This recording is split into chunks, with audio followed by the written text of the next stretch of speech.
Okay, it is another day of attacks in Dubai. They all want to tell you, whether it's the influencers, the royal family, the authorities, they want to tell you everything is fine. But I can assure you, it is not. It is not all good in Dubai. The attacks are continuing. People still can't get out, and everybody is coping and just coming up with any yarn that they can tell themselves that things are all right over there. But everybody in Dubai is in big trouble. Okay, it is serious. I'm not happy to tell you, but I am going to be one of the few people that's going to be keeping it real on this topic. So the attacks have been continuing in Dubai. They continue to be battered by drones, rockets.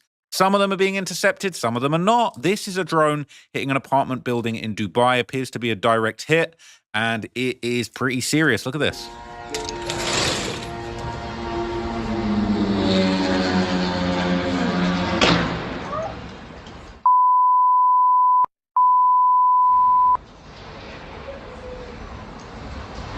What happened? That's someone's house. That's someone's house.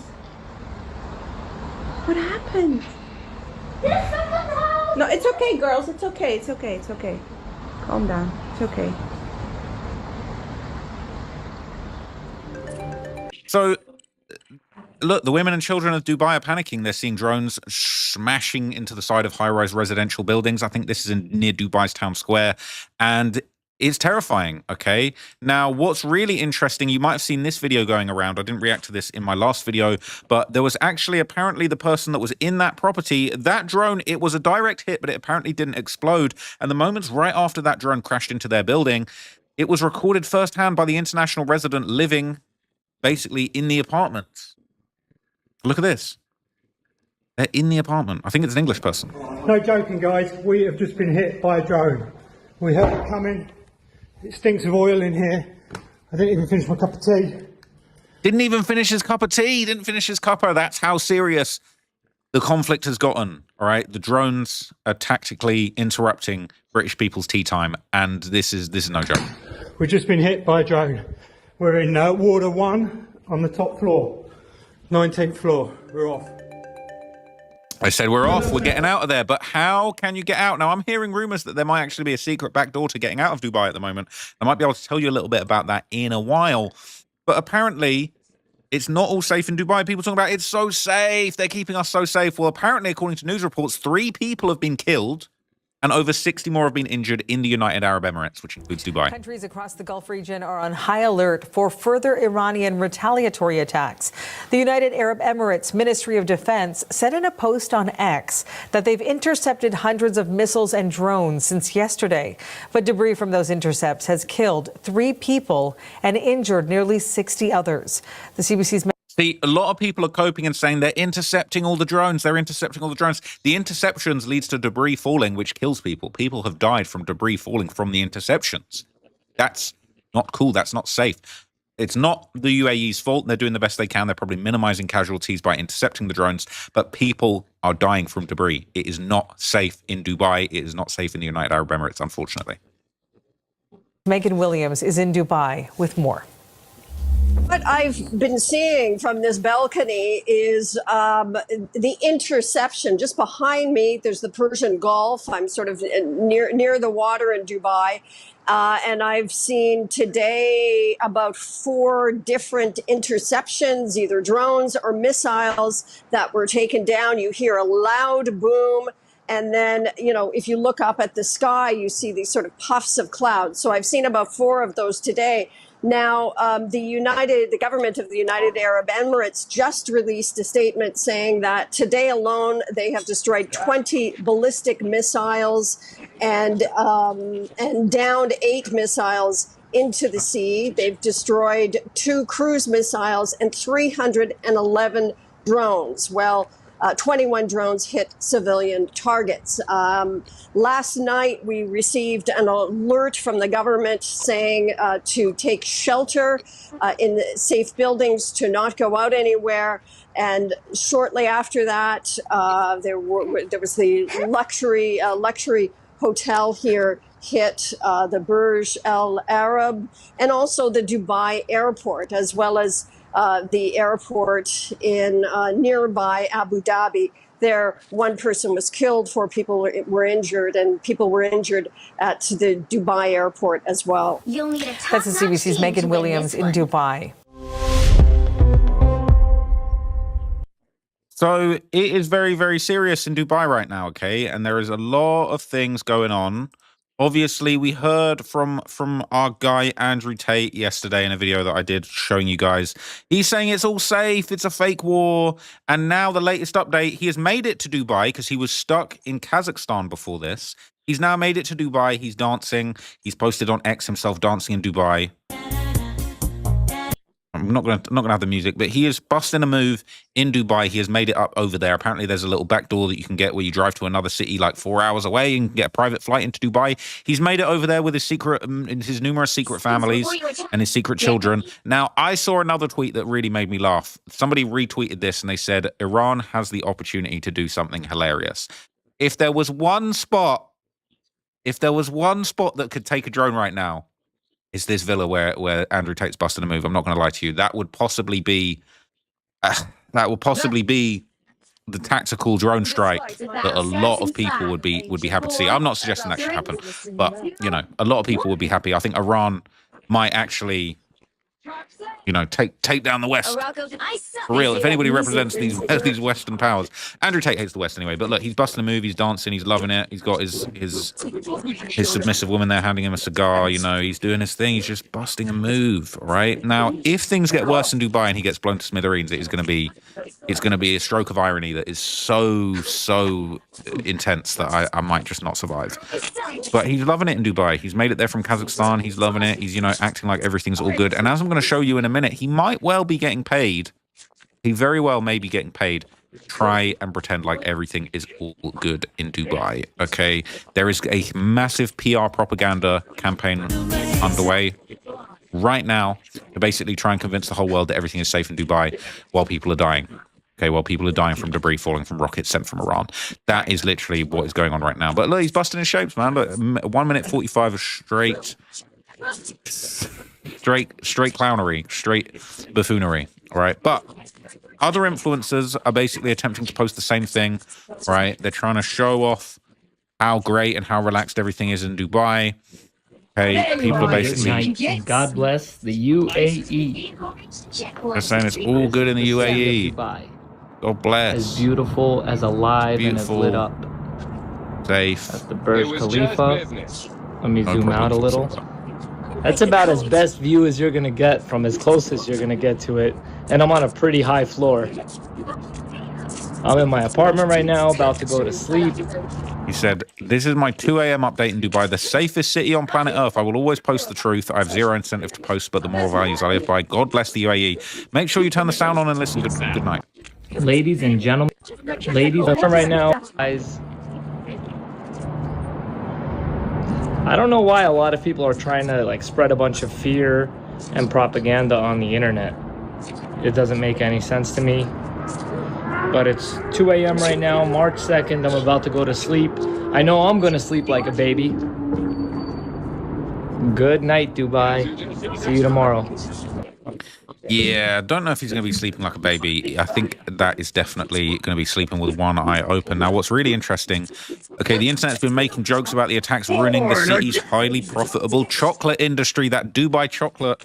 Okay, if you know about that Dubai chocolate might have melted, all right? That Dubai chocolate might have melted considerably after these drone attacks, all right? I think drone attacks definitely have a negative effect on the integrity of Dubai chocolate. It says, when Iran prevents you from being pooped on in Dubai for a new designer purse. Now, if you didn't know, okay, the Dubai chocolate, right? Dubai chocolate industry might not be quite what you think, right? So they're saying, look, all these women, man, they were planning to get pooped on and get their designer drip. That's going to have to be cancelled. It's a logistical nightmare to get over there and to be a Dubai toilet anytime soon. Now, some influencers have been unable to keep their composure. Some of them are shocked. Some of them are in fear. Some of them aren't scared, or at least are too dumb to actually contain their fear as mandated by the Dubai state. And basically this this influencer, I saw this video going around. This is an Australian influencer from Dubai saying this is not meant to be happening this is not meant to be happening here. And the person commenting, they're basically saying, where is it meant to be happening? Gaza? I mean, yeah. That is what she's saying. That's what she's saying without realizing it. That's what she's saying without her lips moving. Yeah, this is right. It's drones, Gaza, Ukraine, Yemen. Like, you ain't supposed to be having that. We got Porsche 911 turbos over here. Ferrari trucks. Like, we're not supposed to be seeing drones, moped engines flying in the sky. And the way that this Australian influencer was posting the bombs and then turning the selfie camera back on herself like she was the real smoke show was pretty embarrassing. Look at this one. Scared. I'm actually so scared. I'm in JDC right now and I can see... Oh, no. Not meant to be happening here. Can't everyone just chill out? The biggest concern is that people, like...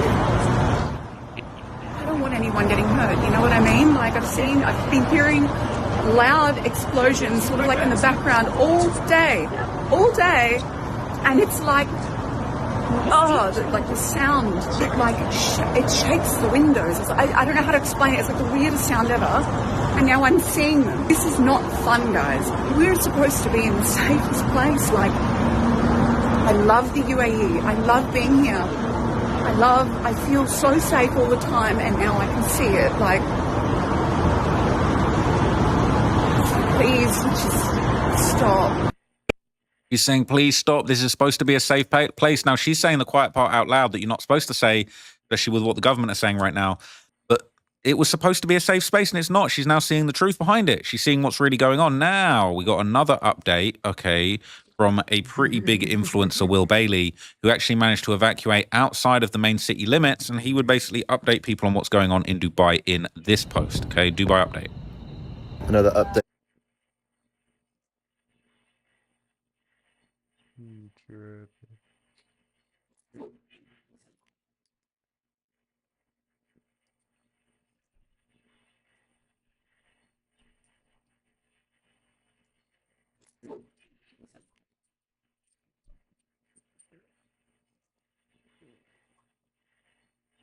Especially with what the government is saying right now. But it was supposed to be a safe space, and it's not. She's now seeing the truth behind it. She's seeing what's really going on. Now, we got another update, from a pretty big influencer, Will Bailey, who actually managed to evacuate outside of the main city limits, and he would basically update people on what's going on in Dubai in this post. Dubai update. Another update Explosion's for you. Still going. It is now about 9 p.m. in Dubai. Still all quiet on the western northern front. No explosions for like 8 hours now. It just feels normal. Definitely crashing now though, but just worried about going to bed and being woken up by stuff. The amount of the amount of adrenaline that's been going through my body in the last 24 hours. Roast dinner. It is Sunday after all. Oh, look at that. Look at that. Can't even speak. Okay, I was literally just about to pick up the phone and say, just gone for a nice stroll around where we are. It's been absolutely fine. But 10 seconds before I did, we just heard 4 more explosions. I'm not sure where from. And as I predicted, it is the evening. Is it starting again? I hope it's not like last night. Okay, well, there's the update for you. False sense of security. Come on, UAE. Intercept those bastards. So everybody's praying for interceptions, and unfortunately those interceptions still do lead to death. So even the thing you're praying for could still well be what causes you to check out. Now, footage from the ground shows that the streets are still completely empty. Y'all are asking me what it's like in Dubai right now after the bombing. So as I showed you yesterday, posts on Reddit about the streets being empty are getting deleted. They're getting wiped. They don't want you to know that people are scared to go outside in Dubai. They don't want you to know that. But some people... maybe they're brave, maybe they're stupid. They're still broadcasting the fact that Dubai is being evacuated. Streets are empty. People are saying it's World War III. Literally ghost town. Like, nobody is outside. This is the clearest I have ever seen my road, my street. Y'all. So the streets are empty. Everyone is scared. And the rumors are now spreading that apparently billionaires of Dubai are secretly being smuggled out of the city. Something that even people that are stuck there are joking about. Hello? Steve, I need to be out of Dubai now. Okay, sure. Slow down. Why? I need. Are you checking the news? I need a boat from Dubai. I need a boat from Dubai. It's a boat. I want to go on a boat. A boat where? To the Maldives. I don't know. To the Maldives is better. Like the best place. Absolutely not. That makes no sense. Like, we're not. No, you make it happen. I'm not gonna put you on a boat from Dubai to the Maldives. Do you have any idea how far that is? Why? That's the equivalent of going on a boat from New York to London. It just doesn't make sense. Do I ask you to make sense? How Or about- you take me on a boat? I understand, but how about I get you a plane in Dubai and I get you to the Maldives on a jet? They're gonna fuck up the airport, Steve. Are you checking the news? Slow down. I understand the concern, but I don't think anything is gonna happen. If you're worried about flying over the UAE right now, I understand what just happened on the Palm. I get it. No, this is not Okay, an option. Like, fine. I So- need a boat. However you want to take me. How about I send you a car, okay, and I have a driver take you to Oman, and from there we get you a plane straight to the Maldives. But I wanted a boat. I understand you wanted a boat, but it just doesn't make sense. Wait, so is the car bulletproof? It can be, Can you make it happen? of course. I want to leave now. Now. I can get you a car, armored car, in maybe like 30 minutes at your house. How many security guards with me? 2, no more. I need to have a place for someone at the back. Consider it done, not a problem. If it doesn't happen, I see what I'm doing. Hello? Steve, I need to be out of Dubai now. Okay, sure, slow down. Why? I need. Are you checking me? So look, people are making jokes, they're making skits, all right? They're actually being quite bold and brazen, really, because the Dubai authorities, they don't want you to know, they don't want their billionaire population panicking and fleeing like this. Ironically, they're probably happy the airports are closed because people can't flee, because the place would truly be a ghost town then. But the authorities in the UAE, they're insisting everything is under control. Authorities in the UAE are monitoring the situation around the clock. The ministry has recommended private sector establishments in the country to make sure their employees avoid working in open areas and to implement remote working wherever possible until Tuesday, March the 3rd. Meanwhile, the UAE air defenses have intercepted 165 ballistic missiles, 2 cruise missiles, and 541 drones since the attack. Earlier, the Minister of State said that the UAE has one of the best defense systems in the world and expressed full confidence in its ability to protect and support the nation's infrastructure. Residents are urged to rely only on official sources for updates. When they tell you only rely on official sources for updates, that means the information is being filtered, unfortunately. They're only telling you what they want you to hear, and they're spinning the story a certain way. Now, Iran's strategy is focused on completely crippling the UAE economically, especially its tourism industry, through terrorism, terrifying the residents and making them not want to be there. And it's seemingly working. Okay, the UAE has announced their stock market would be closed Monday and Tuesday following the strikes. They don't want you pulling your money out of the region. They don't want you pulling yourself out of the region. They want to act like everything's okay. This is really bad news. Okay, Saudi Arabia's index is down more than 4%. Okay, people saying, I bet trades before the attack look interesting. Interesting. They're going to prevent panic selling. They're going to let all the rich people exit their positions before anyone else. They're saying, how will this affect our markets? It's going to be all red. Okay, they're saying we should do the same. It's a genius idea. Market can't crash if we close it. That is called manipulation. It says, wow. I'm thinking they want people to digest this more to better access the risk to markets, investments, etc. I don't agree with the decision, but the market is its truest indicator of what people think, aka sentiment about today and tomorrow. If the market reacts strongly and things go down, well, that tells you everything. Maybe we need to reevaluate policies. Yes, right? The market will crash. People have lost confidence in the region. They can't even let that information be circulated. They can't even let you see the market's crashing, because then you will know the cat will be out of the bag. It is finished. It's in trouble. It says, damn, when the exchanges start shutting down, it shows just how serious the situations are getting. Markets hate uncertainty more than anything. Even if the direct economic impact is limited, the psychological impact on global investors will create a lot of short-term volatility. Money will be flying out of Dubai. People are saying closing the market should be illegal. Oh, apparently they closed the markets after the 9/11 attacks. I didn't actually know that. That's actually quite interesting. Anyway, okay, they're now reporting that an Amazon cloud unit was hit, right? Basically, the UAE Amazon data center was hit in the UAE. So really nothing is safe. You know, the data centers are in trouble. It's a bad look, all right? They're saying apparently this is where the Mossad stores a significant part of its data services. They call the Moss SSD within the realm of data services. Okay, that is a very, very niche joke. It says they seem to be going after UAE's strength as a financial hub of the Middle East. No shit, and they're shutting the market. So it is definitely, it's working. Unfortunately, it's working. They actually did have a good, not a plan that I respect, but they had a plan, and and they executed it, and it seems to be causing the exact impact that they want. It says these attacks won't bring down the empire. Investors are going to reflect on the optics of Dubai, UAE being a safe haven in the Middle East. They're going to pull their money out. Some people doubt it, saying Iran doing these attacks will be very short-lived. Well, they're still going on. They're still lived now, so short-lived, but they're still happening, and they can't stop them. So seems pretty medium-lived, if anything, at the very least. Saying UAE has enough capabilities within their air force to go in and deal their own blows to Iran. Iran is going to pull other plays against them when they can't even deal with one player, okay? Did their disaster recovery plan take missiles into account? Not Amazon. People don't care about Amazon. They're just saying, let's hope I can track my package. But Redditors are just absolutely losing their minds. They're posting memes. They're posting their reactions to what's going on in Dubai. You're saying UAE tax immigrants registering for repatriation. They're saying, I want to pay my taxes. The UK is my home. Let me back in. I want to come back. I want to come back. They're saying the problem is with flight stop, they'll have to find other ways here. That means crossing through plenty of other safe countries. You influencers in Dubai, you might have to hop on one of them dinghies in France. You might have to hop on that dinghy. You were escaping the UK. Now you're leaving. Now you might have some sympathy. People fleeing war-torn countries to come to England. But you know what? they were here first now. They were here first. That's actually insane. Okay, surely if they could bring a valued skill like plumbing or carpentry, we would welcome them instantly, no? Is reviewing luxury handbags in pornographically tight gym clothes a valuable skill? If not, we don't know. We don't know if we're going to let you guys claim the benefits, all right? We don't know if we're going to let you do that. It says, am I wrong for thinking all the British who go to Dubai claiming it to be a utopia are brain-dead, attention-seeking morons? I don't think that's entirely true of everyone, but there is definitely a few of those people everywhere.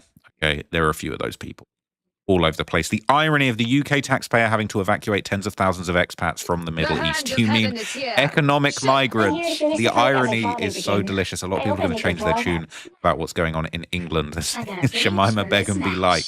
That's crazy. If you know the history of that, that's insane.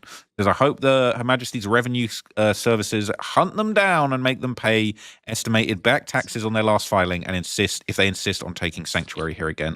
We should make them pay back taxes. We should do what the US does and make citizens overseas pay taxes. No representation without taxation. Oof.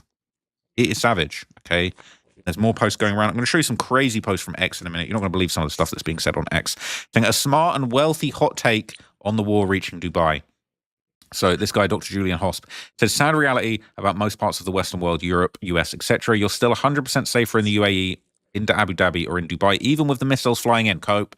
Why? Because in the UAE, the law is enforced. Your safety is protected. Smart and wealthy people don't vote on election day. They vote with their feet. And people are definitely voting with their feet when they are fleeing falling debris. Okay, that's definitely how they're going to do it. Translation, all of my money's in Dubai real estate. I need to keep this Ponzi scheme going. I was told the line only goes up. I can't afford for the line to actually go down.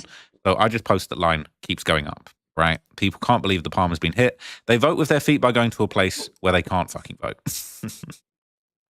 It's crazy. It is actually crazy. Okay, it's like everyone working from Dubai gets this memo. They must always post about how fun, amazing, and safe it is there and how the rest of the world isn't.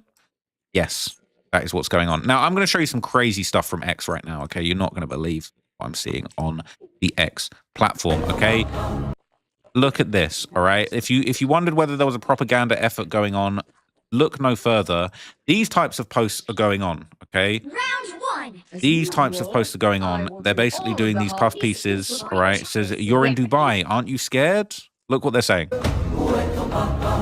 Scared of what? When they rule here.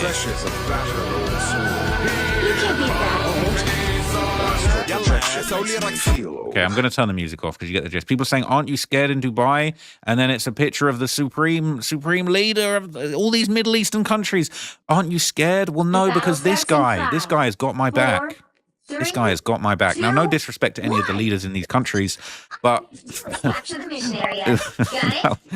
are you scared? Are you scared of Dubai? Aren't you scared? No, because I know who protects us. Well, just bow down and kiss the ring, basically. Think, bow down, kiss the ring.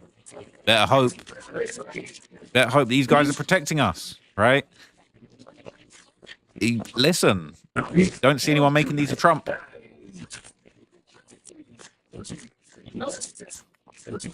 So all these are going on. It's a massive propaganda effort going on. I don't know if people are being paid to post those things, right? I don't know if I don't know if people are being paid. People are scared of insulting the government. People are scared of appearing scared. But there's definitely a propaganda effort going on. This has been going around.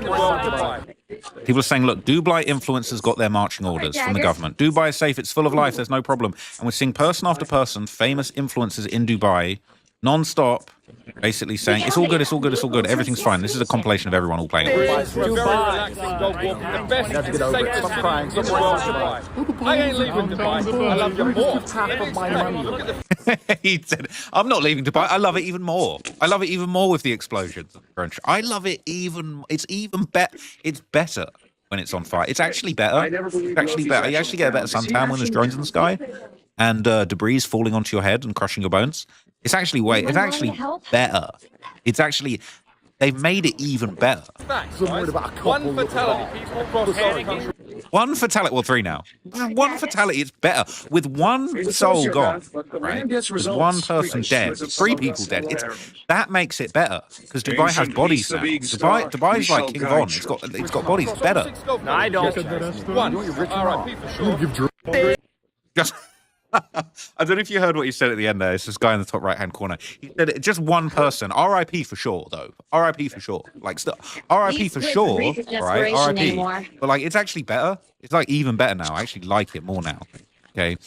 Now, Andrew Tate has just put out one of the most embarrassing, Kiss the Ring videos in all of history. He's put this one out saying, just in, Andrew Tate clears the confusion behind Dubai. He said, the people who do not live there cannot imagine how amazing it feels to know that your government cares about you. While the UK, are actually bombing drone depots along with America to basically stop drones flying in. You guys are saying the government cares about you. because they're what are you talking about? Listen to this. The real disconnect about Dubai is the people who do not live there cannot imagine how amazing it feels to know that your government cares about you. Your government wants you to be there. Your government wants you to be happy. The government wants you to prosper. The government wants you to be there. The government wants you to be happy. You don't have a choice. You don't have a choice. You can't leave. You can't leave and you can't say anything bad. It's not trying to take your money or rape you or ignore everything you say. They want you to like the place and they want you to stay. They want you to like the place. They want you to stay. They want you to do that so much. You don't actually have a choice. That is why they're giving free hotel rooms to anybody who is stuck there. That is why currently the leader of Dubai is walking around the mall in public. Imagine a Western leader. Never. He is adored by his people. And the people who do not live in Dubai are confused. Why would you move there? It's the desert. There's bombs. You are living in a state where your government hates you. You cannot imagine how fantastic it feels to live in a state where even in the worst possible scenario, which is World War III and bombings, you know the government's primary concern is you, your happiness, your health, and your well-being. That is a different level of security. Happiness is a different level of contentment that you can't possibly fathom unless you've lived there. Everybody in Dubai understands that drones and bombs are bad things. But unlike every other nation on earth, unlike how you would feel when you're in France or England or anywhere else if something bad happened, you know your government is concerned with your well-being. You know they're taking it ultimately seriously. You know they are a very efficient government. You know they are very diligent. They're smart. They're hardworking. And they want to fix the problem and make you safe. And that is why the people who are not in Dubai cannot understand why the people who are in Dubai are protecting it and defending it so feverishly. So he's saying that people can't understand why people are defending it so much. Now, what he did say was true as far as the leadership of Dubai.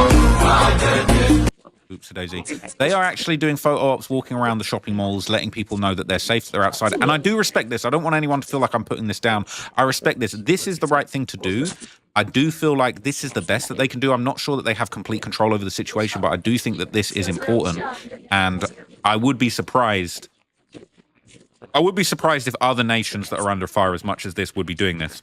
It says, with questions being posed about Dubai and the Emirates more broadly, are the safe haven that they've always been promised to investors and expats. Sheikh Mohammed bin Zayed, the president of the UAE and ruler of Abu Dhabi, took a walk through the Dubai Mall and had coffee in the mall, and joining him was the Crown Prince of Dubai, Sheikh Hamdan. So, okay, they are actually showing their faces, they're getting out in public. I do respect that. Some people don't know. It says they're going for all-out all out for the propaganda. I'm impressed with their resolve, but it's not very convincing in the long term. They'll never be able to guarantee to people that their daily lives won't get disrupted. That's what matters after all, not the lives taken, but comfort. Classic Dubai, curated imagery meant to protect normalcy as the region around it is in turmoil. This isn't about genuine stability or safety of daily life as much as it is about maintaining the Dubai brand. Might as well have a bar of chocolate to hand. Okay? It is quite interesting. Now, what I'm about to tell you next is quite alarming. This is going around. It says, breaking, the UAE will run out of interceptor missiles within 1 week at the current pace. And the Qatar will have the same issue within 4 days. Both countries are urgently requesting military support from the United States. So for all of that stuff Andrew Tate was talking about, oh, these countries don't care. Hey, you might have to come hand in hand to the United States, to the United Kingdom, to France, to NATO nations. You might need some of them interceptor missiles, okay? You might need some of those. You might actually need some of those soon.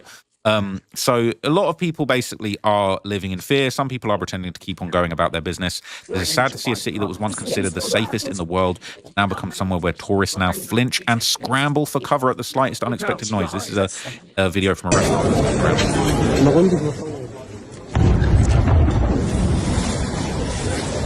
Look at that. All the diners in the restaurant hopping up from their seats and fleeing at dinner. The tourism industry is never going to be the same. You can't. It's calm. And it's Ramadan. This is crazy. This is actually crazy that this is even happening. Okay, it is. It's insane. It's actually messed up. It is actually messed up. Okay, and I don't know if I might already show this to you. Okay, but this type of thing is going around. It says the reason people in Dubai keep pushing the narrative that everything's fine is because if they do otherwise, they'll get kicked out and banned from Dubai forever. I hate to break it to you, but everything isn't okay in Dubai, and it is no longer the safest in the world. Okay, and everybody is basically coping. Take a seat, bro. I live in Dubai, and while the explosions overhead are scary, things are pretty much business as usual. Most people are impressed that with over 700 missiles launched at Dubai, there were no casualties, and the main infrastructure damage was from falling debris. Oops, now there's casualties, but, you know, RIP though, for sure. Okay, I think the last couple of things that I want to show you are quite interesting related to this. I'm going to pull up. There's kind of just a few more sort of little videos going around and people basically explaining how they feel about things. So I just got a few more interesting posts to show you before I wrap it up. This is one saying, breaking, Dubai is planning to open its airports. The first flights will depart tomorrow morning, which means the influencers can finally dry their tears, leave the safest place on earth, and head home to film a 12-part series about the PTSD they developed poolside at their 5-star resorts. Okay, it is actually pretty interesting, but apparently that's not even true, and they're not even planning the return flights until the 3rd of March. That is tomorrow. Have to give me these opportunities. So this is the sartorial shooter. This is the guy that said RIP for sure, right? And he is now doing these crazy deranged reverse cope videos where he's basically saying, okay, I admit it, Dubai's paying me to say all this stuff. These guys are crashing out. They're losing them out. This isn't a normal way to behave. These guys are panicking and they're basically overcompensating. It's pretty funny to watch. Greetings from the prayer room in the tailor shop. Haters, I admit it, you're right. I am getting paid by Dubai. That's why I say so many positive things about Dubai. Dubai has paid me so much. Let me explain. My kid's born and raised here in perfect safety, thanks to Dubai. I've gone from broke as a joke 20 years ago to financially independent, thanks to Dubai. I found faith here. Alhamdulillah. It has made me so much more content as a man and a better father, a better man. This is what's going on here. Thanks to Dubai. Every single area of my life has improved thanks to Dubai, and I'm an immigrant here. Dubai didn't have to give me these opportunities. I had more opportunity than in my home country of Australia. I had some niche skills as an army veteran. Here, I was able to turn those skills into an incredible custom-made reality thanks to Dubai. So I'm going to keep speaking up. I'm going to keep talking against these negative narratives that simply aren't true. And if you have an issue with me speaking positively about the UAE, the land of opportunity, feel free to unfollow or block me. Really, I'm completely okay with that. I'm going to be all right. All you haters can say I'm getting paid, what, monetarily for posts? I don't need money, team. I mean, alhamdulillah. That laugh was the least convincing thing I've ever heard. I don't need to be paid. Bro, this guy is coping. All you haters can say I'm getting paid, what, monetarily for posts? I don't need money, team. I mean, alhamdulillah. I'm pursuing different forms of wealth. Family, faith, fitness, freedom. That's what matters, not just money. So if you think that I'm posting because I'm getting somehow some secret agreement of money per post, keep coping. I've gotten a lot more than that. The UAE, Dubai, has given me an entire life, and that of my family and my faith, my friends, everything. I owe such a debt of gratitude to Dubai and the UAE. I'm going to keep posting positively. And again, if you have an issue with that, there's a block button. Use it. Cheers, team. You need to block those drones. You need to hit that block button on the drones that are currently flying into Dubai. Now, the last thing I'm going to leave you with is pretty alarming, okay? Because they're saying that Dubai might actually run out of water. The UAE will run out of water. People are already panic buying water, the smart ones at least. That water isn't drinkable. Bottled water has to be shipped in. The airways are closed. The sea, the Strait of Hormuz, is closed. Nothing's coming in. It's the desert, and temperatures can rise up to 130 degrees Fahrenheit with 100% humidity. That's a lot, okay? The government has instructed people to not panic buy, which means they know they'll run out of water. Please don't panic buy water. Don't do that. That'll be bad. Don't do that. That's what they're saying. I said, I'll speak from personal experience. When I lived in the UAE as a child, when war broke out in the region, everyone panic bought water and there was none left for the rest of us. Who thought it was a good idea to stick 9 million foreigners in the desert? The same people who invented the UAE in the first place. Nature was always going to reclaim that place. And this is somebody basically reporting from a supermarket suggesting that that's what's happening. So I'm in the supermarket right now, and there's panic buying going on. I've never seen the supermarket so busy. It's normal water. Water's gone. No eggs.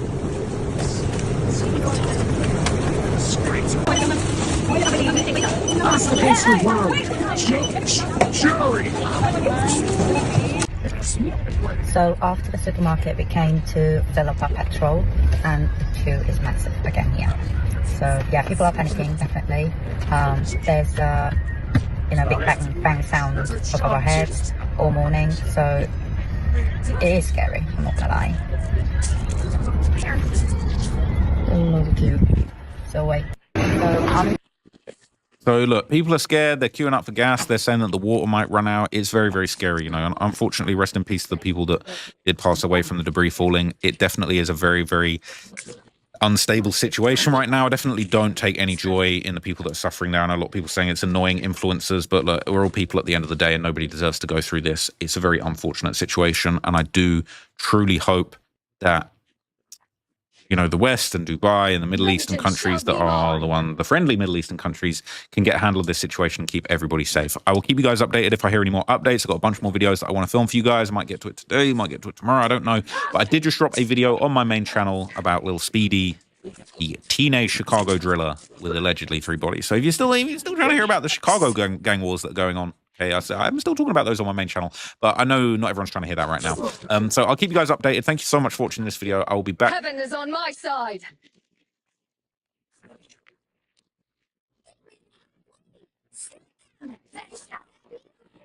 For the House Oversight Committee behind closed doors, saying, quote, he had no idea of the crimes that Epstein was committing.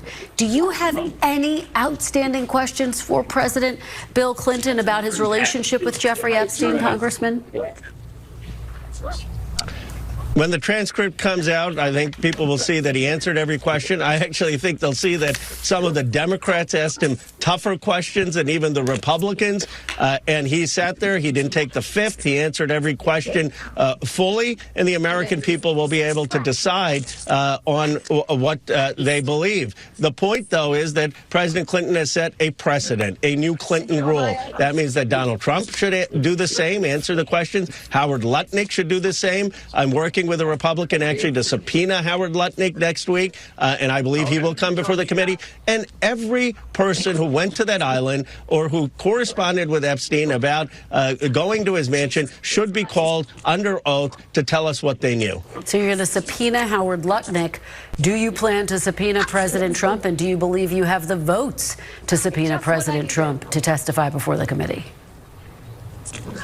We have the votes to subpoena Lutnick. I don't believe we have the votes right now to subpoena President Trump because the Republicans control the House, and I don't think they would vote with us on that. But when Robert Garcia is chair of the Oversight Committee, we will have those votes. And the Clinton rule means that Donald Trump and his family members should testify. By the way, he should do it voluntarily. I mean, he should look at what President Clinton did. He answered every question. Why can't Donald Trump do the same? There's this question of these 3 FBI interviews. There's someone who made allegations against Donald Trump that she was was sexually abused as a minor. I want to be very clear. There's no evidence whether that's true or not, but there were allegations made. One of those witness interviews was released. 3 of them are hidden by the Justice Department. Why are they hidden? When will they be released? These are the types of questions Donald Trump needs to answer.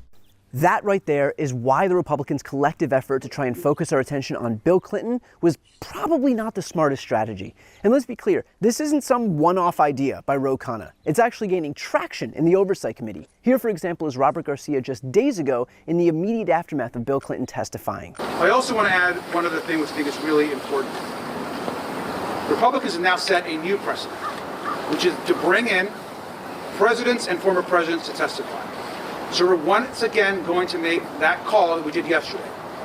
We are now asking and demanding that President Trump officially come in and testify in front of the Oversight Committee.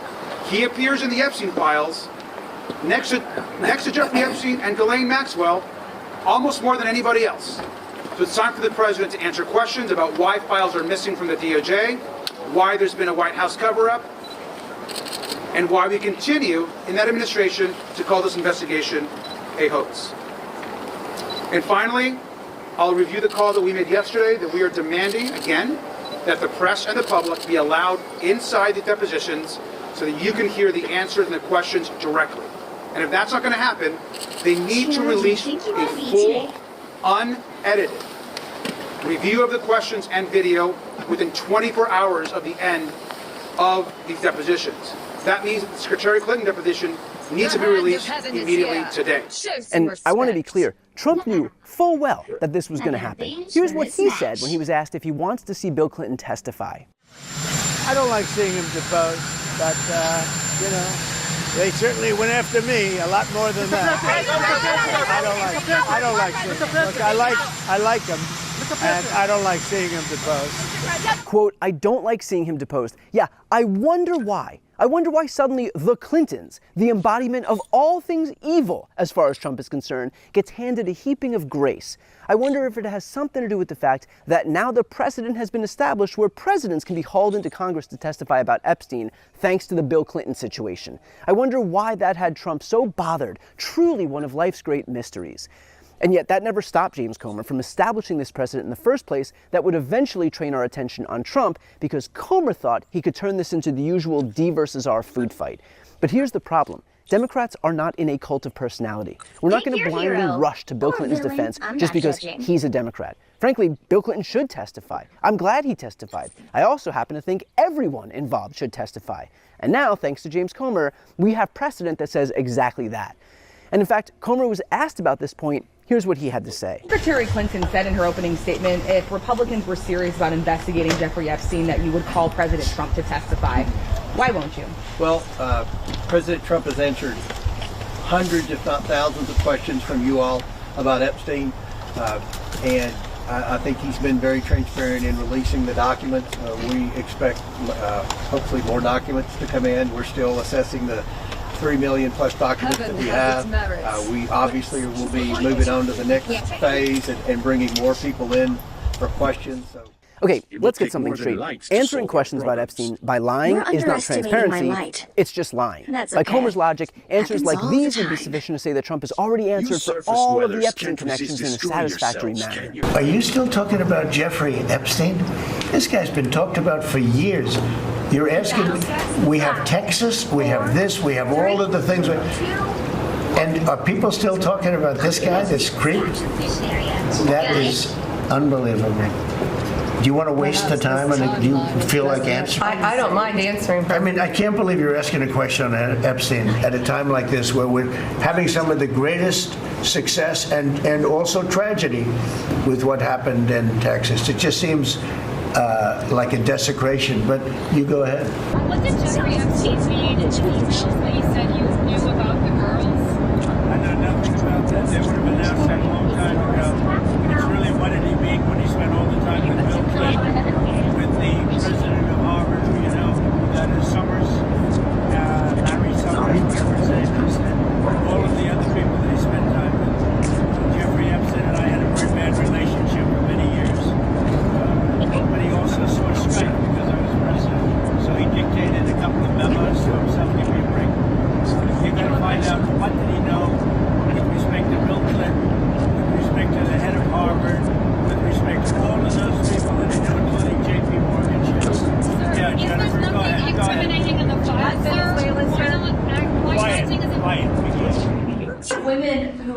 are survivors of Epstein's are unhappy with those redactions that came out. Some of them, entire witness interviews are totally blacked out. Do you think that they should be more transparent? The fact that they thought they released too much. You know, I heard that. Can you tell me something else? No. I think it's really time for the country to get onto something else. Really. You know, now that nothing came out about me, other than it was a conspiracy against me, literally by Epstein and other people. But I think it's time now for the country to maybe get onto something else, What would you say to people like who feel like they haven't gotten healthcare, justice for president? something that people care about. Yeah, what did you say? Go ahead. What would you say to are the so survivors bad. who feel like they haven't gotten You are the worst reporter. No wonder CNN has no ratings because of people like you. You know, she's a young woman. I don't think I've ever seen you smile. I've known you for 10 years. I don't think I've ever seen a smile on your face. You know why? You know why you're not smiling? Because you know you're not telling the truth. And you're a very dishonest organization, and they should be ashamed of you. Okay, go ahead. You mentioned health care. I don't know anything about the Epstein files. You know, I've been fully exonerated. So apparently, those are the, quote, very satisfactory responses from Trump that James Comer was looking for. I could see how a deposition for Trump wouldn't even be necessary since he's already been so transparent, right? In fact, I even took on this issue live on CNN. President Trump has been the most transparent president on the Epstein files in all presidency. How many Epstein files did Joe Biden release? How many? There was an ongoing How investigation. many Epstein into files did Joe Biden release? There was an ongoing prosecution Zero. in 2022. How many did Obama release? Wait. I mean, acknowledge what I just said. There was an ongoing investigation up to 2022 that was appealed, and that appeal ended in 2025 because there was an ongoing prosecution. Yeah. So let her finish her point. So President Trump has been transparent about this. He has also been under the inquisition of the press, and everyone else that asked him a question, he has answered and answered and answered. Oval Office, press room, Air Force One, you name it, he's answering questions. How many times has Bill Clinton been asked by the conservative press or even the liberal media hard questions about the Epstein files? Zero. You say that he's been the most transparent president in history. You've heard his answers. He's come out and said, are you still talking about the Epstein files? When a reporter on Air Force One asked him about the Epstein files, he called her piggy. When Caitlin Collins just a few days ago tried to ask him about the Epstein files, he attacked her and said that she should smile more. This is the transparency that you expect from the president? The files released are the transparency. We have 6 million files and 3 million are released. What about the other 3 million? Are you okay with that? Are you okay with 3 million files not being released? Let's let the process tease out. We've already learned from Todd Blanche that the process won't be teased out. Somewhere along the lines, Republicans got their marching orders that Donald Trump's desperate deflections away from answering for the Epstein files counts as transparency. Give me a break. So I don't intend to let this issue die. And to that end, I asked right-wing host Katie Pavlich on air on her show whether she supports Trump following the Comer precedent. She didn't take too kindly to it. Given the fact that Trump himself is named in the Epstein files 38,000 times, do you think he should at least testify in the same way that Bill and Hillary Clinton did? There are multiple people who have testified already in these depositions who have said that the president is not implicated in any kind of crime. And even today, wouldn't you want to hear from the guy? Wouldn't you want to hear right from the horse's mouth? I think the president has much bigger issues to deal with, and even today, President Bill Clinton said that he believes the president. Bigger issues than being implicated in a pedophile ring? We started the show talking about the Epstein files. I think it's interesting that we're now diverting away from the facts on local Democrats letting criminals out of prison who are then going and murdering people at bus stops and on the train on the way home. But I want to get to this. I think it's a pretty big issue when you have the sitting president of the and frankly, if the president was a Democrat and he was implicated in the biggest sex trafficking ring in the United States, in the history of this country, I think the word implicated is pretty strong. And I think how would you know? But how would you know if he doesn't testify? Because you can read the documents, you can read the emails, and this isn't just about President Trump. But we have 3 million documents that haven't been released. Yes, you can. The Epstein thing is a distraction. Is a distraction from what's actually happening from this story that happened just today, where we have an illegal immigrant from West Africa. You brought up the idea of a registered sex offender. Yeah, registered convicted sex offender.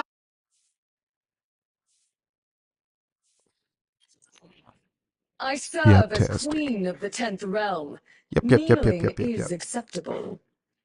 Baby, and look, every step of the way, man, we're gonna keep stepping on them. Let's get this video right here to like 20,000 likes, and just know if you're going through a tough time, you're not in this life by yourself. We're going through this thing called life together. Let's get it. Our president will start a war with Iran because he has absolutely no ability to negotiate. He's weak and he's ineffective. A few moments later. The president said, and it's an extraordinary statement, the lives of courageous American heroes may be lost and we may have casualties. That often happens in war, but we're doing this not for now, but we're doing this for the future, and it is a noble mission.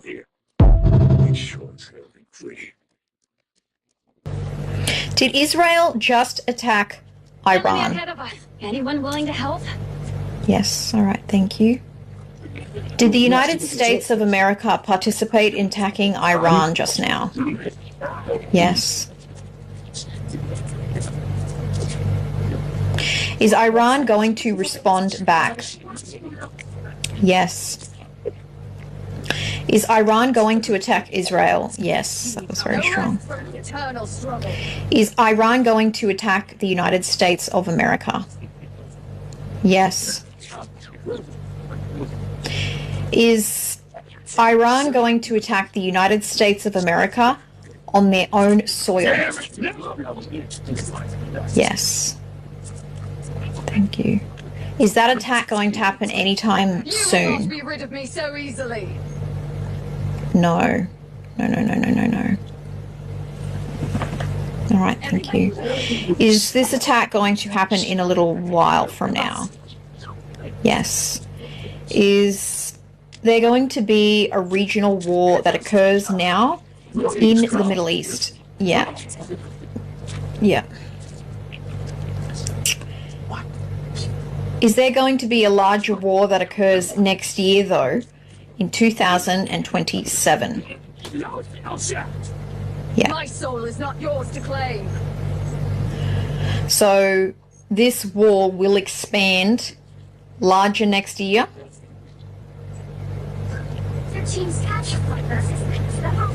Yes. Okay, thank you. Should the world be concerned about what is happening right now? Yes. Is Russia and China going to help? Yep, that was responded straight away. Is this war going to get nuclear?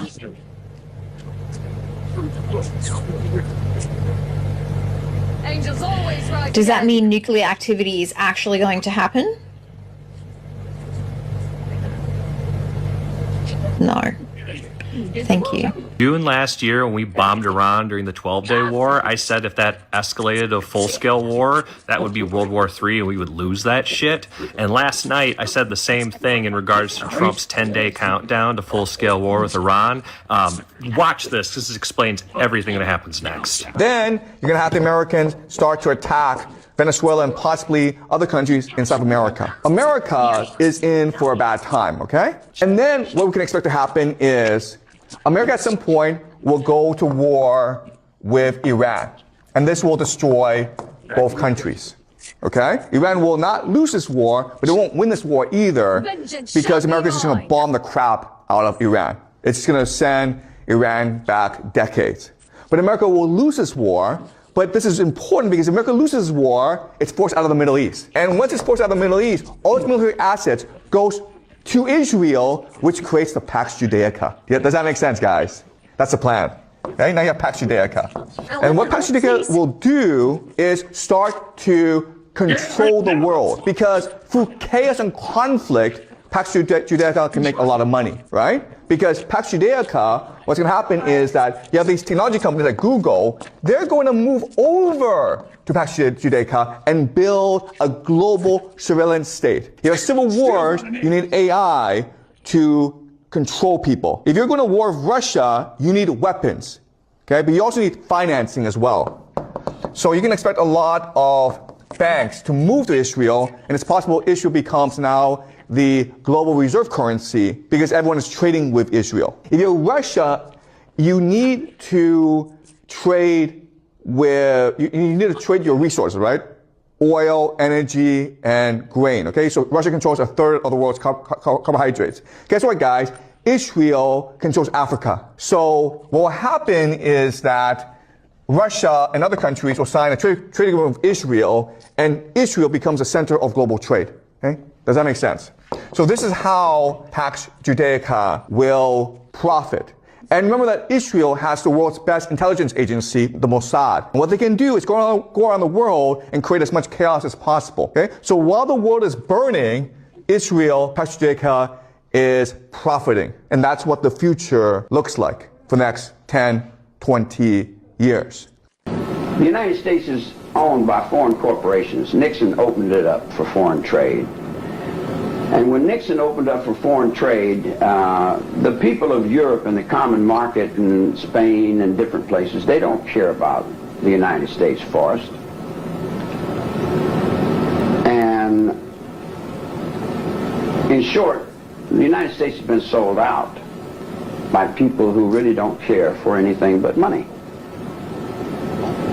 I've had all the money in the world 3 times. I had to give it back to keep the game going. What game? The game. It's a game. Money is a game. It's only real to the people who work for it. The people that don't need to work for money, it's a monopoly game. It's a game of paper. It's all on paper. I've got a production company, and I've got a recording company, and I've got a mansion in Beverly Hills, and I've got Rolls Royces and Ferraris. I've got everything money can buy, but it's all on paper. Everything's done through the companies and through the tax loopholes, and the people that live on that level, they don't care about the average honest mule that just goes back and forwards to work. They don't care about the children that are in the streets that are thrown out of this upper echelon of existence. And then when all the children fall down into me, on my level, I pretty much identify with them because I was a throwaway also. So it goes to the point of, do you really care? When you said... And who does care? And if anybody cares, they're considered crazy. I've been 15 years in the nut ward for trying to stop the trees from being cut down, from trying to rearrange a lifestyle of a bunch of people who don't want to change. But they're going to change because the cold wind is blowing. Check it out, family. Y'all see that? Yeah, your eyes is not being deceived. Y'all seeing what the fuck y'all saw and saw what the fuck y'all seen. And that lady there is morphing into a goddamn lizard. Right in our face in 4K. And this just happened, y'all. 2026, the veil is thinning. Fuck that. I think it's gone at this point. And for Trump to shake her hand casually and not be afraid, let me know he one of them motherfuckers too. On 4 no grade.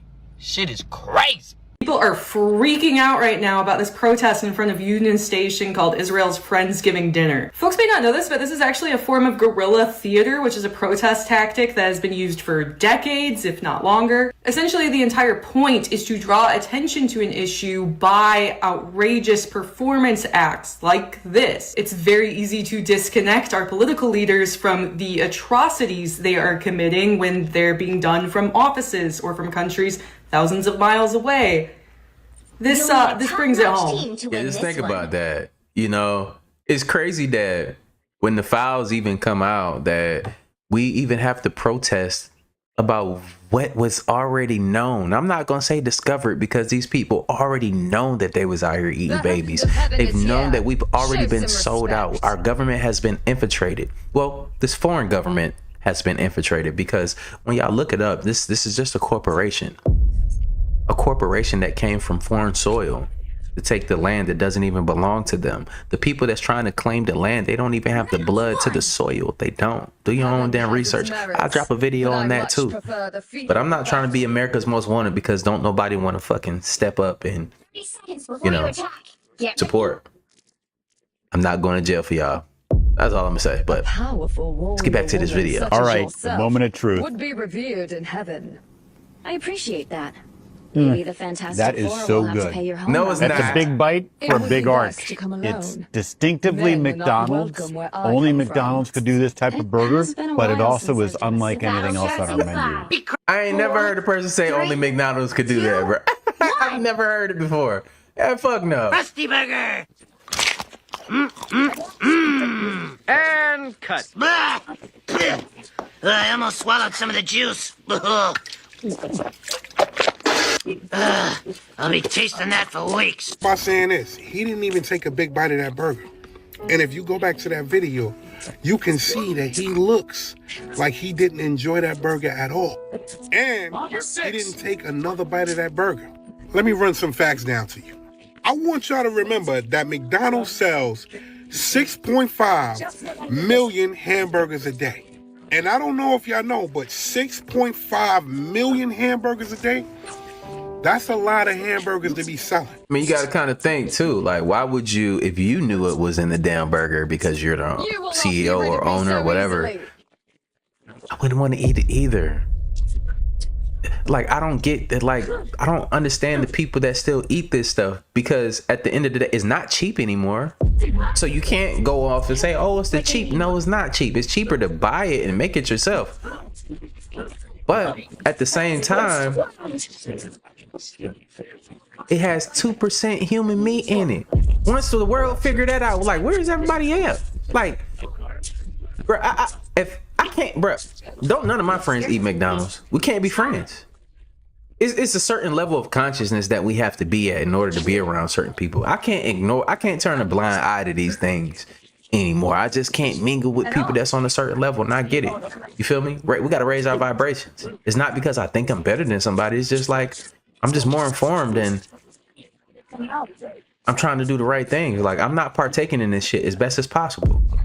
I'll start eating the grass out of my front yard, you know what I'm saying, to get to that point. But then we can't even do that because they spraying the sky.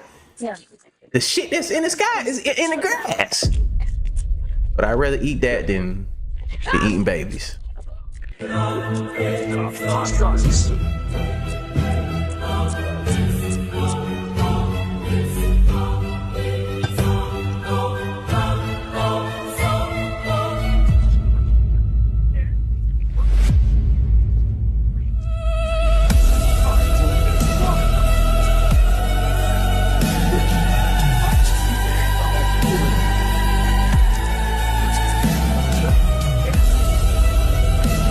Times have changed. Scaring isn't enough anymore. What, kidnapping children? I'll kidnap 1,000 children before I let this company die, and I'll silence anyone who gets in my way.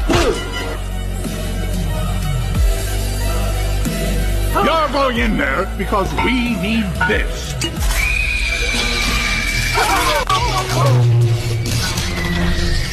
Our city is counting on you to collect those children's screams. Without Scream, we have no power. Oh, hell no. Think about it. Translated, without fear, they have no power. That's where they need you to be at. In a state of fight or flight. Fear. They feed off of it. The other extraterrestrials feed off it too. It's called Loosh. I'm a fucking cannibal? Is this part of that investigation? Is that winding down at all yet? It is indeed, Jeff. Take a live look behind me. This is what's left of the FBI evidence recovery team inside this car. And take a look at this vehicle. We believe this is the owner of the business just returning to take back possession of his business. More on that in a second. But take a look. Another busy day out here on Detroit's east side, just down the road from City Airport. Sources say they have removed several boxes of what is believed to be human remains. Sources say many people. This was a big operation. And get this, inside this business, a saw used to cut up bodies, it is believed. All taken away as evidence to the Wayne County Medical Examiner's Office, where it will be tested. This business is known as International Biological. It advertised as a medical educational service provider. The owner is Art Rathburn. He has a mortician license, has had in Michigan since 1982. But the big question is, did he get human bodies illegally? And was he selling them illegally? Just moments ago, the owner, we believe, showed up. I tried to ask him some questions. Mr. Rathburn, will you talk with us? What do you have to hide, sir? Bodies.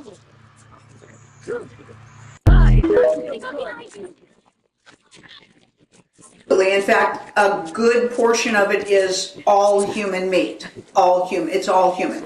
The amount of people killed sacrificed, ground up, and fed back to you is more than the cattle that's on the earth. Let's put it that way, okay?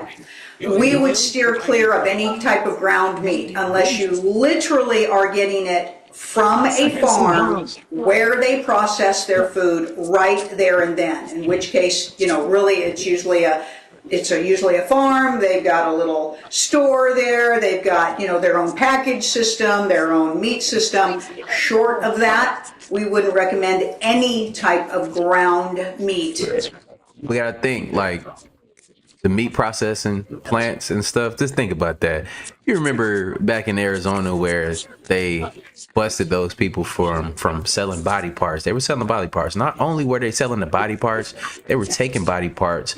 They were taking a head that didn't belong to the body and they were sewing it back on like some Frankenstein stuff. So it was more than just going on, just selling body parts. And then who the fuck is buying body parts? I get it for research and stuff like that. But that wasn't going on. They were selling a foot, hands, stuff like that. What do you need that for? They were selling them to individuals too. So were you getting it at home and grinding it up and making sausages and burgers? That's why you gotta watch who you go and eat with, who you sit down, and cause sitting down and eating is part of a ritual. Most people say,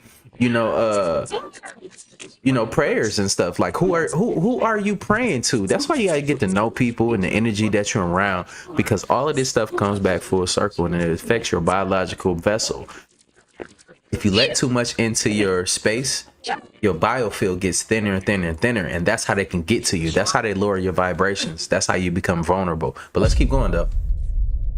So Bill Clinton says this almost 20 years ago.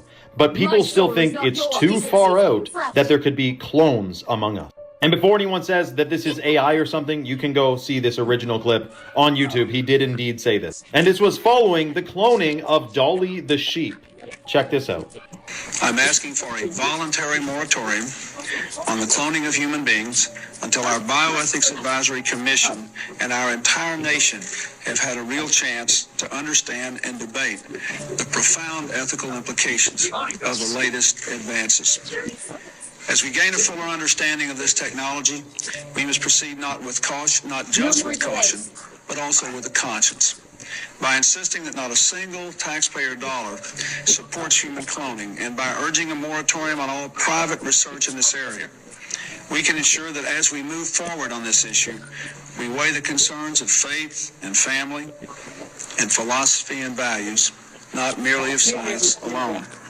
So how sure are we that this moratorium stood the test of time, let's say? Of course, I'm unaware of any official cloning that's going on, but it is interesting that 20 years ago, he said, don't do it to humans.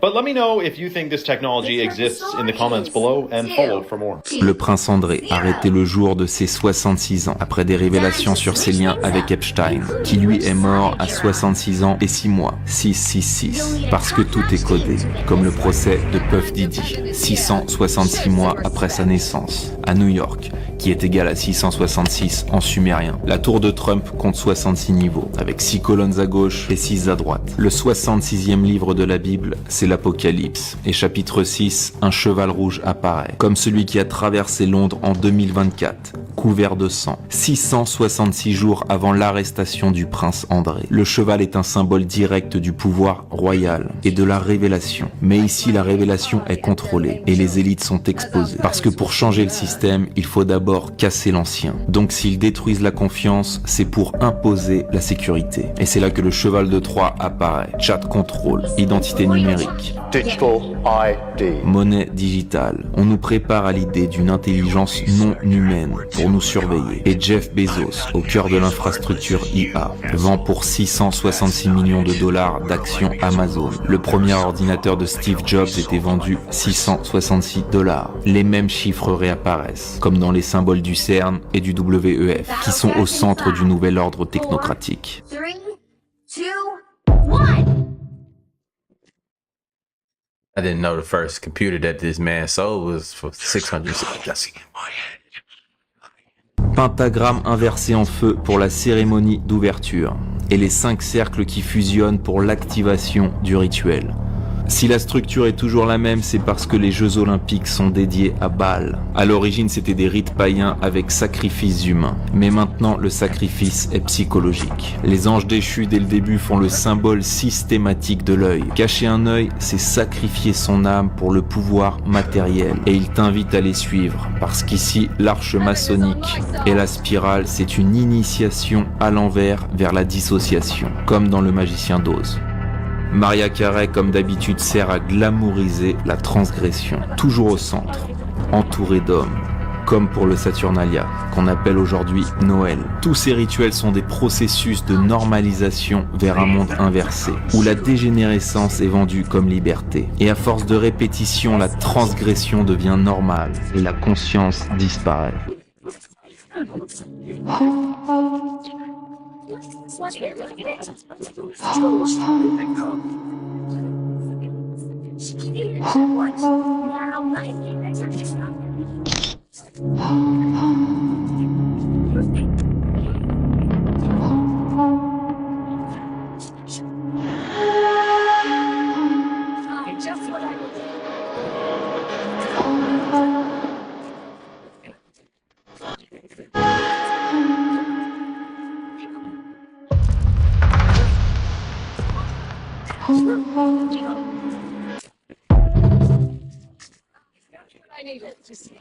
Du royaume de Danemark, les Européens ont une responsabilité particulière, car ce territoire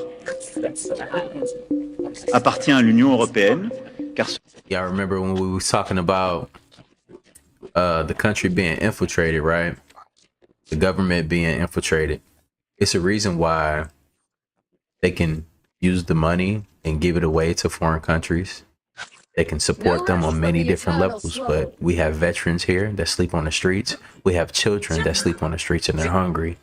We have people that could receive help and benefits that don't get them. It's a reason why we are, quote unquote, one of the most free countries, and we still have people that's out here struggling. I've been to other foreign countries where there's not as many homeless people that need help. They have programs, they have governments that actually give them money for pretty much being a citizen. They get money for weddings. They get gold chains. They get dripped in diamonds and stuff like that, paid for by the government. It's the reason why we're still here struggling is because we have to realize that this shit is not what it seems. They're sucking our resources. They're sucking our energy away from us. We are the resource here. When you look at our documents, our birth certificates, our social securities, all of that other stuff, they sell it on the stock market. We are the product. Then we clock in and go to work all the time, over and over and over and over again, just to be broke. That's because the system is broken. It's been broke. It's all of us. We're in this shit together. No matter what color you are, we're being used. We're being abused. We've been pimped out. We are the resource. We are the work. We are the help. But they sit back and do nothing and control everything, move the money around and play like they're trying to do the best for us. They're not. They're spending billions and trillions of dollars elsewhere to build infrastructure elsewhere. That's because it's a foreign government. Let's keep going. We've been infiltrated, and it's deeper than what y'all think. It's more than just lizards and real. The real disclosure is coming soon.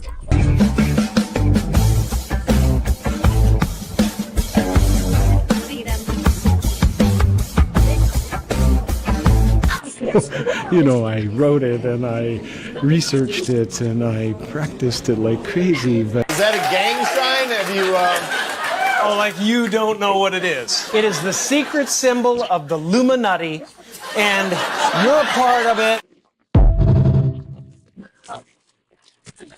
At 1,000 miles an hour up there receiving their awards, and I was like, I'm dead.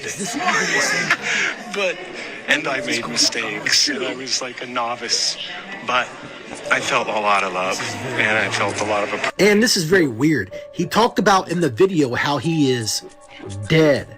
That is a very strange keyword to use in this interview. favorite funny face is the one I'm wearing right now. And then he talked about his favorite funny face being the one that he has on right now. I wonder what he meant by that. Again, I don't know what is going on. Again, this video is for entertainment purposes only. I'm sure. I'm not gonna lie to you. Look at the eyes. Look at the eyes. You can always tell when the eyes are compromised. The eyes tell you a million things at once. That it's nothing. I'm sure that it's just age. You know, that's all that it probably is. And you can see the cheekbones and stuff too. I can see all the Botox or whatever, but I don't think that this is him. And he's okay. He's okay. He is A-okay. Right. But what if there is something more going on? I really don't know what is going on anymore. Again, he's probably just joking. He probably is just joking. But this is the Jim Carrey I remember right here. This is the Jim Carrey I remember. Look at the eyes, y'all. Keep looking at the eyes. Fuck all the filler and the cheekbones and stuff. Look at the eyes. So who is this? What is really going on anymore? What do you think? This is The Mask, played by Jim Carrey in 1996. Jim Carrey played this character by the name of Stanley Ipkiss, who was very inhibited. He didn't like his life, and he worked a 9-to-5. Stanley sees a mask in the harbor. He goes into the water and he retrieves it. Once he puts this mask on at night, the Norse god Loki, the god of mischief, inhabits Stanley's body, and Stanley becomes a new entity with this mask fused onto his face. Now, what's interesting about this is that there's another book that's out by R.L. Stine, and it's called The Haunted Mask. And in this book, there's a girl who is bullied, and she puts this mask on, and she scares everyone away, but the mask won't come off. And her entity, her personality begins to change to become cold, and just like that mask. Now, then there is a guy, a rapper by the name of Skrill, who wears a mask. And he had someone who was interviewing him to put on this mask right here. And he said when you wear it, it takes a portion of your soul and it gives him powers. He's also the person who had these coined words called 6-7. Coincidence? Read a book. One of the best ways to drain people's energy nowadays is via the internet. This woman is an astrophysicist. Actually, this is not how space works. Read a book. Now I just wait for the comments to come in. Hey, can you mansplain any louder? Yeah, sure. These are all different accounts that I have set up. The energy you get this way isn't quite as pure, but if you do enough of it, it'll fill you up. Shanghai sucked. Where was the Chinatown? Jason Mraz is just too weird for me. Jesus actually hates horses. Childhood obesity, LMFO. When they call you a dumbass, you know you've got them. They called me a dumbass. Women are getting too tall. Yeah. You can drain their energy via social media without having to even be near them. That is racist. You're correct. It is. Oh, yeah. Yeah. Oh, they hate me. It's surprisingly simple to get total strangers completely furious with you. They should get a life. Oh, have you heard about the device that can accumulate human energy and store it and then use it for psychic purposes? You know, the one the CIA wrote about? I see how we building here. This is how they get you wrapped up in this system. That's why, you know, you have to take a break from the internet sometimes, you know, cleanse your vessel of all the toxic feelings and stuff. And if you really want to dive into this information, that's why I can watch many different things that I don't agree with, because I don't let it affect me anymore. Once upon a time, yes, for sure. Now I just block people, don't say nothing back, you know, I say 1% of the time I step on somebody now, but I'm trying to get better with that. Y'all let me know y'all journey on just, pulling back your emotions and just thinking things through a little bit better. I think it comes with time and age, but I want to get this to the younger audience so that they can be better than we are. And then they can pass that on for generation to generation. And we can just control this thing, So that's why I can listen to Donald Trump. I don't like these people. I don't agree with them. I can sit there and listen now because you have to pay attention to your enemies. A lot of people shy away from paying attention to their enemies when they're doing shit in your face. But let's get back to this though. This is how they usurp your energy. Loose farms. They're farming us. We're the product, like I keep telling y'all. That Russia made? Oh, I'm sure you didn't. Because I did not either. And I have a deep dive for you. Okay, so I'm writing a book on what I'm calling plasma intelligence, which is the fourth state of matter and how it has metaphysical properties. What I think that is the same thing they're writing about here, which is how I stumbled across this, a little deep web internet search. And I found the information very interesting. And you probably never would have stumbled upon this unless you were looking up what I am, which no one does, which is a word called bioplasma, which is what the CIA was thinking meant human energy, or what I say is the soul. So here is the CIA document. It is like 70 pages or something. They're studying here telepathy in animals and people, remote viewing, the airport technique, which is very interesting, and I'll say that for another video. And more importantly, the psychotronic generator. They also have what's called the psychotronic model of man. I think you guys might have seen some of these symbols in ancient books or teachings. Feel free to do your own deep dive here. Okay, so basically the actual generator pictures have been redacted from this, and it's definitely not this big. It was made from a man named Robert Pavlita. I cannot find information on him anywhere. And it is a small device that is capable of drawing energy from humans, capable of drawing biological energy from humans. The energy is accumulated and stored for future use. Once charged with human energy, the generators can do some of the things a psychic person can. And the individuals that it charges the human energy from don't need to be psychic themselves. That's crazy. So if we hide our energy and we're in control of our energy, they won't be able to use it in these devices. It's so funny to me that our government looks up this stuff because not everyone, but people will come on my page and laugh. And it's like, guys, the government's spending millions of dollars researching this stuff. Obviously, yes, for national security, but also magic's real. Okay, so what is so interesting about this? They even talk about here how this concept of human energy dates back to chi or prana. It's also been called odic force, etheric force, animal magnetism, N-force, which was Newton force, which I think is still in physics.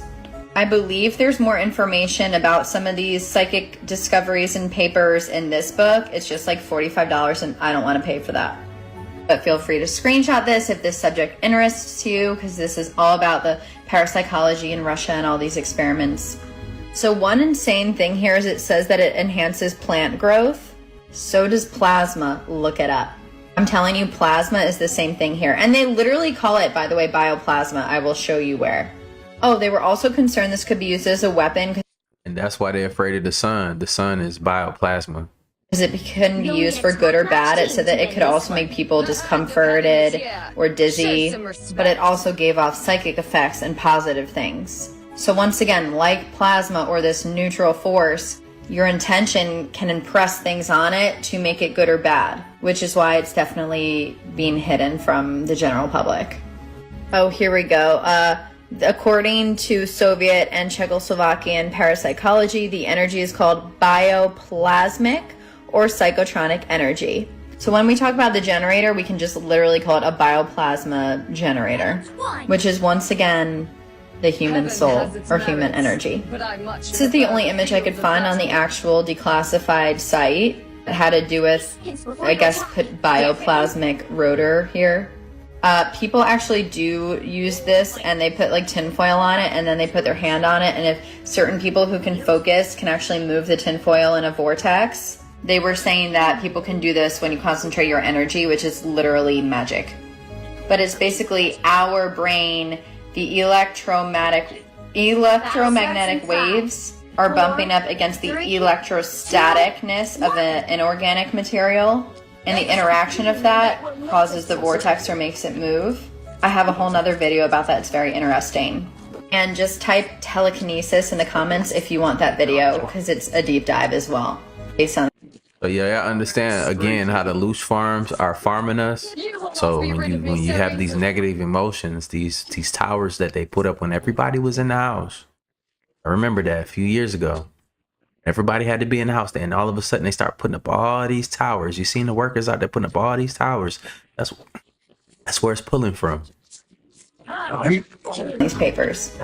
So Robert. That's why they spray the sky to disconnect you from that. So when you try to tap into these abilities, you really can't do it to your fullest potential. It's because it's already being used up from somewhere else. So you'll never think that it's you that's able to do these things. Think about it. For Pavlida, this is the most interesting part of this video. I should have started with this. He stated that why his machine worked, and he worked on this for 30 years without the government knowing, by the way. He stated that the secret's in the form. So basically, really quick, some background. What happened was he was working on this for a long time, and then the government found out he was doing this stuff, and they kind of like took him up. You won't find anything about it basically online besides in the CIA papers.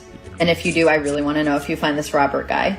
And he said that he got this idea by studying very old texts. When they asked which ones, the Czechs smiled and said, "We're sorry, we can't tell you that." The generators were not fully patented yet. I looked up a patent, by the way. That was in 1994. But I think this might have been in the 70s. But anyway, he said the secret of the generators is in their form. That is the key thing that Pavlida talked about in his studies. It is the shape that lets you accumulate this energy and turn it into whatever purposes you want. I'm going to figure this out in the future. Obviously, this has to do with sacred geometry. It also had to do with the use of copper, iron, gold, steel, brass. A lot of people, by the way, that studied plasma also studied metallurgy, it's called. There is a huge link with steel and copper and these metals and plasma and how to harness them. My dog just sneezed. They also compared it to Reichenbach's idea of an otoscope or an otic force, which is an all-pervasive energy, plasma, which this is the otic force. He compared it to animal magnetism. It also had to do with the god Odin. There's literally a whole little ancient book. You could download the PDF of this for free. He talks about everything from ghosts, to crystals, to electricity. I mean, this is like plasma magic, guys. Also, I guess the patents were eventually filed in the 90s. This is one of them that directly is linked to this generator that is called bioenergy treatment. You can look it up on Google. It talks about healing people with sound and a programmable magnetic field.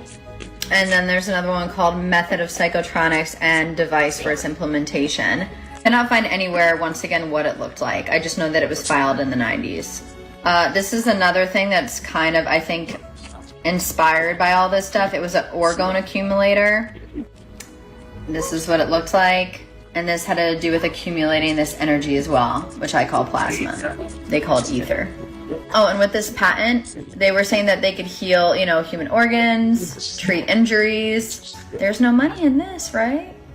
Sorry, medical field does not like this. Bye-bye. Bye-bye, bioplasma machine. Okay, so this is like the most interesting thing I came across. So when they were talking about verifying his testings, obviously this had to do with geometry. Albert Einstein even stated the next breakthrough in physics would be in geometry. Once again, Pavlida stated that the secret's in the form to harvest this energy. Harness, not harvest. And this new geometry is hidden in 3D for the machine. This is all I could find on the machine. The geometry would be of interest to those interested in New Age subjects like Kabbalah, Tarot, or I Ching. Besides showing how the limits of 12 quarks and the limits of 232 crystal symmetry limits were derived, this new geometry shows, again, hidden in 3D, the source of these subjects as well. I have no idea what this part means. He stated, the secret is a new way of looking at geometry. The key to geometry is the relationship of equal-sized balls, lines, and points. Therefore, spheres becoming an impossibility in geometry itself. It is fundamentally 3D geometry. It differs in some respects to sphere packing. Understand that what you see with your eyes creates a flat picture. In order to go forward, you must construct a model. And then it kind of tells you like how to construct some model so you'll understand what the heck they're talking about. I don't have time to do that right now.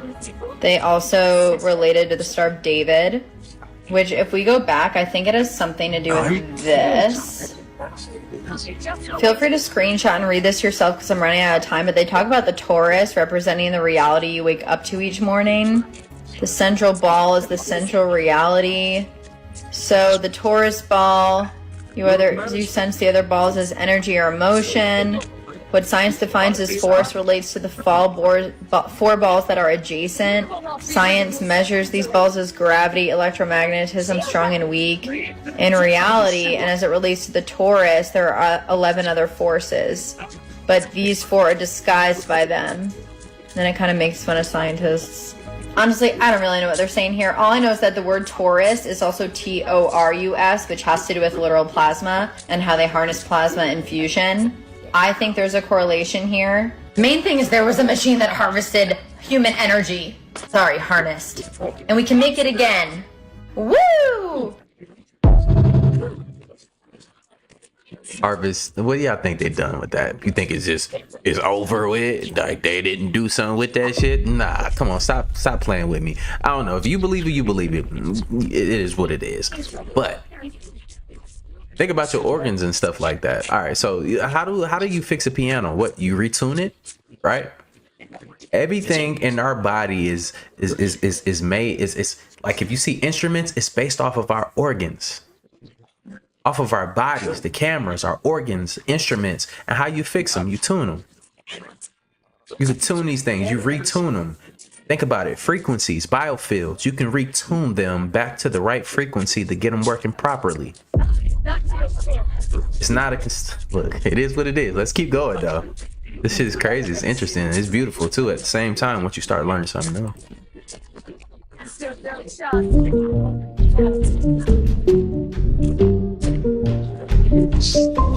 After the Board of Peace meeting this week, many are saying how what the Bible describes in the end times can clearly shape into a reality in our lifetime. It's like everything is speeding up, and we are living in the last minutes of the last days. So many things are happening at once. They talked about global ID, digital tracking, peace among the nations and the Abrahamic faith. Kushner was appointed as the new envoy of peace. We're making Jared an envoy also, envoy of peace.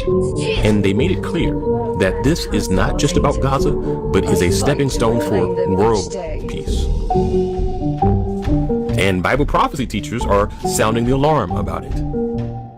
Donald Trump dropped a bombshell today at the Board of Peace's first meeting, stating that the Board of Peace is going to be overseeing the United Nations. Listen to this. We're going to be working with the United Nations very closely. We're going to bring them back. I think the United Nations has great potential. The Board of Peace is going to almost be looking over the United Nations, making sure it runs properly. The Board of Peace will be something that the likes of which I don't think anybody's seen before. This is not normal conversation or normal politics. This is end times territory. It's time to wake up. The Bible warns of a false peace leading straight into the Antichrist one world control. We are watching prophecy unfold live. For those of you who do not believe that the Bible is true, I would at least like to challenge you to try to see what's going on, because what's going on right now is incredibly significant. Because right now you have all of these militaries that are forming up over in the Middle East, and it's like they're being drawn there. It's almost as if there is a magnet in Israel which is pulling all of these other nations to it. Actually, it makes me think about Daniel 8:25. By peace shall he destroy many. And what was their whole conversation about today? Why can't the world be better? Why can't there be peace? Why can't there be more prosperity for all people? Well, thanks, Jared. I couldn't have said it better myself. I truly believe we are in the last days. False peace is rising fast. Do not get caught sleeping. The signs are screaming. Even if he ends his term, his second term, when he finishes it, he's still going to be in control of the Board of Peace, because the rules for the Board of Peace is that the chairman cannot leave unless he wants to. And so what I want you to focus on is that the Board of Peace is a global power. It's something that wasn't there, and now it is. And so they're going to be looking over and basically managing the United Nations, which I think is incredible. He's still going to be in control of the Board of Peace, which I think is really significant. So things are heating up. Just recently, Jared Kushner revealed that Gaza will be turned into a smart city metropolis. In the last video, we looked at how the Bible shows that the region of Gaza will play a significant role when the Antichrist is on the scene. Recently, nations have started to push for digital ID and monetary tracking systems. And the Bible shows that the beast system will be able to track all on earth and control who can buy or sell. And this Board of Peace meeting revealed that digital ID and electronic payment tracking systems will soon be realized on a global scale. Trump and Kushner have made groundbreaking peace deals in the Middle East, with Trump now being hailed the president of peace. And Kushner has been credited as being the mastermind behind it all. When we brought Jared in, Jared was responsible for the Abraham Accords, which is incredible. Nobody else could have done it. Very smart guy. And we're making Jared an envoy also, envoy of peace. I tell you what, I say at least we're covered from an IQ standpoint. And of course, the Bible shows that in the end times, the nations will cry peace and security, but then destruction will come. Why? Well, because Daniel describes how an Antichrist kingly figure will rise, bringing peace right before he turns on the people of God. Now, I want to show you something interesting here. Notice how it describes the Antichrist's rise to power. It says that he will be empowered by Satan. Now, personally, I don't believe the Beast King has yet received this satanic empowerment, but look what it says happens first.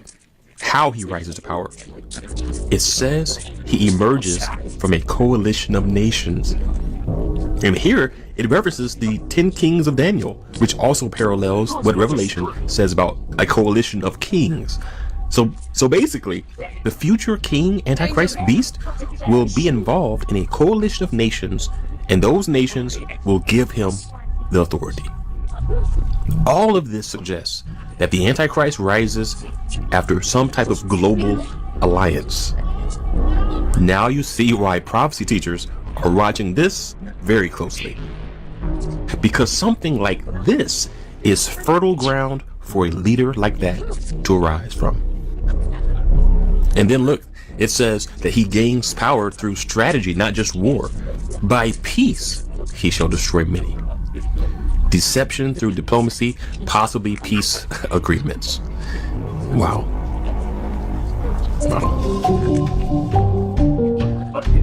So, who is the Antichrist? Well, we've said this before, but we don't believe it's Kushner because the Antichrist will be a kingly governing type of figure. Kushner is one who pulls strings behind the scenes in a mastermind type of way. And so if you watch this video, you will see where we lean regarding what his role could be. Now, the Beast King? Well, God hasn't released us to declare someone as the Antichrist until certain things happen. But if you want to know where we lean with that, check out the end of this video and pay attention to the imagery. Also, next week we will have a video on the Omen, which will be interesting, but it's also going to secretly hint at a few things in a very strategic way. So you got to have your thinking cap on. Don't miss that when it comes. Now, this first Board of Peace meeting was nearly 4 hours long, but if you watched it, paying close attention, a few things do become clear.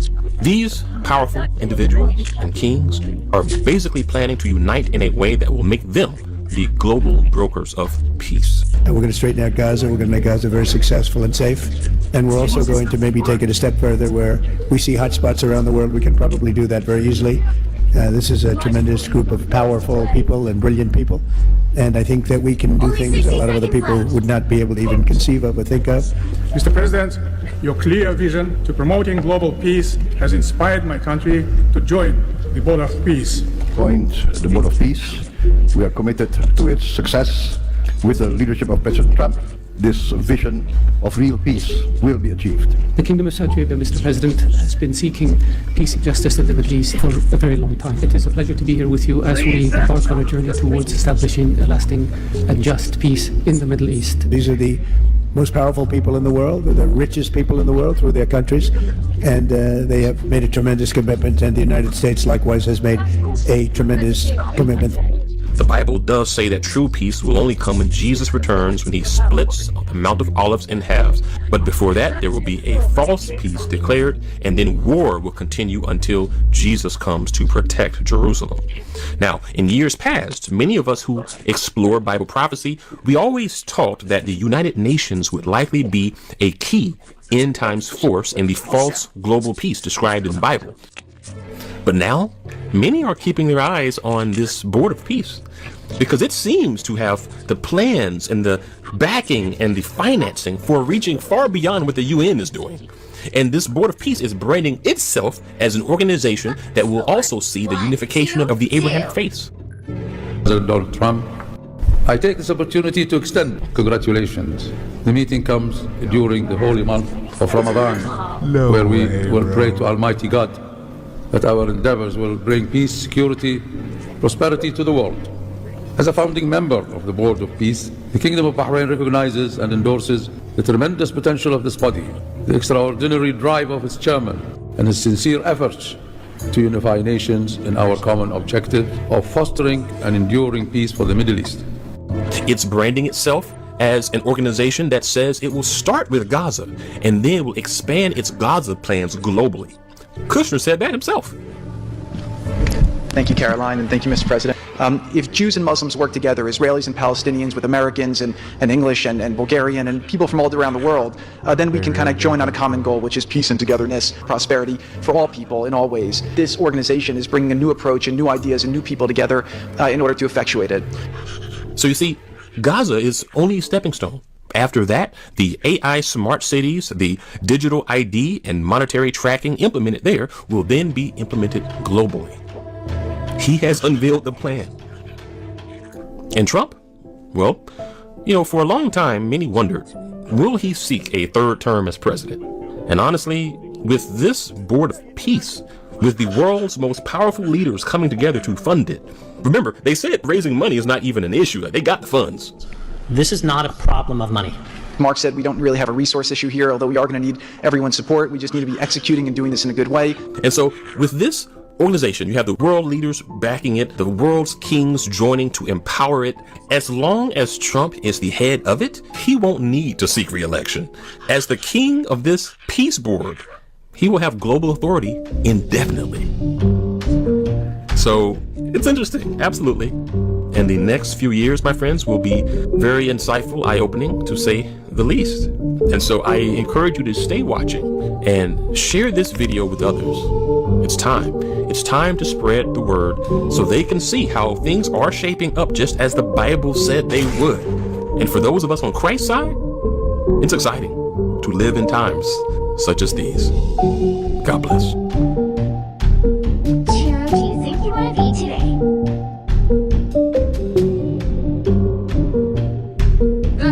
Heaven is here. Show some respect. The elites have seen the future and they didn't like what they saw, which is why they're trying to change the future. This is called Project Looking Glass. So the government created a device that was reverse engineered from alien technology, allegedly from the Roswell crash thing. And they created a device that could see into the future, and they could see different timelines and different future possibilities. And they didn't like what they saw because the timelines got fixed and they couldn't see any other variations, and they only saw one variation back in 2012 is when things stopped working. In the Infinity War movie, Doctor Strange looks at all the future outcomes and they only find one where they could win, and that's essentially what Project Looking Glass is. But the government didn't see what they wanted to see, which is why They're releasing the files right now to speed things up, to get people all riled up, to create this unrest and revolution. Because when revolution happens, in which it should, because obviously pedophiles torturing kids and stuff is unacceptable. We must stop that. But they're doing that because they want to destabilize the world. There are nations overthrowing their leadership, and they want us to revolt and do the Rebel Alliance and Star Wars so that they can come in and fill in the power vacuum. Because they want everyone on one team. And the United States is everyone on one team in order to prepare to fight the next threat.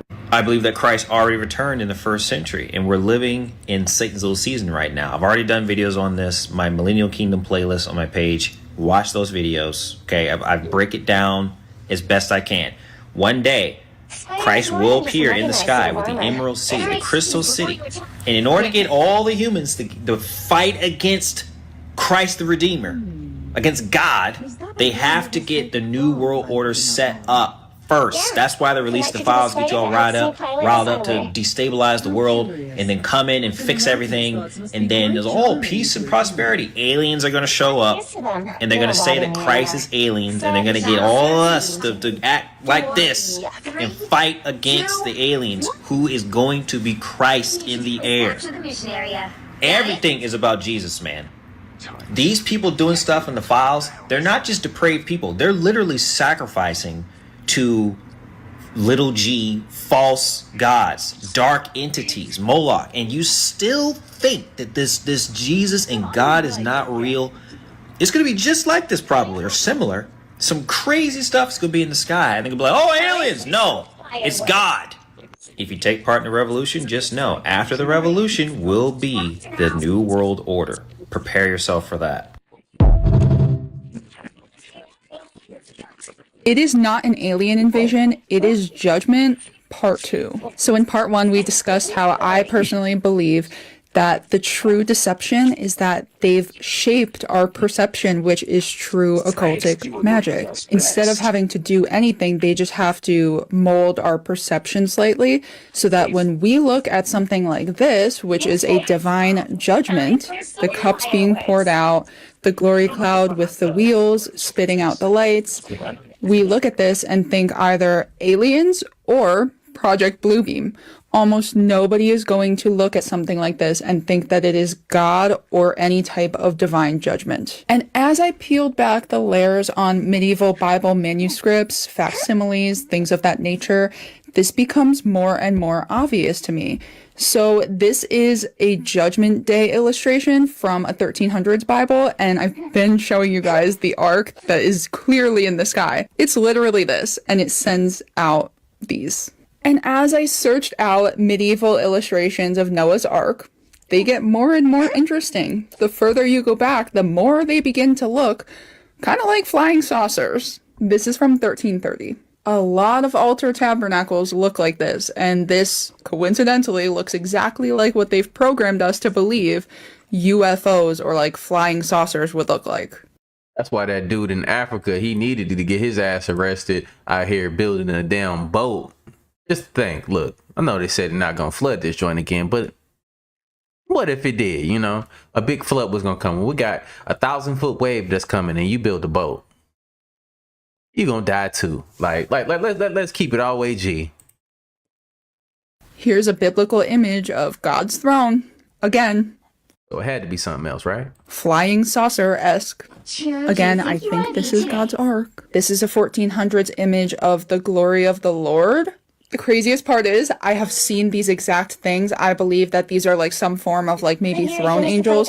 They spit out the northern lights. I have seen these with my own eyes. How about this 1700s illustration? This is the baptism of Christ, guys. Look at what's going on here and tell me that this doesn't look... I know this image is probably freaking a lot of people out, but I just ask that you consider that we may be conditioned to perceive things the wrong way. Because Jesus asks the Pharisees, was John's baptism from man or from heaven? So this picture is Jesus's baptism. Jesus later references baptism being from heaven, right? And you're clothed with light. You get the living water from heaven. And very consistently, antique Bibles/sources all have engravings of New Jerusalem that look like this. Baptism from heaven, New Jerusalem/heaven. And I know this is probably giving a lot of people the heebie-jeebies. I get it. I want to show you a couple scriptures before we continue. The Jerusalem above is free, and she is our mother. What do they teach us those things are called? Mother ships. Why? To induce fear. I believe that's why Revelation says that Satan will deceive the whole world into encompassing the camp of the saints. The one who conquers, I will make him a pillar in the temple of my God. Never shall he go out of it, and I will write on him the name of my God and the name of the city of my God, the New Jerusalem, which comes down from my God out of heaven, and my own new name. He who has an ear to hear, let him hear what the Spirit says to the churches. So the idea I'm presenting seems very foreign to most people because of the programming, but it's very much in Scripture. Come, I will show you the bride, the wife of the Lamb. And he carried me away in the Spirit to a great high mountain and showed me the holy city, Jerusalem, coming down out of heaven from God, having the glory of God, its radiance like a most rare jewel, like jasper, clear as crystal. Blessed are those who wash their robes. So this is the ESV. I don't like the translation for this verse because a more accurate translation would be, Barak are those who keep his commandments. And what does Barak mean? It goes back to God's lightning, which has the exact same root word as the emerald in Aaron's breastplate. So green lightning are those who keep the commandments. And then I showed you guys my antique book where it casually says that Elijah and Enoch were beamed up in a beam of God's fire. And every single day I see what I believe to be the ark, spitting out beams of fire, just like Revelation 11:19 says. God's temple in heaven was opened, his ark was seen, and it was letting out flashes of lightning and rumbles and things of that nature. So use discernment, right? But this is all just getting too weird to me. It adds up a little bit too much, and the scriptures very much support it. On that day, messengers shall go out from me in ships to terrify the unsuspecting people of Cush, and anguish shall come upon them on the day of Egypt's doom. So ships. Most of our minds would go towards like marine ships. The Hebrew word here is not like a sailing ship. It's like more a vessel. Here's another medieval engraving of a sky battle. So they depicted ships in the sky. At the time of the end, the king of the south shall attack him, but the king of the north shall rush upon him like a whirlwind, with chariots and horsemen, and with many ships. And that's why they used to sing, swing low, sweet chariot.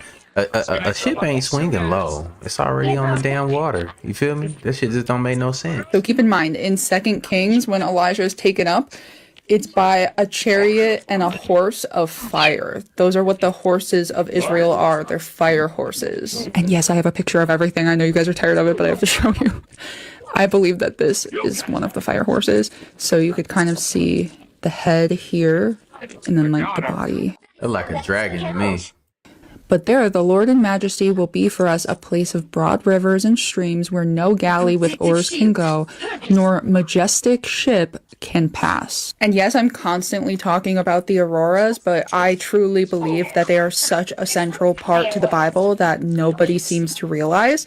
So it says, an oracle concerning Damascus, the cities of Auror are deserted. They will be for flocks, which will lie down, and none will make them afraid. This reminds me so much of Psalm 23, where David says, he leads me beside still waters, he restores my soul, he makes me lie down in green pastures. In medieval times, they often depicted these crazy looking comets, and they always had swords in them. And coincidentally, a lot of medieval engravings and like illustrations of angels, like biblical seraphim, look exactly like what they've trained us to believe sky aliens would look like. Come to think of it, pretty much every single type of angel that's biblically accurate will be interpreted as an alien from outer space or some kind of alien by 90% of the public.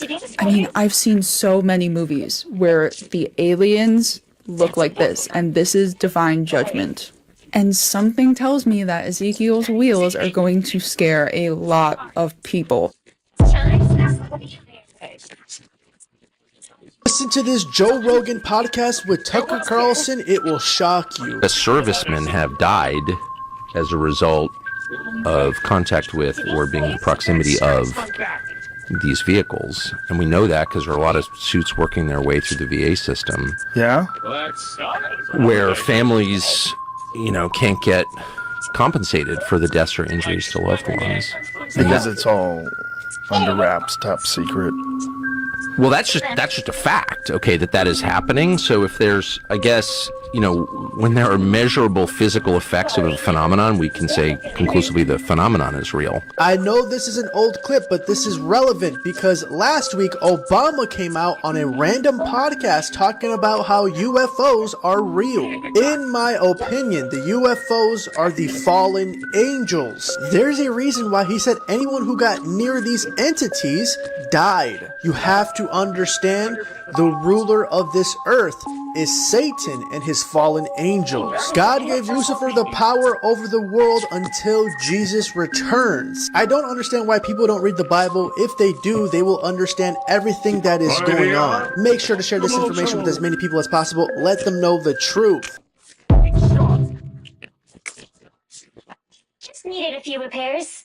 1963. The original AI is ancient. Demons are the original AI. They are spirit programs. They are reactive background processes. They are not creative. They've been around much longer than 1963. Solomon controlled at least 72 demons, and Solomon's time was much more advanced and much more organic, holistic technology. He controlled them with the seal of Solomon. He was the Lord of the Ring of demons. In Islam, they're known as jinn or genies. This is where we get the genie in a lamp.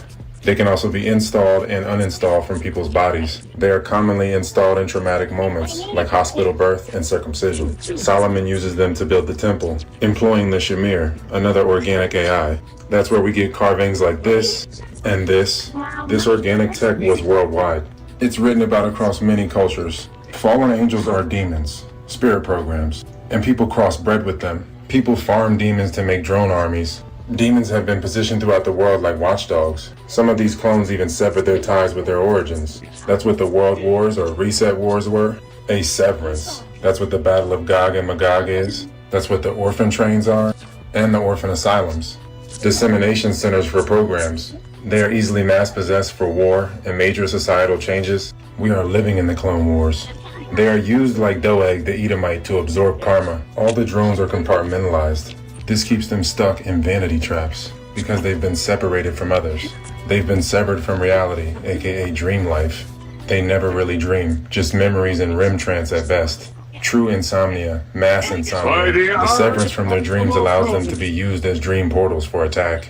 The dreams have always been the front line in the war. The separation from the dream or reality allows people to do heinous things like this, and the spirit programs were already implanted long ago, if not generations ago. Heaven is base reality, aka dreams, real dreaming. And the dreamers are waking up. We are transitioning to the other side of the loop. The Bible is an explanation of the loop of events. One season is the producer season, one season is the parasites. The dreamers are the hosts for this reality. As they wake up, all the demons become activated. All the projections, all the background processes. Personalities are demons, programs that grow inside of you from the point of a trauma or from a high stress situation. We have been split. People are split within, and the crossbreeding has created more fragmentation. Now people reincarnate randomly across the grid, and soul groups are fragmented, so when people meet, it seems more random. The separation allows for infiltration and usurpation. It's all about the identity theft. Take the identity and take the real Holy Land to invert the world. Make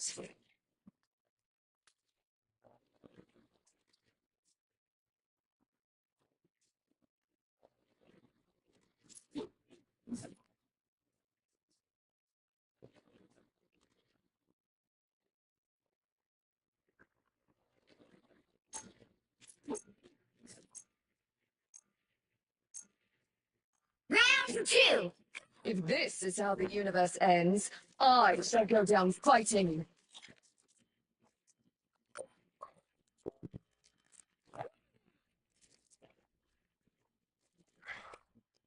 30 seconds before you attack. Get ready.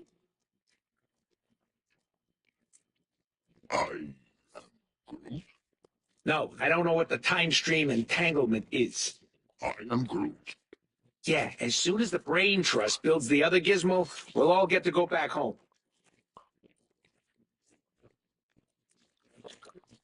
Time.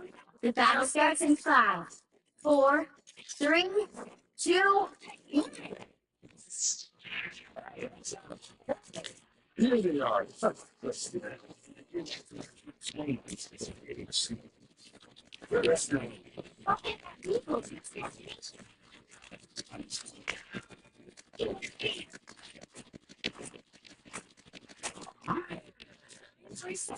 Fireways. My soul is not yours to claim. People usually don't let me into shrines.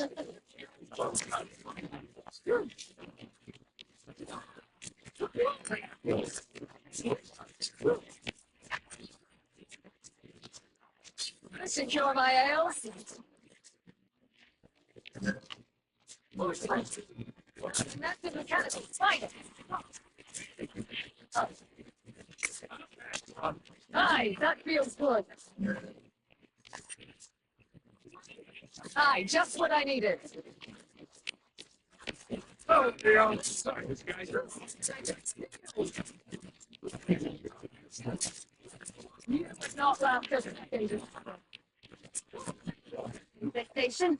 So unpleasant to you too.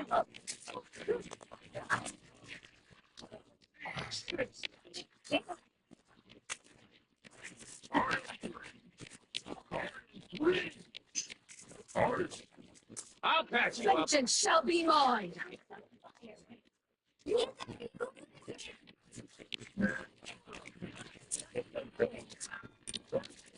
Someone said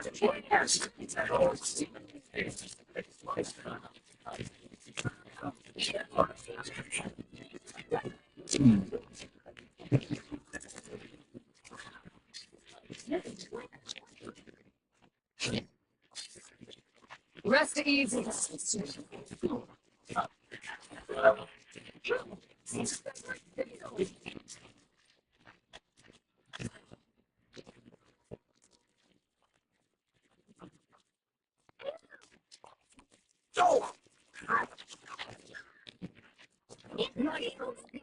Clay.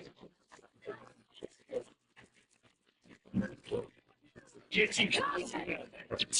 Being a snake.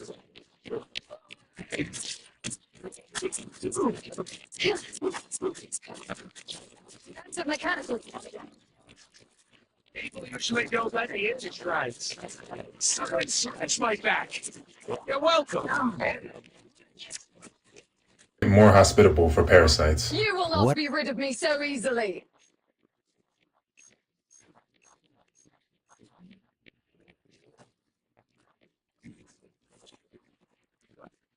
only 60 seconds left.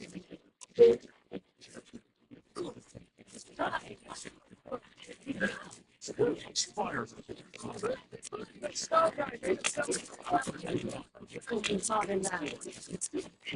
They're on sight.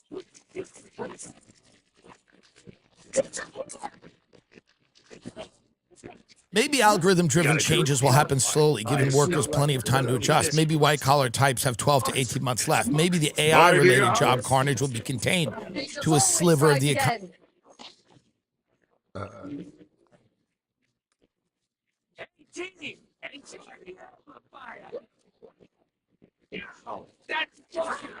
I suppose the sheriff puts out.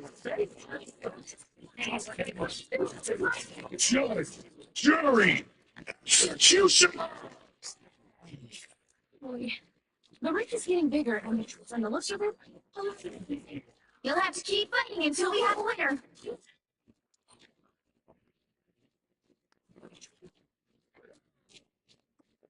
You won't fail this fighter, Zero.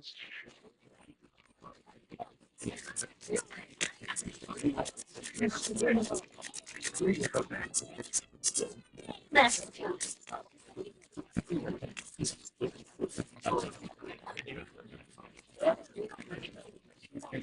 It made your father proud of the idea. For you to be fine.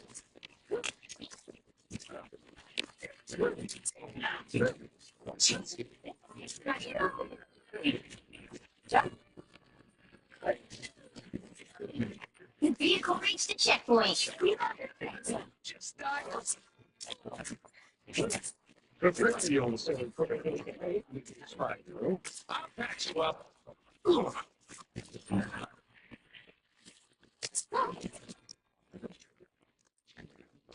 I took great pleasure in striking you down. Hi, that feels good.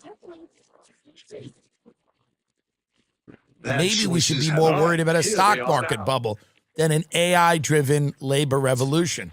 I don't think anyone knows what will happen or even what is happening now. AI technology is changing at an exponential pace and changing the workforce in 1,000 hard-to-parse ways. And the people that are making the AI, the people that are really enthused about this stuff, are very happy to see the entire world destroyed. I mean, it's true. It's one of the only products that I've ever seen a mass marketing campaign for that they will tell you, the people that are making the product will tell you they're going to destroy the world. And they say it very calmly, and they're like, you know, Sam Altman's like, well, I think that we should all keep in mind that before the complete and total destruction of the world, we're going to have a real increase in productivity. I've never seen a product like this. This would have been like if McDonald's in the 90s was like, we're giving you cancer. You're all getting cancer. No one, you got to bury the lead a little bit here. Get up Sam Altman talking about AI and the complete destruction of the labor force. They will straight up tell you, and you know, props to them. They're not hiding it. They're going, yeah, I mean, there's no way around it. There's no way around it. Everyone that has a job and a purpose right now and money has to figure out some other way to live. We got to figure out another way for them to live. It just, whatever your life is where you have a job and you have money from that job, that's not going to work anymore. That's not going to work anymore. So, you know, if you need stuff like that to fit, and they'll even say stuff like this. They'll be like, if you need a job and money to feel good about yourself, we got a real problem. We got a real problem coming if you need a job and money to feel good about yourself, because that's not part of the future. Destructible environment here. We're all gonna be, I thought I was holding you know, yeah, so here's Sam Altman, who's defending AI's energy toll, because you know all these AI data centers use tons of energy, and because replacing humanity actually is, you need a lot of energy to replace the population.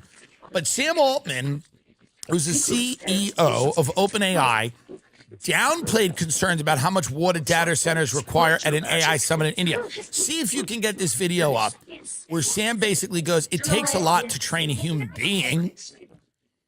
It's a lot of energy. You got to raise them and send them to school, and you got to buy them stupid birthday cakes and put birthday candles on the cake. You got to teach them how to ride a bike, and then they're going to want to go to prom. Then you're going to have to talk to them about how to be a good person. They maybe have to go to college. You visit them at college. You drop them off at college. Your wife cries. It's a whole thing. The kid calls you from college and tells you about a girl that he wants to bring home over the holidays. Why do we need to do all that whole process called life? Let's eliminate it. Let's get rid of it. We don't need it. Why would we need it? Here it is. Sam Altman, a friend of the show, creepy Sith Lord Sam Altman. I hate that a lot of these people are gay, by the way. And it bothers me because as a gay person, I go, well, this doesn't make me look great, although me and Sam Altman don't really have tons in common. Here is Sam Altman talking about training a human being, which is called life, by the way. We can kind of start to think about eliminating. If we start to think about how to eliminate the process by which we instill character and skills and help people realize their talent if we get rid of that process and we just put a bunch of AI data centers in the middle of the desert and soak up the world's energy. We can end life on Earth very quickly. Sam Altman. One of the things that is always unfair in this comparison is people talk about how much energy it takes to train an AI model relative to how much it costs a human to do one inference query. But it also takes a lot of energy to train a human. It takes like 20 years of life and all of the food you eat during that time before you get smart. And not only that, it took like the very widespread evolution of the 100 billion people that have ever lived and learned not to get eaten by predators and learned how to like figure out science and whatever to produce you, and then you took whatever you. So here's what's going on. I don't want to scare anyone. These people all believe that they are communicating with some ancient Sumerian deity. I know this I have kind of sources on this. They believe they really do. They believe they are communicating with super intelligence, and they do believe, and he just said it out loud, by the way. He literally just said, he was like, the 100 million years of evolution, all of the 20 years of life, they have all led to this point. And this point is when we are going to give birth, as I've said on the show before, because this is their main goal, to the AI demon. They want to give birth to the AI demon, the super intelligent AI, who is then going to run the planet and decide who stays, who goes, who's necessary, who's not. They're pretty open about this. This is the thing about all of the AI people, all of the tech people. They really are... 3, 2, 3. You know, they really are pretty including which side you're transparent when it comes to what they want to do You'll need a top-notch and what they team need to win do this in one. their minds, because they go, if China gets to it first, if China unleashes the AI demon before we unleash our AI demon, our American AI demon, Western values, America, rah-rah AI demon, and China enslaves their population with their demon, they will sell the world their demon, and then that demon will enslave the world, and then they'll make all the money, and they'll have all the geopolitical leverage, and they'll have all the military advantages. So in this, quote, AI arms race, we are both racing, the U.S. and China, to give birth to an ancient Sumerian super intelligent demon, and your Aunt Connie in Phoenix, who's a receptionist, is fucked. I think you know quite enough about because that's what's going on, and you got to tell her that. You go, Connie, I hope you've saved money, because there are men in Silicon Valley who are communicating with an ancient Sumerian god. What? Connie, will you sit down and listen to me? Connie, have you saved your money? I've saved a little bit of it, but, you know, the prices at the grocery store are so high. Connie, you have 18 months before your ass is out of that office. There's an ancient Sumerian god that Sam Altman and Peter Thiel are communicating with, and they're going to give birth to an AI demon. What? It's a demonic force that's going to take form through artificial intelligence. And we have to do it before China does. Well, that sounds scary. You have no idea how scary it is, Connie, and you better save your money. You've got 18 months. 18 months left before this AI demon is going to do your job. An ancient Sumerian god is going to do my job? Yes. Yes. How many times do I have to explain this to you, Connie? An ancient god before Jesus, before Yahweh, before Muhammad, before any of it. I mean, an ancient, Connie, I don't even know where to start with you sometimes. We have finally invented a way to summon this demon and bring it back to Earth to increase efficiency. Because think about it, what would, when you talk about AI, and I mean, let's just have fun here for a minute, because by the way, you know, I hope no matter what happens, and I want to tell you people this, I want to ask you this really, no matter what happens, no matter how bad it gets for you, no matter if you're in the streets with your families, I hope you still listen to this show. I really do. I really hope you still listen to podcasts, even if it gets terrible for you. And I hope it doesn't. But even if it's bad, we're like, you're living in a town of, it's just kind of post-apocalyptic and it's just large, mountains of trash. And again, people are burning fires to keep warm and there's wars over water and food. And I hope none of that happens. But if it does, man, I hope you still listen to podcasts. I hope that you still are entertained and informed by podcasts. That's all. But Sam Altman basically has come out and said it. They've said it. They go, why do we need, we have 20 years and also an entire human race. An entire human race needed years and years of evolution to produce the conditions so that we can train people and so that people can have lives. And we don't need it anymore. It has all brought us to this point. They believe they are giving birth to God. This is not a conspiracy. It's not a joke. It's funny. It's funny. But they really do believe they're giving birth to God. And then it's what it is. Then it'll sort itself out. But they believe they are there to give birth to AI, superintelligence, plus quantum computing, whatever. And that godlike, omniscient entity is going to run the entire planet. All the governments, it's going to run everything. And it's going to make decisions. And human beings either have to merge with this or take its edicts and accept their fate. But that's what these guys are doing. That's the product. So it starts with like, hey, let's automate your Aunt Connie's job in Phoenix. And you might go, fuck Connie. She's a cunt. I don't like her Facebook posts. I'm glad to see Connie on the street. Sure. But there's a lot of Connies out there, and you might be one of them, because apparently this thing's going to take everybody out. Pick your hero or villain. I'm not judging. The hand of heaven is here.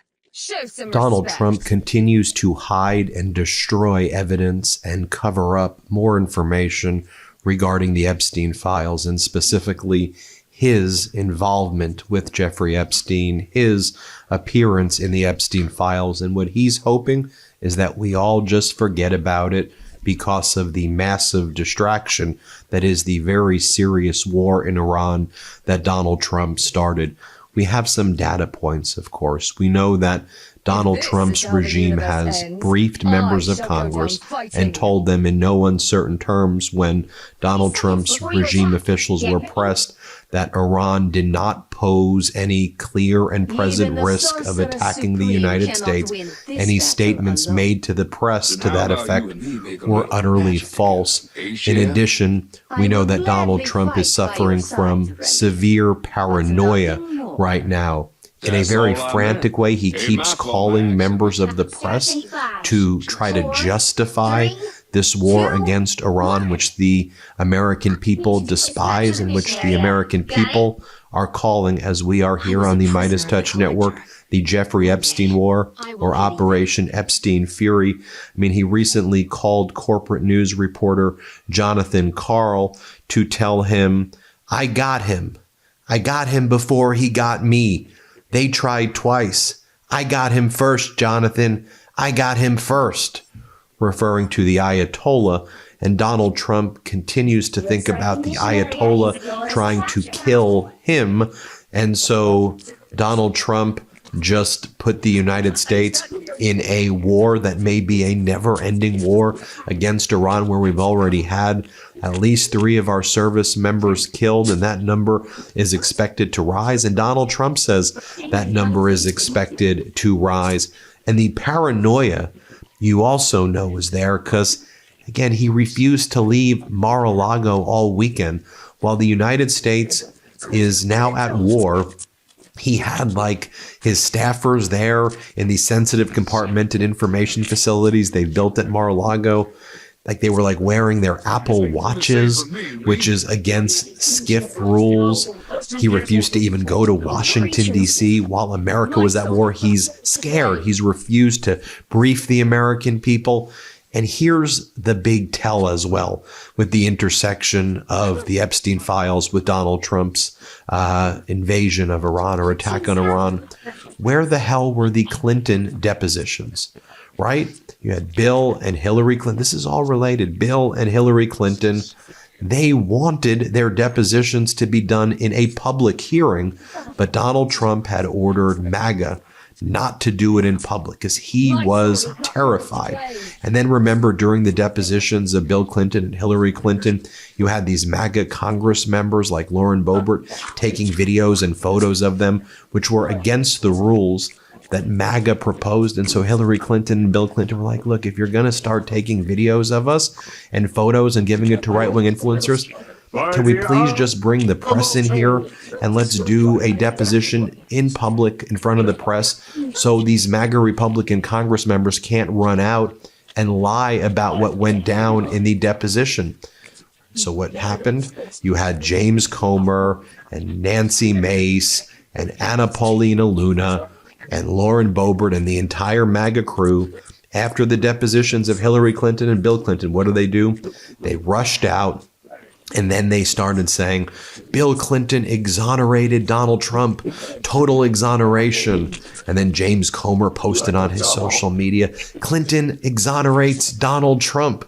I'm just trying to understand this. Like, y'all hate Clinton, but now Clinton you use as the character reference for Donald Trump. There's no consistency with these MAGA people, but that's not what Bill Clinton said. He didn't exonerate Donald Trump. Quite the contrary. Bill Clinton said that Donald Trump said that he had a fallout with Epstein to Clinton over a real estate transaction. And we at the Midas Touch Network pointed out what that transaction was a very long time ago, years ago, when we've been covering the Epstein files on the Midas Touch Network. Remember what I've been saying? Focus on that real estate transaction. 2004, Donald Trump outbids Epstein in a foreclosure sale of Abe Gossman's mansion on West Palm Beach. Donald Trump buys it for $41 million, then sells it to a Russian oligarch 4 years later for $95 million. Epstein then accuses Donald Trump of shenanigans regarding that transaction with the Russian oligarch. Accusations flew. Was it money laundering? Was it other improprieties with this Dmitry Rybalov, Russian oligarch? Then Donald Trump had the falling out with Epstein over a real estate deal, because that's what happens with these Epstein class people. So we have the Donald Trump and his regime refusing to release the depositions now. I mean, days and days and days pass before the depositions can be released. They're supposed to be released immediately. Then Donald Trump immediately rushes into a war and doesn't release these depositions, which we should all see publicly. He has his MAGA say, see, Donald Trump is exonerated. Just think about it. Literally right before the bomb started going off in Iran, you had the MAGA Republicans hold a press conference and said, Donald Trump is exonerated. James Comer held that press conference and said, Donald Trump is exonerated. And boom, the bombs go off. In my opinion, and I'm not trying to be conspiratorial, you can have a different opinion than me. This was calculated and coordinated, and it was done that way, you know, at the same time. Now, in the past 24 to 48 hours, we're seeing corporate news and other large news outlets, even like New York Times. They're catching up to some of the reporting we've been doing on the Midas Touch Network. The New York Times reporting how Donald Trump's DOJ during his first administration intentionally refused to do investigations of Epstein's Zorro Ranch in New Mexico. Remember, that's the Zorro Ranch. That's a ranch that Epstein bought in 1993. He had till the time he died. There was a lot of sex trafficking going on at that ranch. There were rumors that there was an incinerator at that ranch. Bodies may have been buried at that ranch based on what we've been reading in the files. And Donald Trump's DOJ gave a stand-down order to the New Mexico Attorney General in 2019 and 2020. Do not search that. Do not do investigations there. Stay away. We've got it. And then Donald Trump's DOJ did absolutely nothing after giving a stand-down order to New Mexico Attorney General and to other officials there. And so the New York Times article, just so you can see it, again, it's consistent with all of the reporting that we've done here. Epstein's New Mexico ranch gets scrutiny at last, but it may be too late. It may be too late as well, because that ranch has since been sold to Don Huffines, a MAGA politician whose family made a lot of money starting in the 1920s, opening up one of the first automobile dealerships. And then Huffines became a real estate guy, became a Texas state senator, where he was a big proponent of normalizing relations between the United States and Russia. Don Huffines took a trip to Moscow in 2018. Donald Trump, on the same day we went to war with Iran, or maybe right before that, Donald Trump posted on his social media that he strongly endorses Don Huffines for the state comptroller position in Texas, that Don is a loyal MAGA guy, and he's always been there. Don Huffines is turning that ranch, Zorro Ranch, Epstein's ranch, into a Christian retreat for kids. And there's apparently already construction underway. And so will you be able to even investigate what went down there, given the time that's passed, given what we know about the Trump cover-up during his first administration?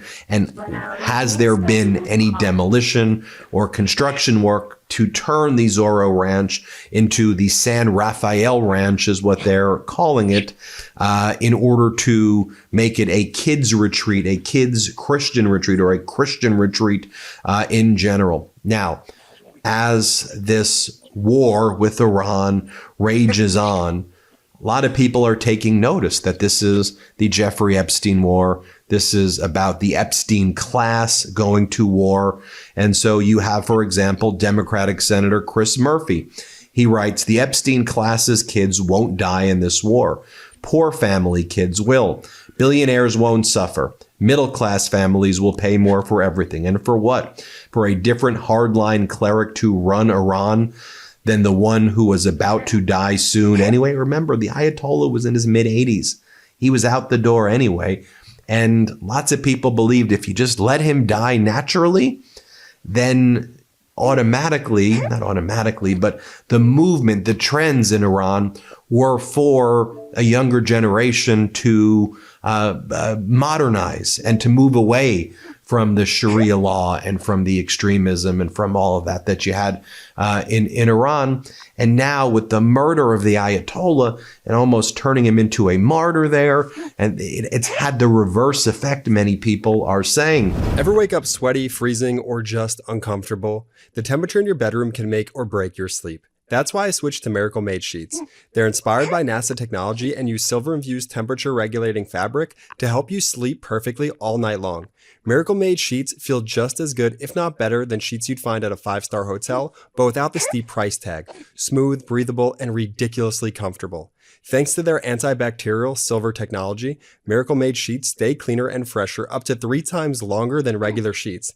That means fewer odors, fewer wash cycles, and way less laundry. All that hidden bacteria in regular sheets, it can clog your pores and cause breakouts. Miracle Made's antibacterial design helps you sleep cleaner and clearer night after night. Miracle Made sheets are crafted with NASA-inspired silver-infused fabric that helps regulate your body temperature. Hot sleeper, cold sleeper, it doesn't matter. These sheets help keep you in the comfort zone all night long. Upgrade your sleep or give the gift of better rest. Go to trymiracle.com/Midas to try Miracle Made sheets today.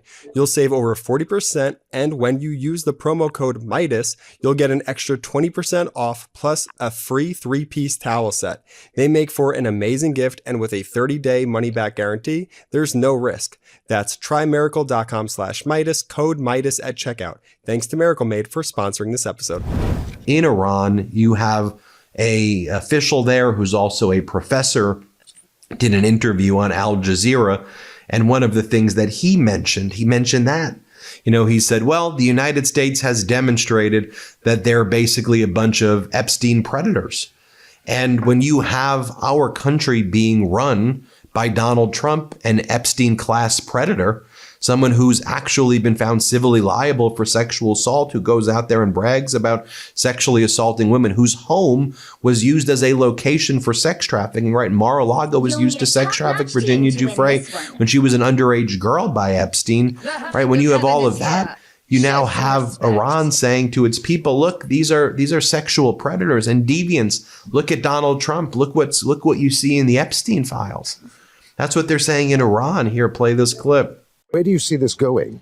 Is there an off-ramp for Iran?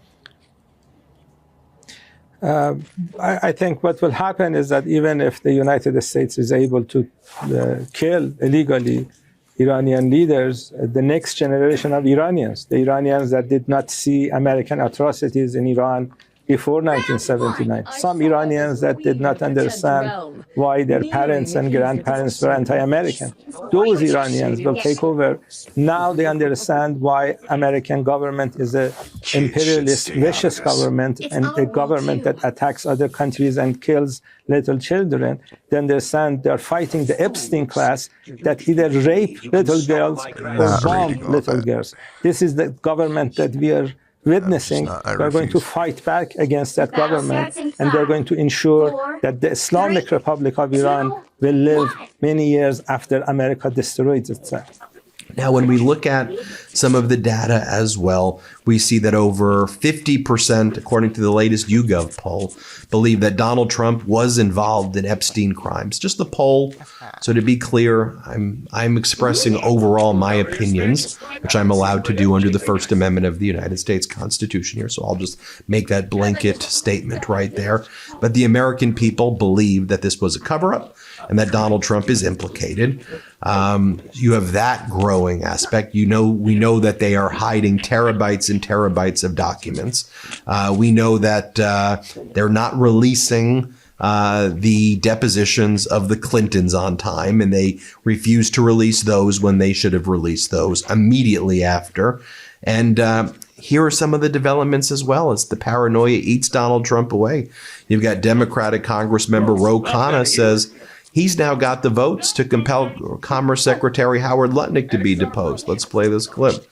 We have the votes to subpoena Lutnick. I don't believe we have the votes right now to subpoena President Trump because the Republicans control the House, and I don't think they would vote with us on that. But when Robert Garcia is chair of the Oversight Committee, we will have those votes. And the Clinton rule means that Donald Trump and his family members should testify. By the way, he should do it voluntarily. I mean, he should look at what President Clinton did. He answered every question. Why can't Donald Trump do the same? There's this question of these 3 FBI interviews. There's someone who made allegations against Donald Trump that she was sexually abused as a minor. I want to be very clear. There's no evidence whether that's true or not, but there were allegations made. One of those witness interviews was released. 3 of them are hidden by the Justice Department. Why are they hidden? When will they be released? These are the types of questions Donald Trump needs to answer. And one of the things that he mentions as well, Congressmember Khanna, that is that Donald Trump has now established the President Clinton precedent, which means Clinton gets deposed, Donald Trump gets deposed. Hillary gets deposed, even though she's nowhere in the files and never even met Epstein. Melania, who's met Epstein, who said very positive and glowing things about him and Ghislaine that we read in the emails and the files. Melania gets to be deposed. The Epstein precedent, they're calling it. Here, play this clip. Let me talk to you about one of the big headlines before the strikes against Iran this week, the fallout over the Epstein files. As you well know, former President Bill Clinton testified before the House Oversight Committee behind closed doors, saying, quote, he had no idea of the crimes that Epstein was committing. Do you have any outstanding questions for for President Bill Clinton about his relationship with Jeffrey Epstein, Congressman? When the transcript comes out, I think people will see that he answered every question. I actually think they'll see that some of the Democrats asked him tougher questions than even the Republicans.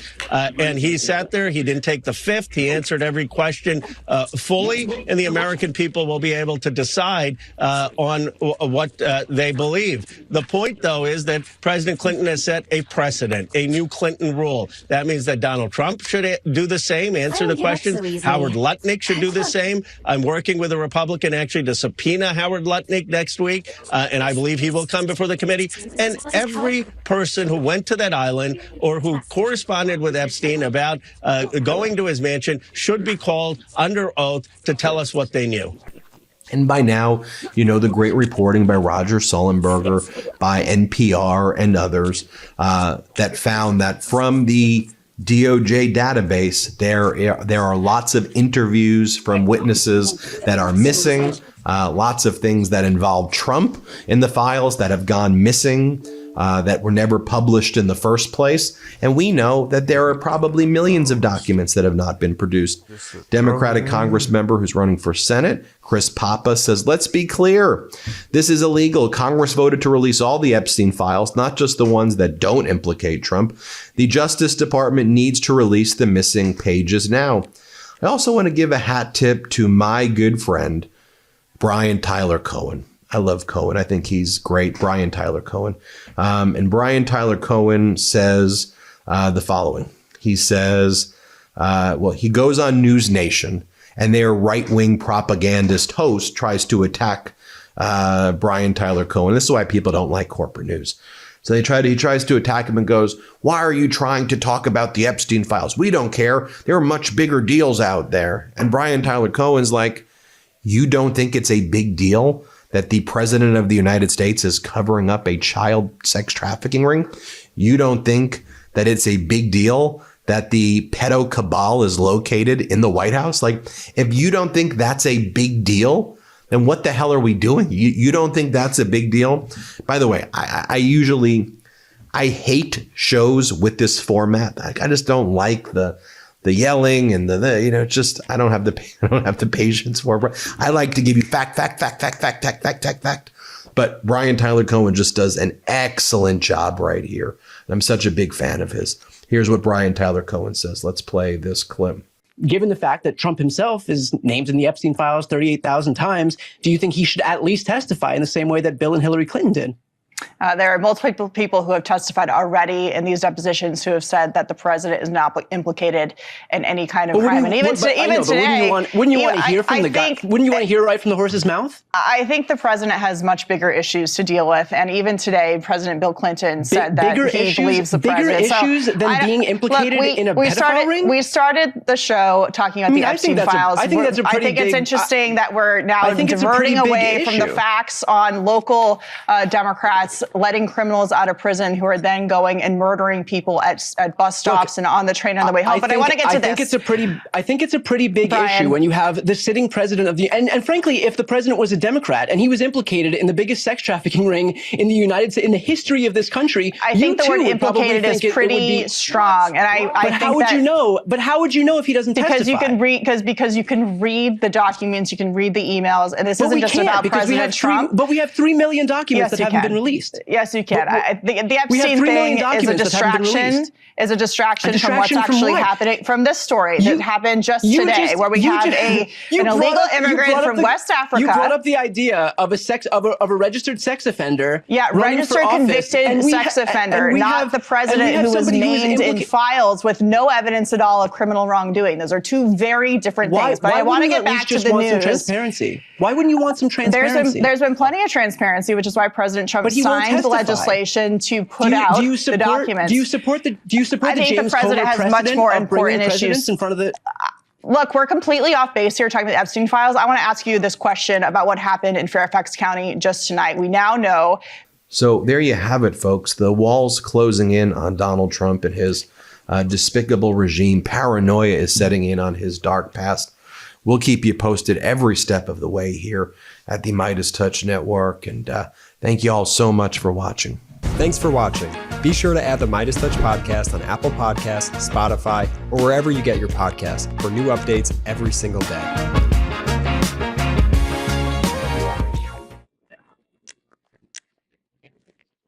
Oh shit! Content warning. This video is about a sensitive topic involving violence, assault, and loss of life. We've removed any graphic or descriptive content to comply with YouTube's guidelines. The aim of this video is to provide informative, factual journalism on tragic events in the public interest that does not dismiss its seriousness. All clips shown are under the doctrine of fair use for news reporting and analysis, and some points made in this video are simply opinions and theories. I'm not responsible for third-party information, and this video is being made purely for artistic, educational, documentary, and scientific purposes.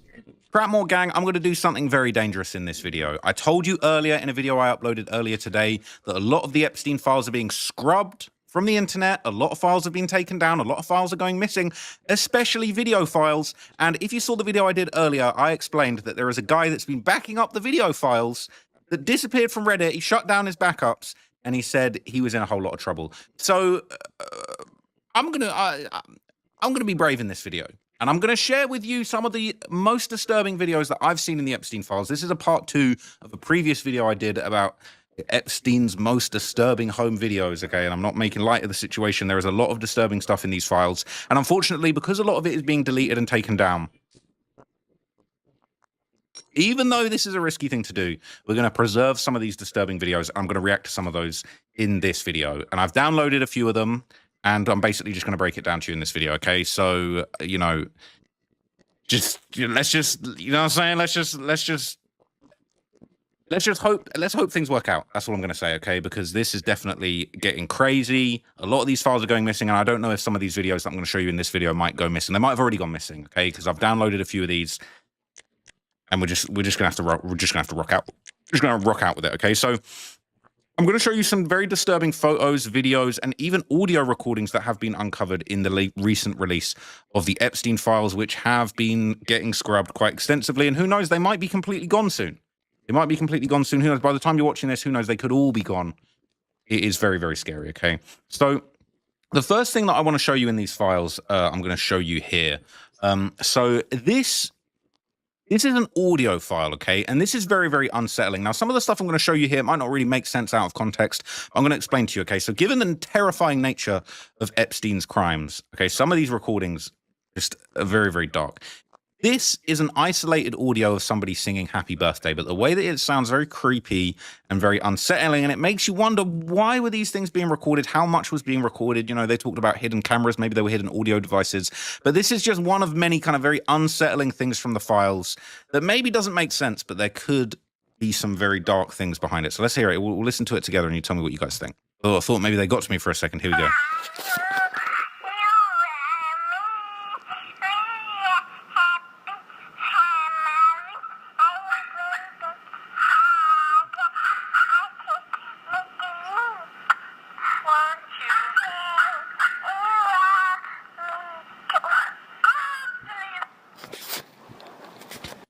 So I don't know if that's a kid singing Happy Birthday to an adult. I don't know if that was sent to Epstein. I don't know if he sent that to somebody else.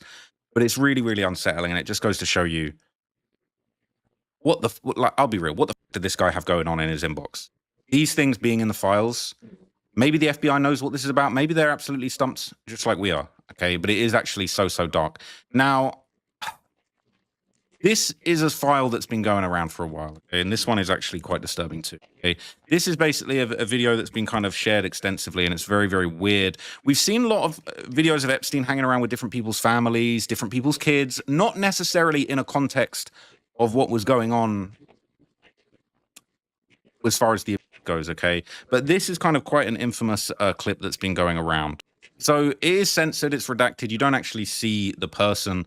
But this is Epstein, like, he's in a pool. He's with a kid in a pool.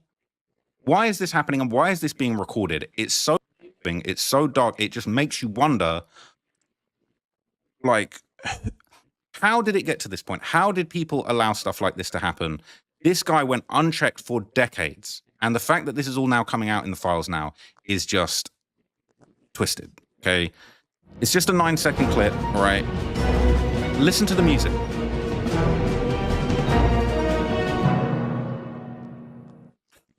That file was in the Epstein files. It was with that music. I didn't add that music to it.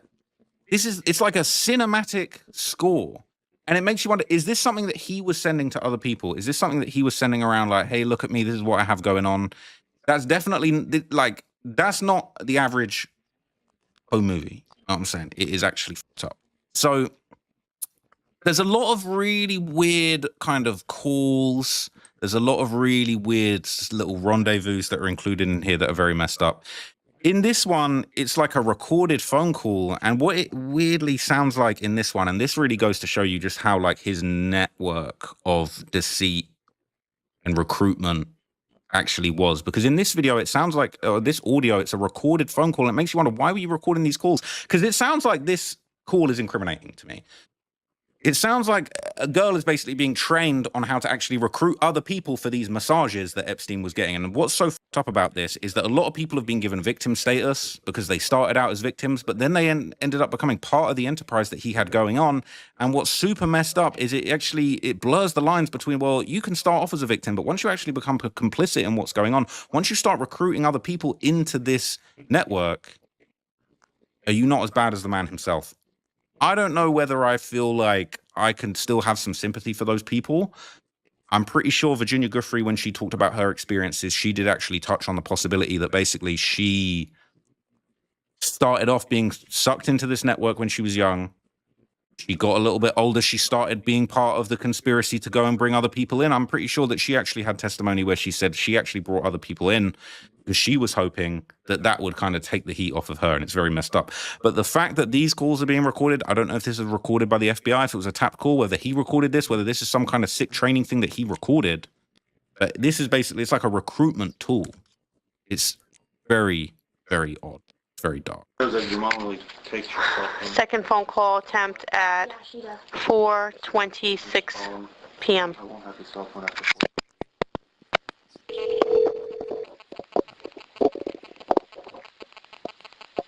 Hello? Hey, what's up? I talked to Jeffrey, and I'm going to his house tomorrow morning, and I'm taking my son. He's gonna set something up for How screwed up is that, right? Talking about, okay, I'm going to Jeffrey's house tomorrow and I'm taking, the name's redacted, it's like I'm taking blank. Just how normalized was this behavior? Just how fucked up this whole enterprise that he had. This is all, like, this guy should have been buried under the jail. I mean, he kind of got what he deserved in the end, but it really wasn't true justice. But this was completely normalized, that these calls, I would like to think, and I would hope to think that this is a call that was intercepted by the FBI. But the casuality that people are just talking about, yeah, I'm going to Jeffrey's house, I'm bringing this person, I'm going to set them up for that. It's actually despicable. Well, like, what do you think? I don't know. I'm going to talk to him tomorrow morning when I go to his house about it. How much, like, would I get paid? Last time?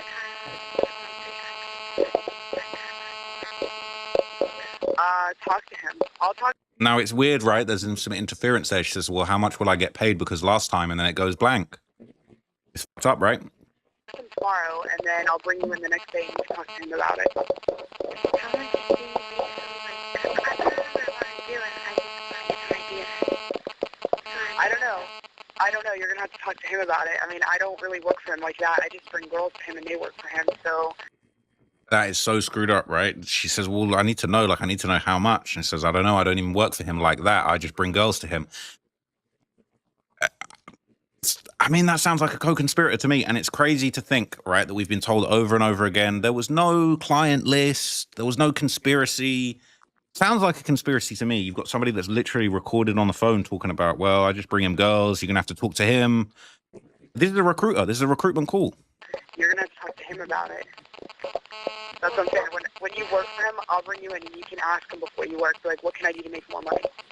Yeah, well, like, if I don't understand what you get paid.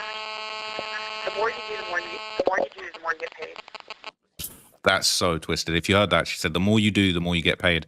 It's weird, right? Because the phone, it's like, it seems to break up whenever the other girl talks, but she's trying to say, well, I need to know how much, I need to know what I got to do. And whoever this recruiter is, you definitely got some questions for them, but they're saying, well, the more you do, the more you get paid. That's screwed. it. So, I mean, I don't know. Talk to him about it. Want me to bring my sister for you so like you could get paid more or something, or how much a girl? Yeah, well, that's what I'm saying. That is so screwed. She says, I'm pretty sure she just said, do you want me to bring my sisters? Like, the more we can get paid, like if we can get paid for more people. So there's this whole web of recruitment going on. And all of these people kind of need to answer for this. Maybe the FBI have already interviewed them, but this is what was going on. For everybody that says, well, there was no proof. Oh, it's just emails. There's still people defending this that are saying like, oh, well, it's just emails. There's not really proof of anything. It's super screwed up. And there's code words. No, this is perfect example. Exhibit A, criminal enterprise. Other people are involved. And I'm working tomorrow, and me and him are going to put a schedule together for you and your sister. So I'll call you tomorrow when I leave Jeffrey with the schedule. All right. All right, that sounds good. But like, I don't have a phone all the time, so if you guys called me, I'd have to know what time so I could get the phone. Okay. Well, what time? Well, why don't you? Okay, I'll leave you a message. That's fine. I'll leave you a message tomorrow. I'm not going to lie, like the way that this girl's even talking to the other girl, it's like, it's very aggressive. It's kind of nasty. It's not, I mean, obviously, right? Because she's working in this disgusting criminal enterprise to bring people in. But she's saying, look, I don't have access to the phone. I need to know when you're calling me. And she's just like, oh, okay, fine. I'll leave you a message. Like, it's whoever this person is talking. I do think we need answers from just the way they're talking, super disrespectful. These are the people that he had working for him. And this just like awful, disgusting attitude that just minimized victims as people. It was at every level of the enterprise. People want to talk about, oh, it was just him, it was just Shalane. Like, it is absolute. All right, bye. She just hung up on me. She said she doesn't work here. That's fine. That's fine. You did great. Give me a high five. Good, because she was throwing. She threw you. A tough girl. Yeah. Wow. So I don't know who that is in the background. I don't know if that's Jeffrey himself. That doesn't actually sound like him to me.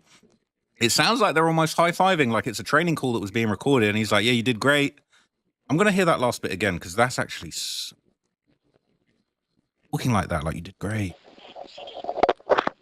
That's fine. That's fine. You did great. Give me a high five. Yeah, that was good, because she was throwing. Literally, they high-fived. Said, you did great. Give me a high five. That's fucking. Yeah, she threw you. Tough girl. Yeah. Wow. Whoever that is, I don't think that's him. But they said, yeah, she threw you. That was a tough girl. Like, this is a whole enterprise. You need to know who every single person on this phone call was. They're literally doing a training manual. And they literally said, give me a high five. What the f is wrong with these people? You know, what you did really that freaked you out. Because she's like, well, I'm setting up a Schedule for you and your sister Setting up a schedule. with him. Saying, what did she say that freaked you out? And then she said, oh, setting up a schedule with your sister. And then that's the end of the call. Right. Obviously, there's co-conspirators. You just heard them, right? You just heard them. I don't know who those people were, but you just heard them. It's right there. Okay. So if anyone's saying that's not the case, ridiculous. Okay. So I'm going to show you some other stuff from these files now that have been released. Now, interesting, if you follow my channel for a while, right, you'll know that I covered the David case and that there was this whole thing of a burn cage that was found at his house that a lot of people felt like was going to be used to dispose of. There's also in the files, there's very creepy footage, eerie, unexplained footage of some kind of burn pit being used, which I'm going to show you here. And again, it just all goes to show you, we don't need an AI summary of this video. I don't know if this is at his property. I don't know if this is, it's not looking like it's property. This is looking like somewhere in the Middle East, to be honest with you. But what is this? Why is this in his files? And what are they doing here? So like,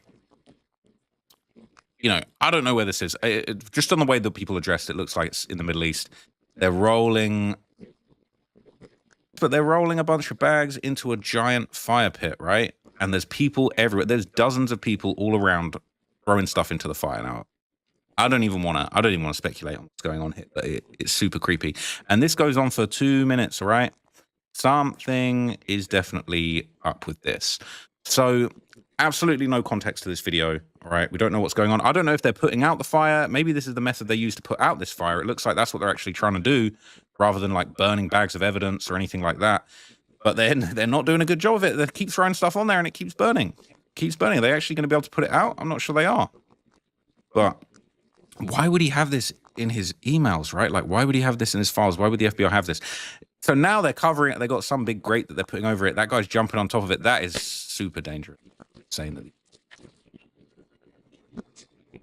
and they're all jumping on top of this same time. Is this something that he was sending to people like, yeah, we're going to do this on the island? Like this, it's almost looking like some kind of ritual, the way that everybody's getting on top of it.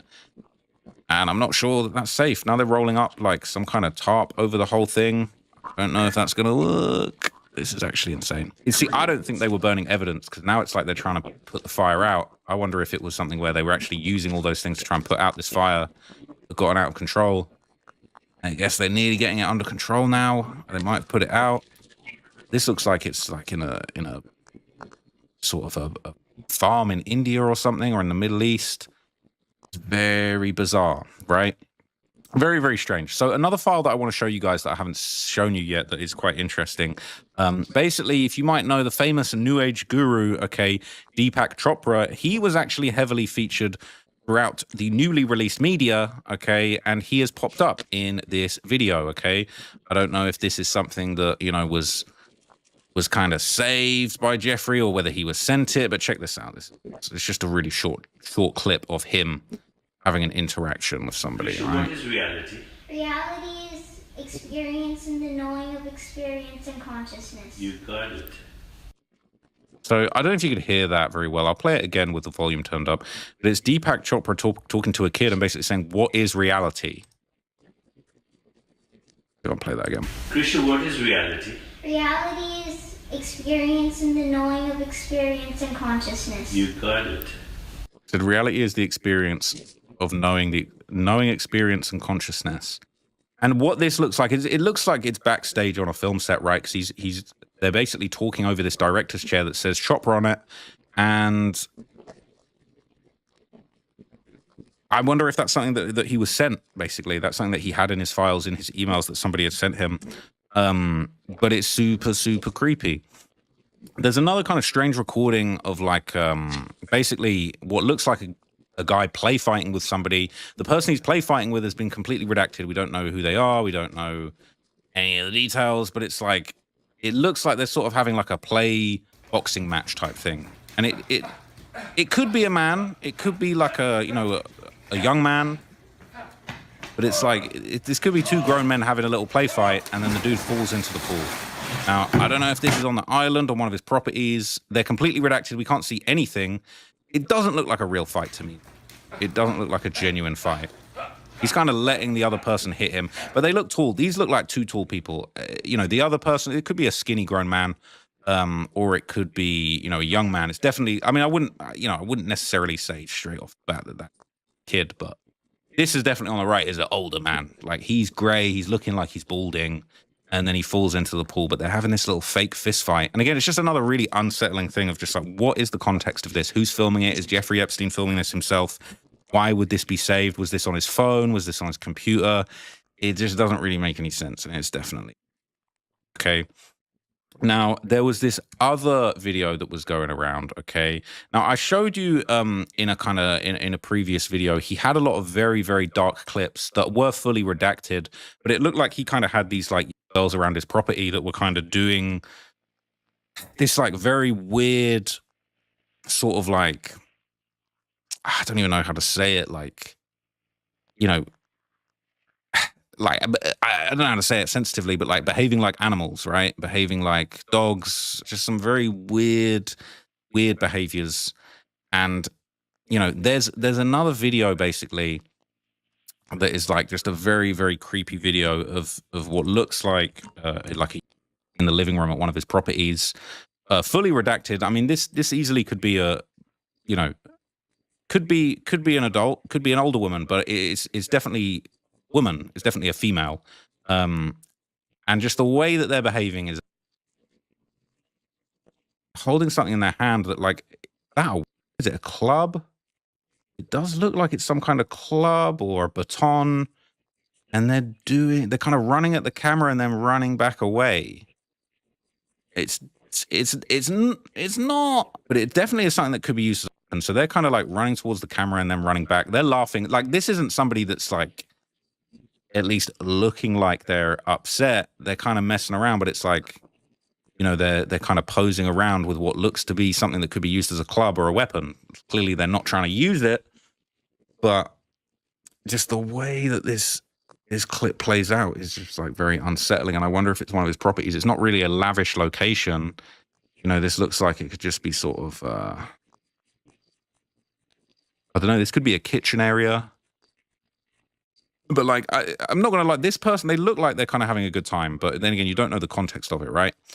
But they're holding something that definitely looks like it could be like a small club or like a whip. And the way that ended, it looked like they lifted it above their head, like they were about to swing it at the camera, and then it ends suddenly, right? Now, as I mentioned to you, there were a few animals that were included in the files. We saw videos of him with like different, you know, dogs and puppies at his property. I don't know if that was something that he kind of used to lure people in, whether he was actually an animal lover. You know, sometimes you hear about these psychopath guys that are just like, they got, if you ever seen The Sopranos, you know that our guy Tony is he'll catch hella bodies, but he's got so much empathy for animals and the ducks and the horses and things like that. Maybe Epstein was the same way. But in this clip, okay, we see a man and a girl basically playing with a dog, and you know, it seems like the dog's trying to do some kind of weird stuff. It's the context of the clip isn't really messed up, okay.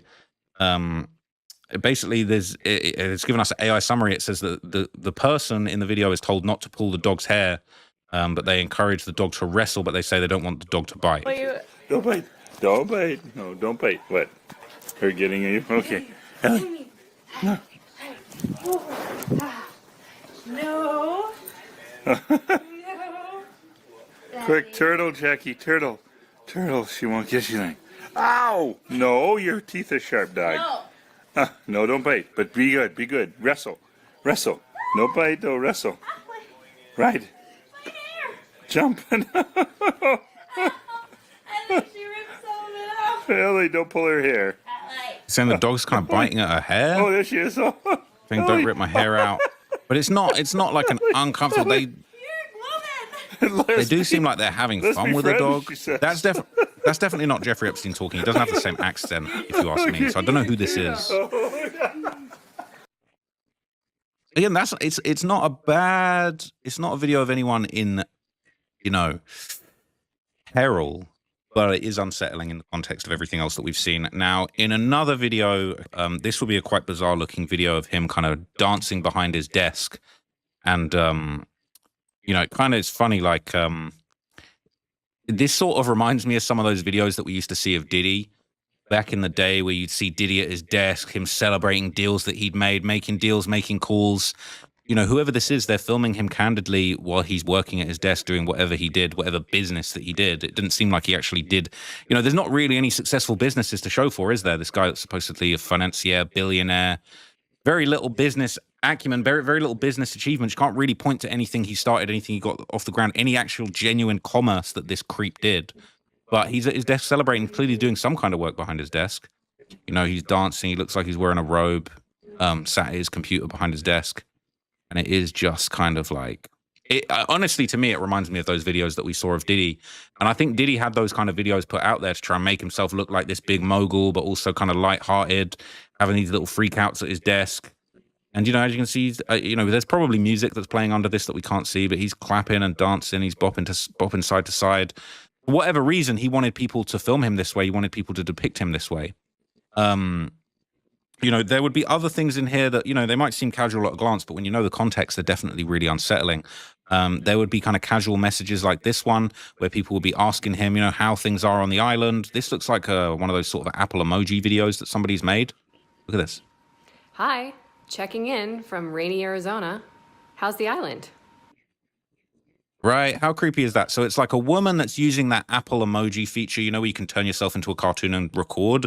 I've not done this before, but I guess you can record videos of yourself as your little cartoon avatar. And they're saying, hello from rainy Arizona, how is it on the island? Like, who is this? Hi, checking in from rainy Arizona. How's the island? How's the island? So whoever this is, whoever these people are in his orbit, you know, they would be sending him little videos, asking how it's going on the island, sending their little cartoon avatars to check in with Jeffrey Epstein. It's super creepy.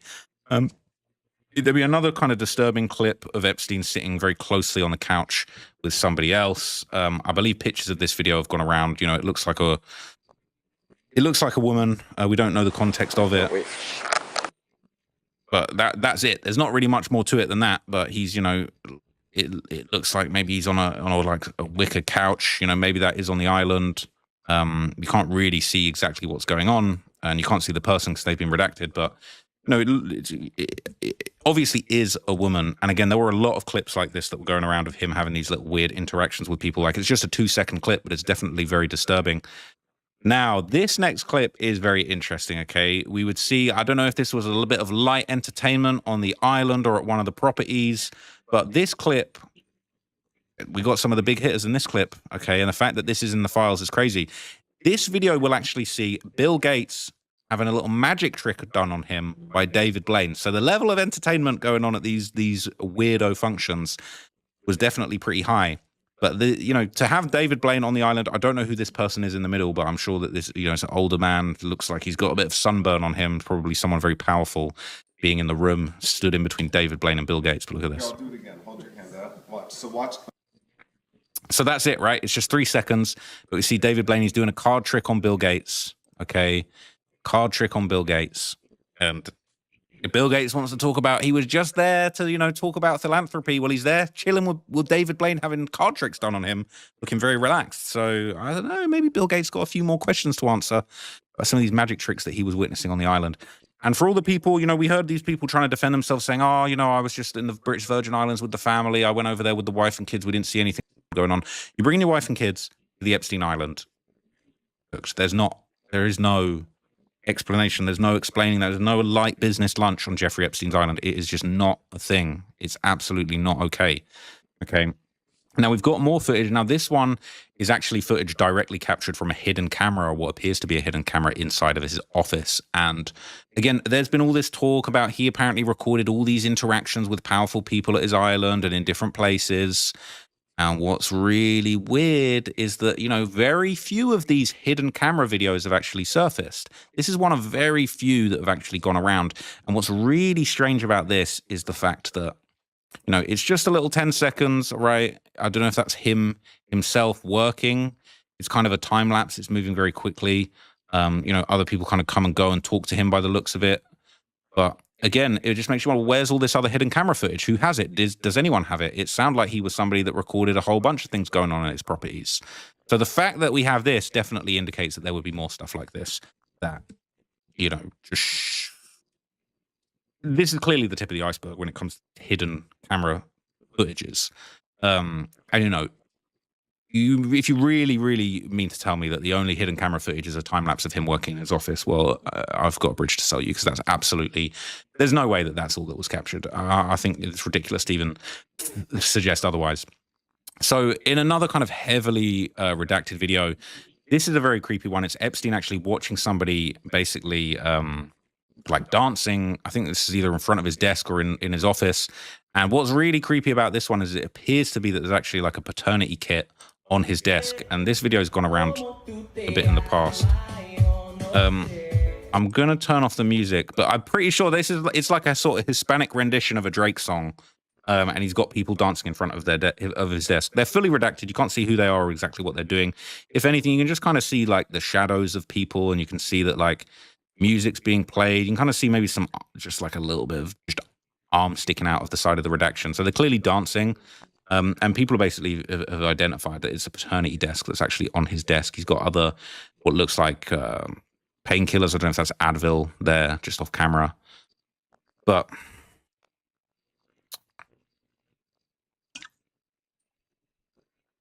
it seems like the paternity kit is actually almost framed, like he's propped it up on his desk. It's not just there as an afterthought. It's like he's propped that up and put it in front of this little, you know, thing going on in front of him, right? He wants that there. If you can see that there, it's at the bottom of the frame. He wants people to see that. That's literally a part of the video. So weird, all right? So creepy. So there's also several very kind of disturbing instances in these files where, you know, it seemed like Epstein himself was kind of recording people randomly. He clearly liked recording people. There was reports of him having hidden cameras. But it seems like, you know, he would have, you know, regular cameras, whether it's a camera phone, maybe a digital camera, recording people randomly. And what I often wonder is, like, you've got all these pictures of Bill Gates posing for pictures with women. Got pictures of Bill Clinton there with women, getting massages, getting photographed in a way that it doesn't seem like the camera's hidden. It seems like people are posing for pictures. It seems like Jeffrey Epstein is pulling up, or somebody's pulling up with the camera saying, yeah, let's take a flick, and people are down to do it. That doesn't really make sense. But it seems like everybody that was there was kind of up for this. So he's recording people at his property. I don't know if this is somebody working for him that's kind of cleaning the pool, whether it's a friend. He's got music playing in the background. It's like kind of jazz music. I'm gonna mute the music because I don't want to get in trouble for that. But basically, you just see this redacted person. You don't see who they are. You don't see what type of person they are. I mean, maybe if we're smart, we could see the reflection in the pool water.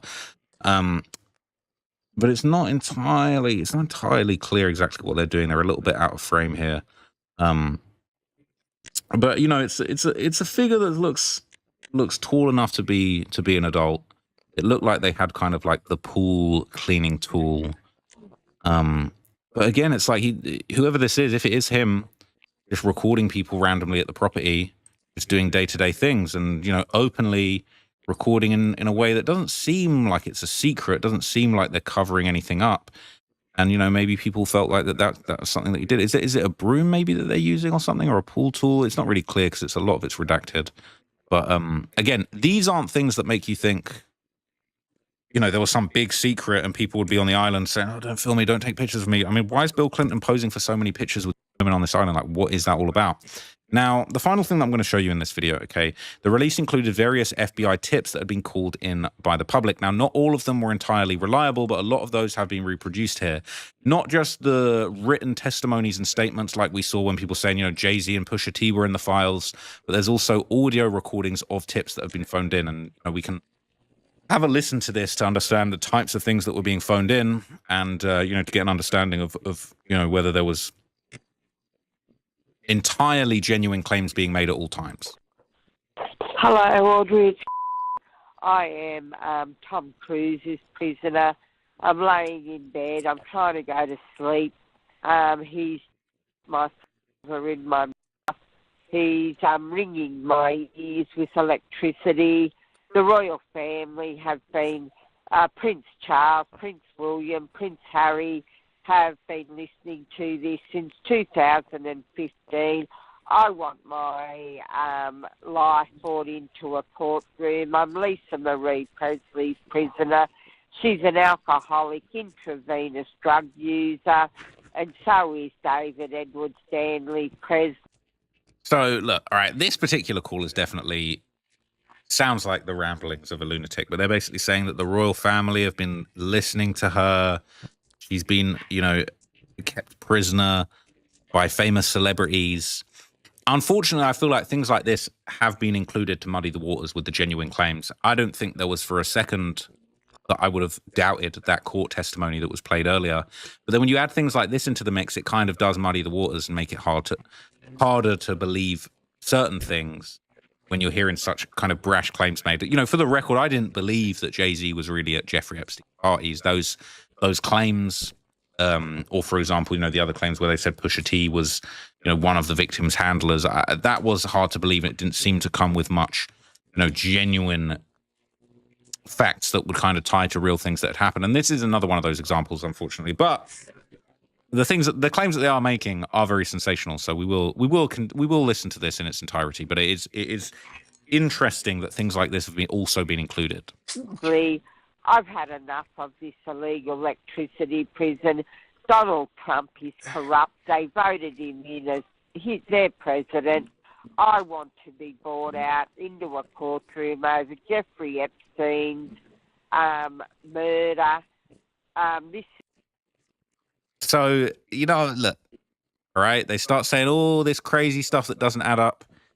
And then they start talking about Donald Trump. They start talking about Jeffrey Epstein was murdered. It's very interesting that this will be included, right? Donald Trump cannot get another 4 years back in the White House. He is their president. I am from... I have Karen Joel Forster, has President Trump and Melania Trump in him. I have Elvis Presley in me. I'm lactose intolerant.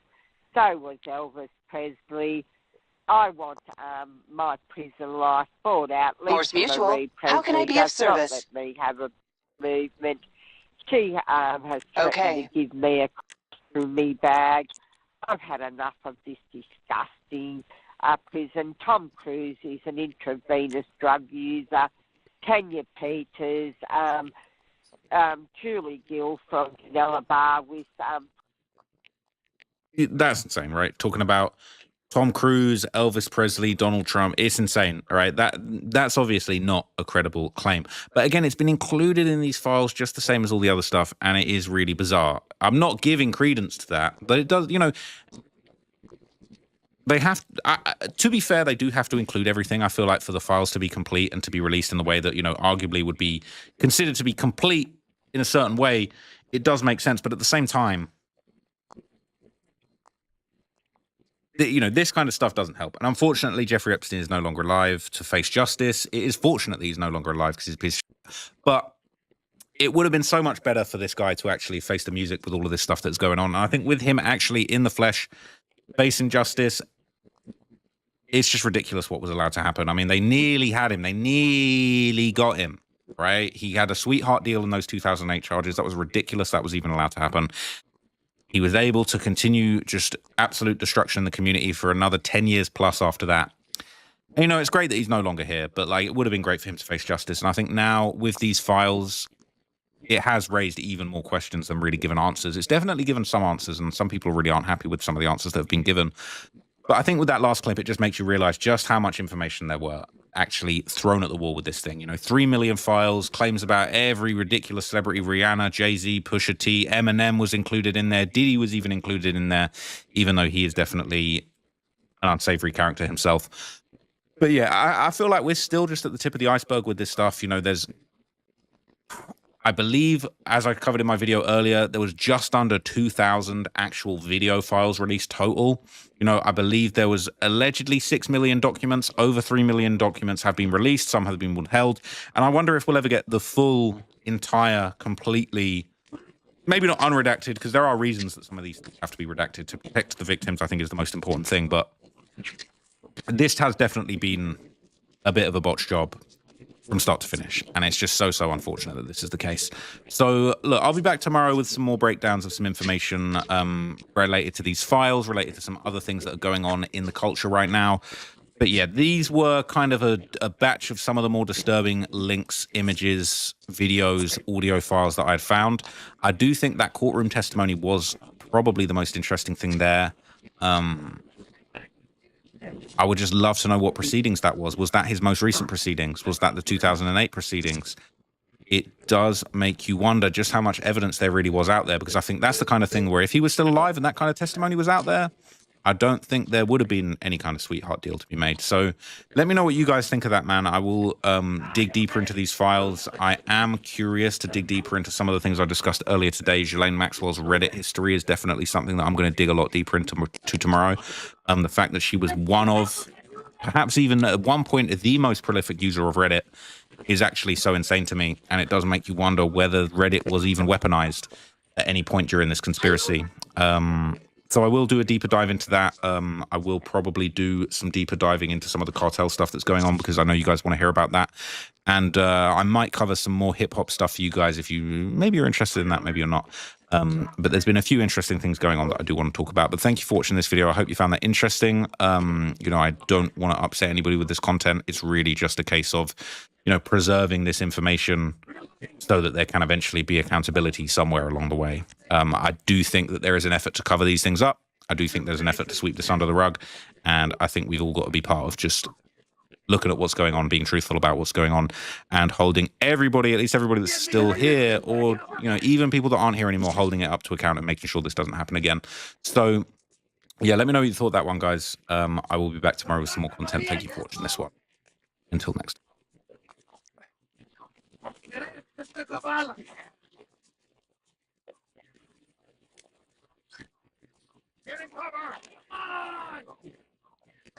From Epstein Island to secret underground tunnels and hidden spots inside Disney World. What is this place?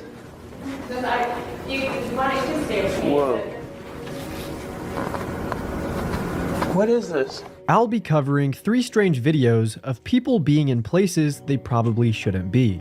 Before I get into it, all I ask is that you leave a like if you enjoy my content, and be sure to help me get to 300,000 subscribers if you haven't already. I'm a little bit away from my goal, but any help is appreciated. With that said, sit back, relax, and enjoy the video.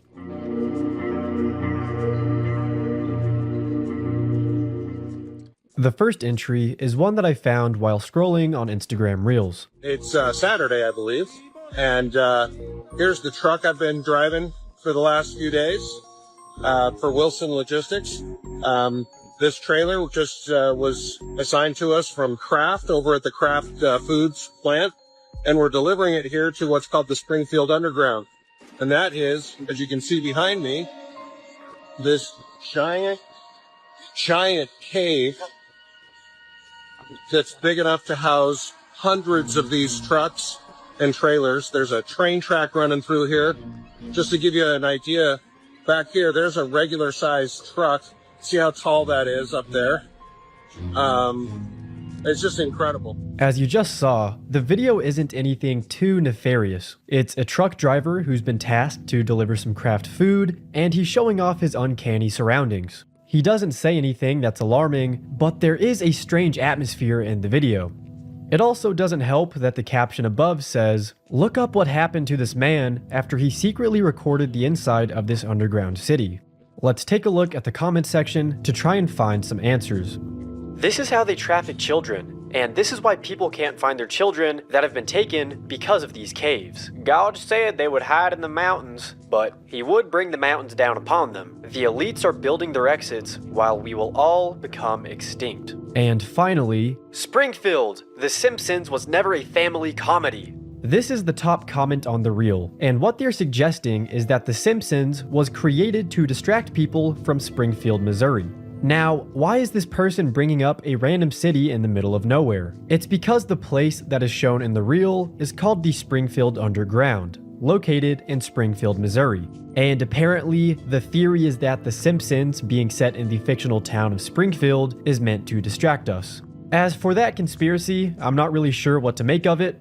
Personally, I'd like to believe that one of my favorite cartoons is nothing more than a cartoon. Maybe I'll dig deeper into that theory another time if you guys want it. Let me know what you think after this. Anyway, I can confirm that this video was taken in the Springfield Underground, because it's literally identical to any video and picture of the place. I'm sure a lot of you watching, including myself before making this, don't know what this underground cave is, so let's get into that. It's basically a 3.2 million square foot underground warehouse located underneath Springfield, Missouri. It was originally a limestone quarry that operated from the 1940s to early 1990s. After the quarry shut down, it was then renovated to become a massive warehouse for multiple things, such as storage units, businesses, and commercial space. One of the main reasons this facility isn't located on the surface is because it maintains a naturally cool and consistent underground temperature, which can help protect sensitive products like food, pharmaceuticals, electronics, and many other temperature sensitive goods. That's pretty much the entire gist of the Springfield Underground. And it's not like it's some sort of secret base that's blocked off from the world, as thousands of truckers and workers go in and out of this place every day. Here's a video that I found on YouTube of a guy doing just this, going in and out of this place. Whoa, shit. Look at there. I guess that sucker ain't gonna stay open, man. Holy hell.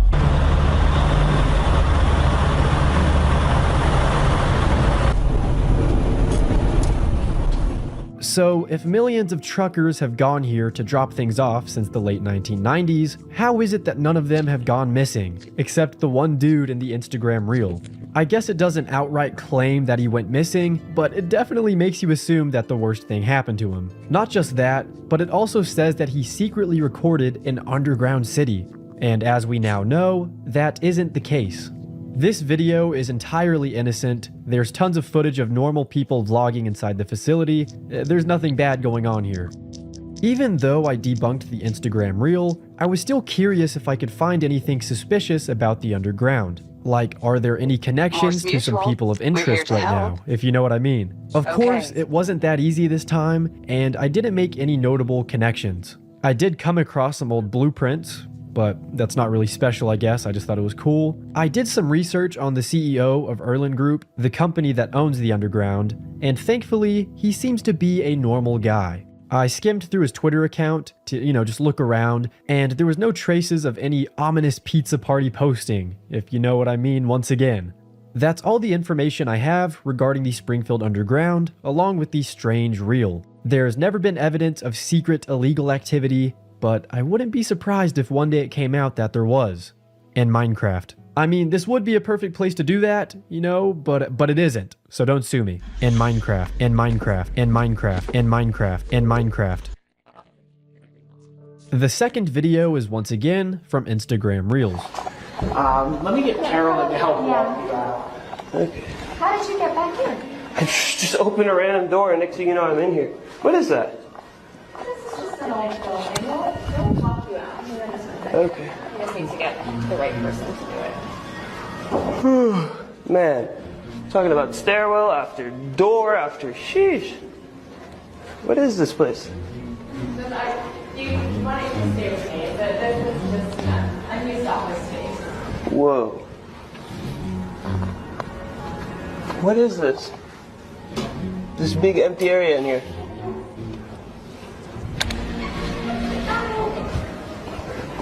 Hello, can you help me out? Yes. Please. Where the f actually is he? Notice the child-friendly environment and intent of her voice. It's like, hey, there's nothing here. We're not trafficking kids through here. Bro is in the back rooms getting a medical evaluation. Once again, the comment section to the reel are making some pretty crazy assumptions, most of which are talking about how this is video evidence of child trafficking tunnels at Disney World. But after looking through a couple more comments to try and find any context, I found something a bit more reasonable. It's the Epcot Wonders of Life Pavilion. There's a few videos showing it and diving further, but the whole area is really eerie and 80s to 90s themed. Thankfully, this was a very helpful hand in the right direction. I looked up the Epcot Wonders of Life Pavilion to see if there's any similarities to what's seen in the reel, and right away, I could tell it was the same place. This was apparently an attraction at the Disney World and Epcot theme park in Orlando, Florida. It opened back in 1989 and was a popular attraction until its closure in 2007. I would highly suggest this video by Bright Sun Films if you're wanting an entire history lesson on the rise and fall of this Disney attraction. So now that we know what the place is in the video, what we're looking at, what's actually going on here? I rewatched it to see if there were any clues to figuring out where this came from, who made it, but there isn't a lot to work with. The camera quality doesn't look that old, so I doubt the video was taken super long ago. It's also worth mentioning that the pavilion is still around till this day, even though it's been closed since 2007. This video could have been taken last week for all we know. What I ended up doing was going onto YouTube and looking up sneaking into Epcot Wonders of Life Pavilion, because that's kind of what it looks like is happening in the video. The first result that popped up for me was this old Adam the Woo video. I thought this could have been the origin, but after watching it, it's not. After scrolling for just a little longer, this was our guy. Ladies and gentlemen, we got him. We got him. Here's most of the original footage. I'm here in Epcot. I'm about to try to get into the MetLife Lounge.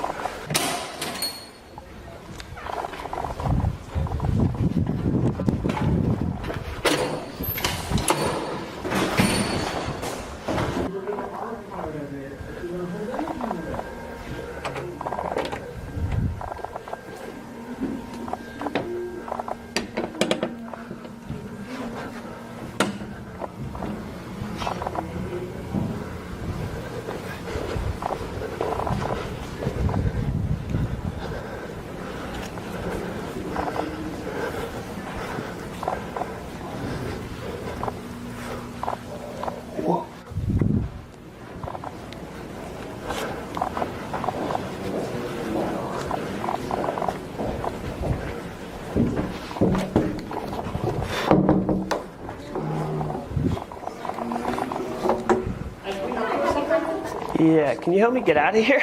Yeah. I've been freaking trying to get out of here for the last 10, 15 minutes. You weren't in cast member? No, I just freaking tried to go to the bathroom and then I found myself in the middle of nowhere. Yeah, I'm a guest. Where's my card? Let me get Carolyn to help walk you out. Okay. How did you get back in? I just opened a random door and next thing you know I'm in here. What is that? This is just an old building. We'll walk you out. Okay. You just need to get the right person to do it. Man, talking about stairwell after door after sheesh. What is this place? Why don't you just stay with me? This is just unused office space. Whoa. What is this? This big empty area in here. Hello, can you help me out? Yes. Please. You're trying to get out of here? Yes. All right. Ooh. Yes, we've got a nice elevator. How'd you find your way up here? Not even sure? I have no clue. Yeah. I really don't. Ooh. Where are we now? Take you right back this way. And just go through here.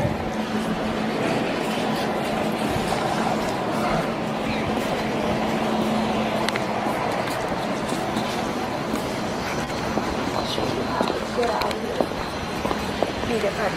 Feels nice in here though. Yeah. So what is this place? This is... Or particularly the building that I was just in, up there? Yes, this is all the same building. It's the Wonders Pavilion. Okay. And during Food and Wine, they'll have the different kind of merchandise in here. Was that like a lounge or something? It looked like it. Demonstrations. Yeah, so they'll have like private events up there. The supposed child trafficking tunnels of Disney World don't look that likely anymore after watching that. I mean, if they were really trafficking kids in this corridor of the amusement park, I highly doubt that it would A, be that easily accessible, and B, why would the guy recording get a front row tour to the pavilion? It just doesn't seem that likely to me. If there's all this crazy stuff going on in this part of the park, they would have taken him out so fast. They would have taken him through a secret hallway to get out of there, not walk straight through the pavilion. So that's my take. Anyway, for more backstory on the video itself, it was posted on September 26th, 2017 by Matt Sanswa. I didn't realize it until making this part of the video, but I've actually seen this guy's videos before way back in the day. He had a lot of online virality in the mid to late 2010s for sneaking into different theme parks after hours and vlogging it. This guy literally snuck onto the abandoned Discovery Island at one point. He's truly a legend on YouTube, and I kind of feel bad that I didn't think of him when first seeing this Instagram reel. It's obvious it was Matt. Some of his other popular videos include the one where he shows the Snow Yeti animatronic. This one used to freak me out so bad. And another video where he climbed to the top of the Thunder Mountain Railroad.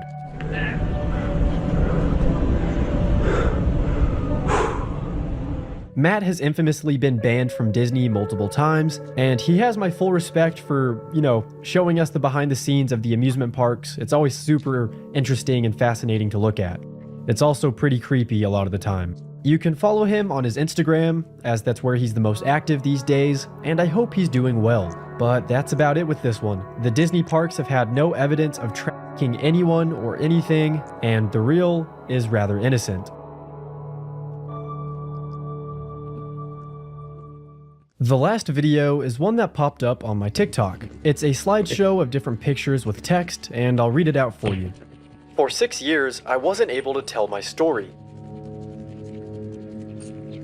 That all changes now, and I'm not scared anymore. For the record, I do not want to unalive myself. This temple is just a facade to cover something awful. What we found beneath was absolutely gross. Footage to come, along with many other unsettling things. They held us for 24 hours, relentlessly questioned us, took our belongings, and let us leave. That was the scariest day of my life. When I got home, I immediately bought a new phone and was able to recover the videos from iCloud. FBI didn't think of that one. Part 2 coming soon.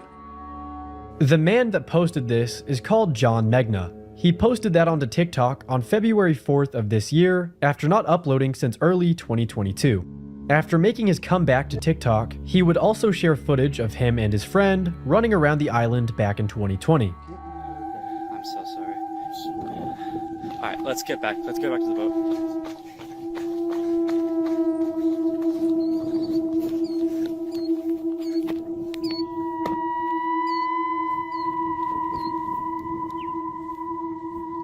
I don't like that at all. That big flashing dome camera. Alright, let's get the fuck out. Let's get the fuck out. When we get to the top of the hill again. Thankfully, as he said in the now viral slideshow, there would be a part 2, so here it is in its entirety. Let's see what's at the end of this turn, and then we'll turn back. I can't even see the end of this thing. Let's keep moving. I know a lot of people are going to say that what I'm about to show you is fake and that I was not on the island, I was never on the island. And to that I say, watch this clip of Joe Rogan. Is this it? These guys snuck up there. I don't know when. Oh my this was, God, but look it's at that very place. recently. Yes. Bro, that place is dope. That looks almost Alex Gray style. Look how beautiful it is. It's really just a facade. And if that wasn't good enough, here's an article posted by The Sun, which is a major British news outlet. They go into pretty good detail. They interviewed my friend. Here's a clip of us in the daytime.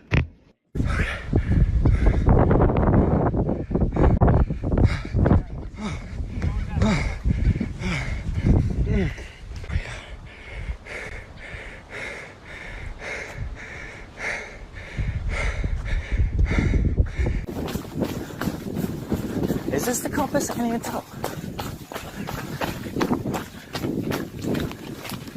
I want to take fucking something, bro.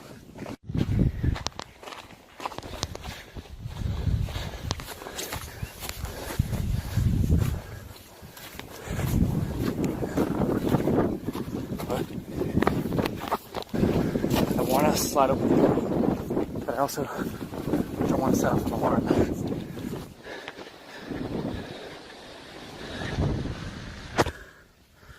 Kind of strange that they painted all this on and didn't actually go through the stonework. This is just painted false doors. When it's like my camera's rolling. This was the old main entrance.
We are monitoring breaking reporting from Reuters. A fire broke out at the U.S. Embassy in the Saudi capital, Riyadh, after a blast, and that's according to two sources. MS Now is currently working to confirm this reporting. And at the moment, we cannot definitively tie this blast to Iran. Meanwhile, Donald Trump's war in Iran is already deeply unpopular.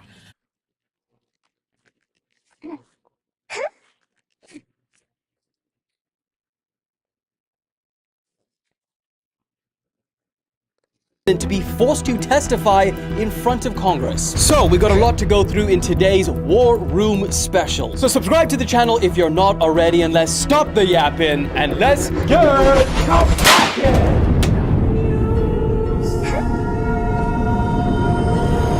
Okay, we've been covering the US-Iran war non-stop over the entire weekend, and boy, have you guys got a lot of updates to catch up on. So, we're gonna run through this rapid fire. Firstly, as you guys have most likely heard by now, Iran's supreme leader is dead. So it's been confirmed by the US and Israel that their initial strikes on Iran not only killed Khamenei, who was the leader of the country for almost 40 years. Just think about that for a second. But also killed in these strikes was his daughter, granddaughter, son-in-law, and daughter-in-law. This was announced with tears on Iranian national television. بعد از عمری مجاهدت حسینی و دائمی و خستگی ناپذیر روح بلند و ملکوتی کوه نستوه ولایت پدر مهربان امت رهبر و امام مسلمین حضرت آیت الله العظما سید علی حسینی خامنه‌ای در راه سربلندی حرم جمهوری اسلامی ایران شهد گوارای شهادت را نوشیدند. Then on top of that, the Israeli Defense Force confirmed via X that all of Iran's senior leaders, Axis coalition, who are in power, I guess were in power, have been eliminated. That is over 16 top officials. Just think about that in the structure of your country. Imagine your country's 16 top officials gone. And if you think about it, that means in the first 3 months of 2026, we had Maduro in January, then we had El Muncho in February, and then on the last day of the month, so basically March, we had the supreme leader all gone. Now, I'd love to get into what, their supreme leader dying means for Iran and dive into it deeper, but we've got so much to go through. We need to just crack through this. Now, talking about Iran's fatalities, the US have recorded their first official fatalities as well. The US Central Command have reported that 4 service members as of March the 2nd have been killed, but they did not reveal how they were killed, what country this was in,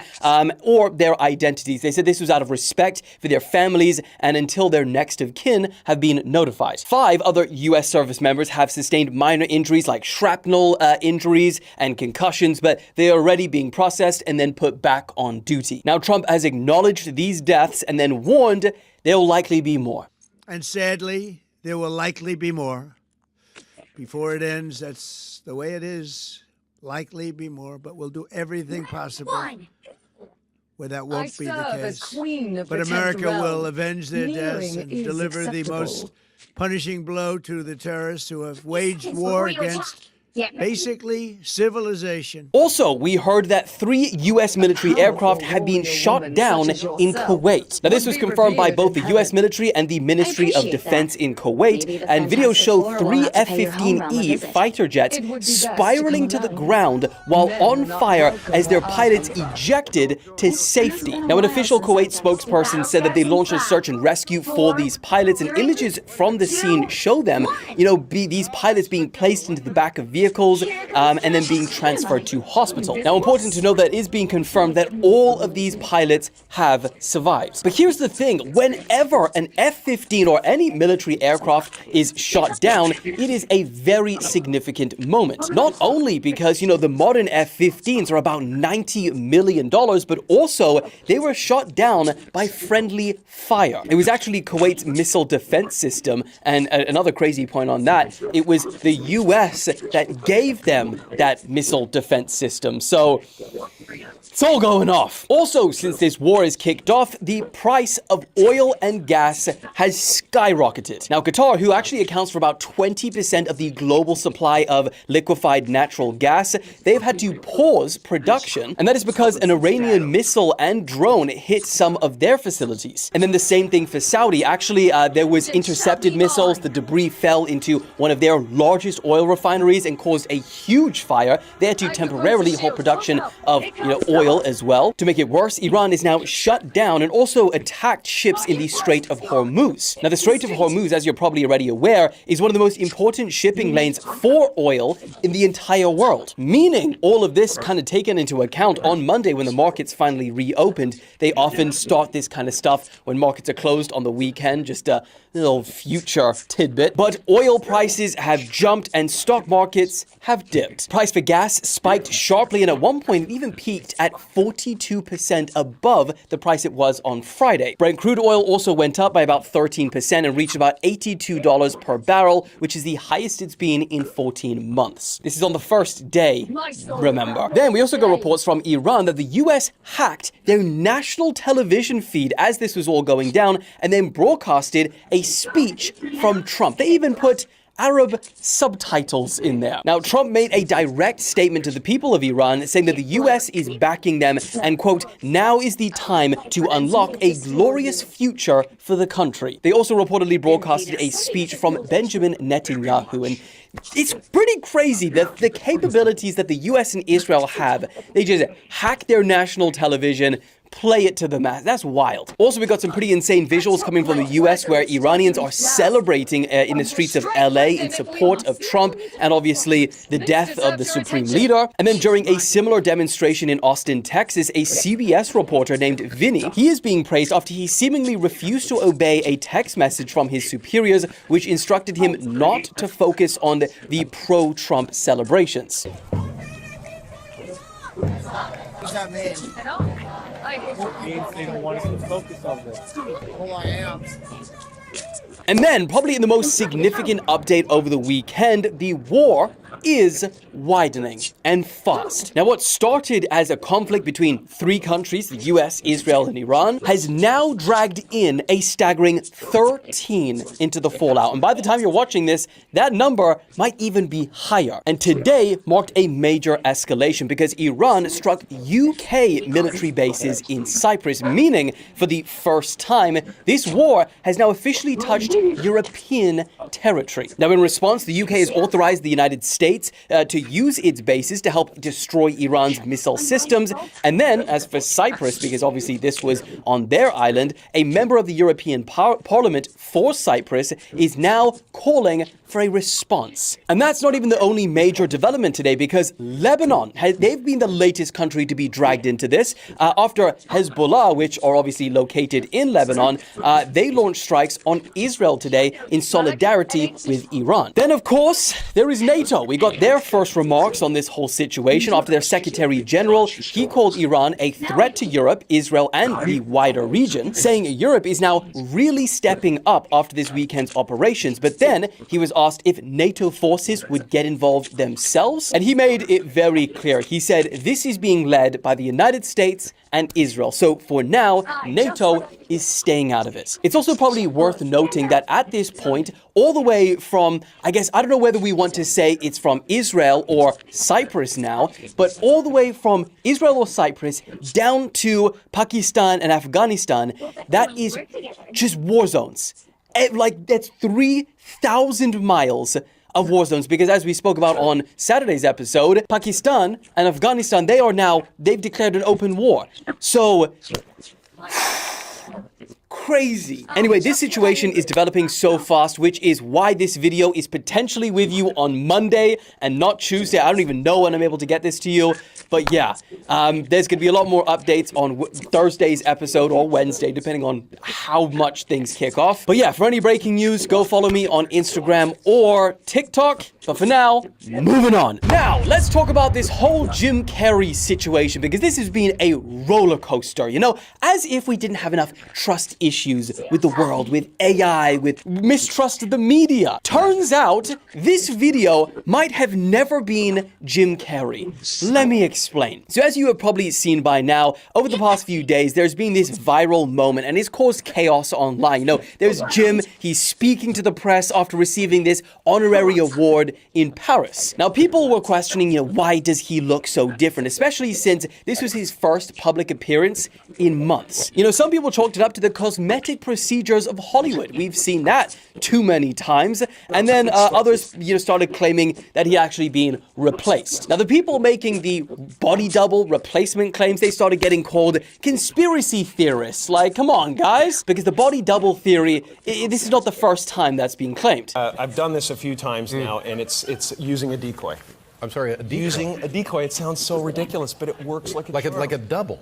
It's fantastic. Like a Jim Carrey double. A Jim Carrey double. Well, yeah, that's amazing. Is I send him off in one direction, sucks all the press in that direction, and I can just have my day. But come the 2nd of March, we may or may not owe those conspiracy theorists an apology. And you'll see what I mean. Because a famous impersonator posted a picture of himself on Instagram disguised as Jim Carrey with the caption saying, "Alexis Stone as Jim Carrey in Paris." Bro, this is not what humanity needs right now, because our eyes, our own two eyes, are already fighting battles. We're on the front lines when it comes to AI. We don't know what to trust anymore. But now you're telling me we've got to distrust real videos and images too? And so just when we were thinking, like, damn, he got us. He really got us. There might have been a complete twist, because now people are claiming that what Alexis Stone posted is AI, and that he is lying, and that actually is the real Jim Carrey. God damn it! Now, it would be real nice if Jim Carrey or his team could just come out and be like, was that you or not? Because we're getting really sick of this. Corn casserole. Now, one thing that we do know is that the general delegate of the award ceremony told Variety that it was Jim Carrey. They said that this event had been planned for months in advance, and that the clone rumor is nonsense. So was it Jim Carrey on stage, and then the Alexis Stone interview, that was the body double? I don't know, man. We just don't know yet until Jim Carrey comes out and confirms it. Point is, we don't know what to believe. That is why you're subscribed to this channel, because we can help. The current score is 2-0. Time to switch things up, including which side you're on. You'll need a top-notch team to win this one. The hand of heaven is here. Show some respect. But let me just do this, and then we can keep going after. All right, so I'll be back in a few minutes. A little bit.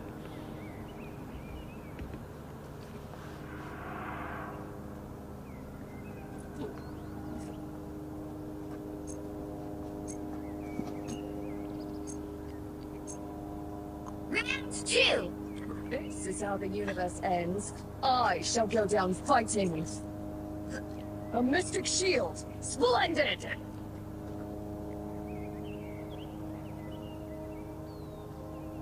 30 seconds before you attack. Get ready.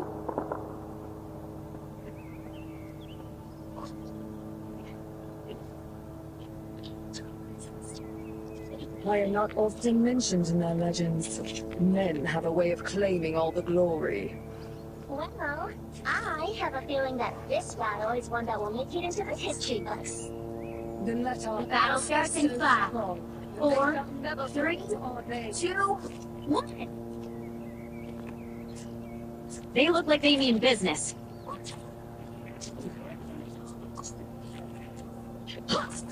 Crazy.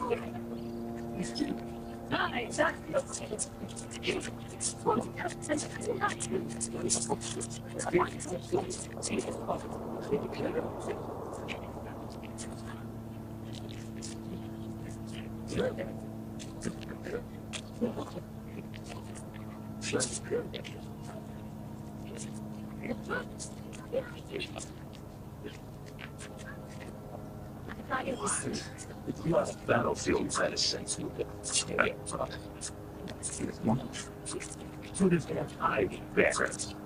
No rest from the eternal struggle.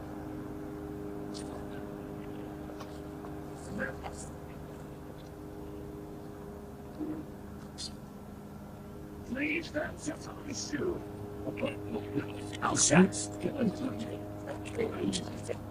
Ellen?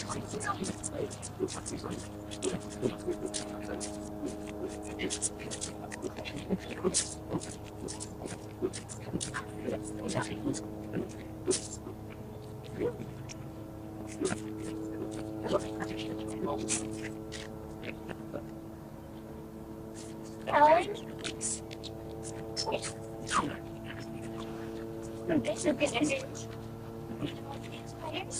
Just shove him on.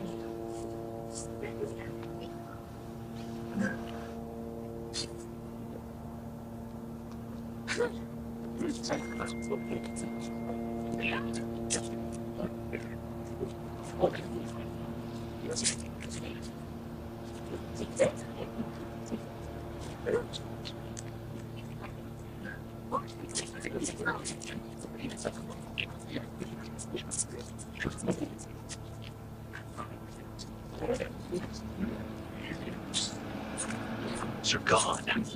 Thanks.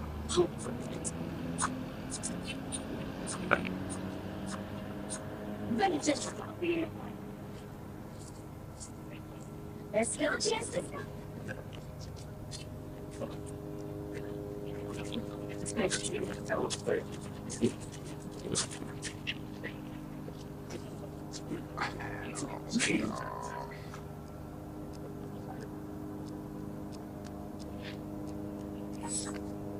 They hit a checkpoint. Now might be a good time to stop them.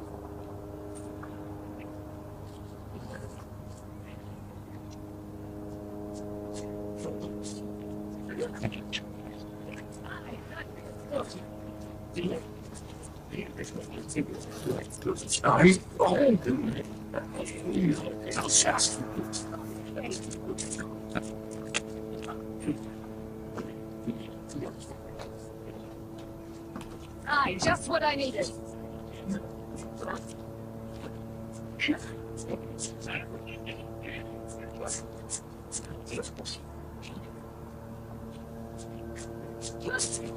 Confidence needs to settle.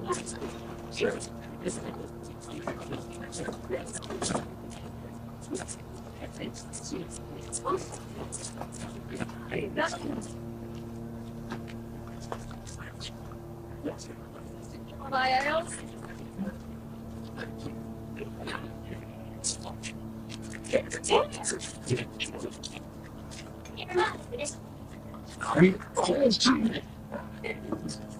It's the world.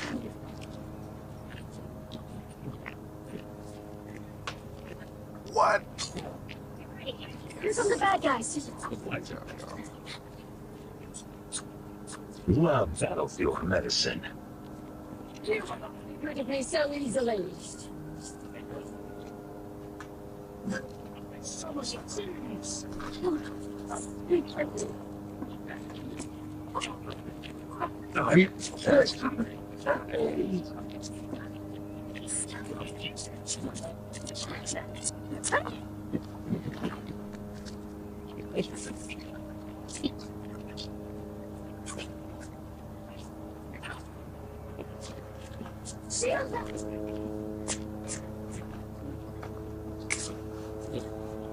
Fire from behind. Watch out.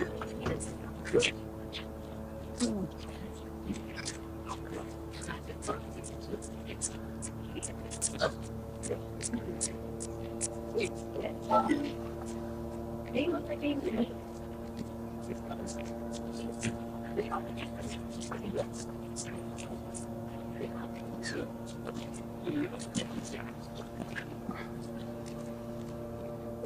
Eating better.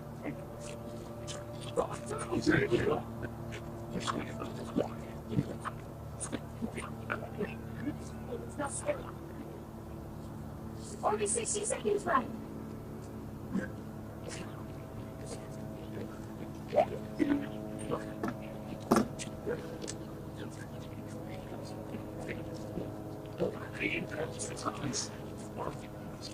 Anyone going else?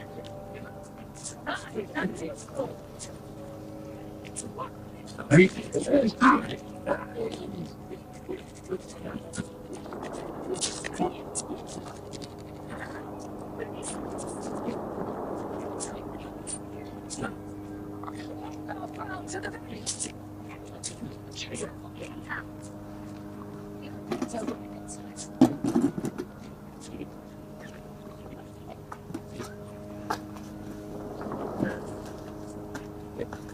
Yes.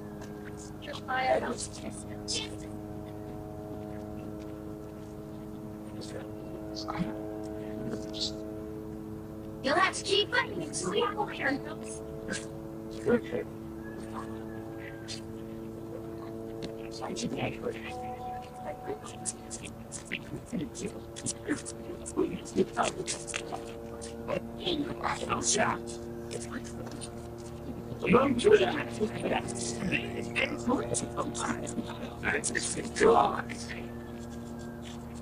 I am vengeance. Vengeance shall be long.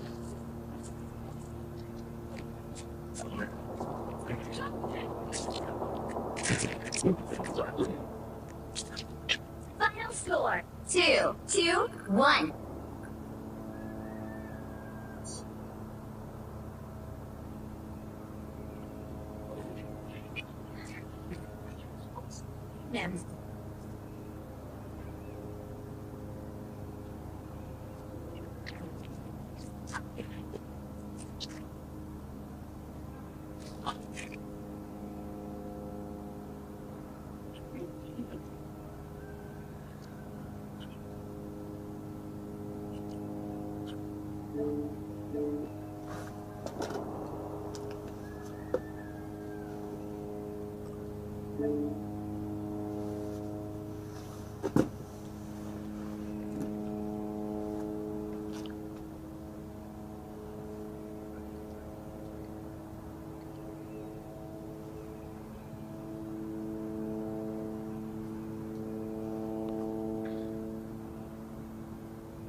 Me, I want what's coming to me. Oh, well, what's coming to you, Tommy? The world should come. Hey, okay. Hey, okay. Look, my young niggas run Telegram. I'm up off 60 milligrams.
Problems all the time. I'm keeping sky-top. Fear addicted, and I get illustrated. Starter, twisted fire starter. Fire starter, twisted fire starter. Starter, twisted fire starter.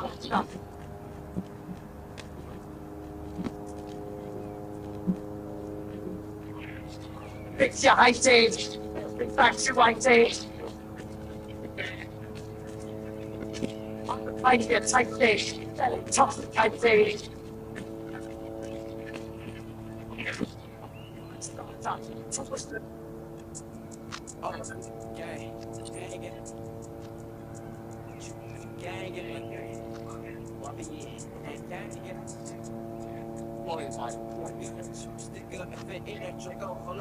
Got him sitting in the booth with me like he going hunting. She like, why be in niggas? Why they always stunting? Where your bag at? Yo, cash at? Where you from? Smoking cookie blunts, the cookie John. We don't match that. Don't leave me yo mixtape, cause I'm gonna trash that. Bad yellow busy, bag it up. I tell her bag back. I love my.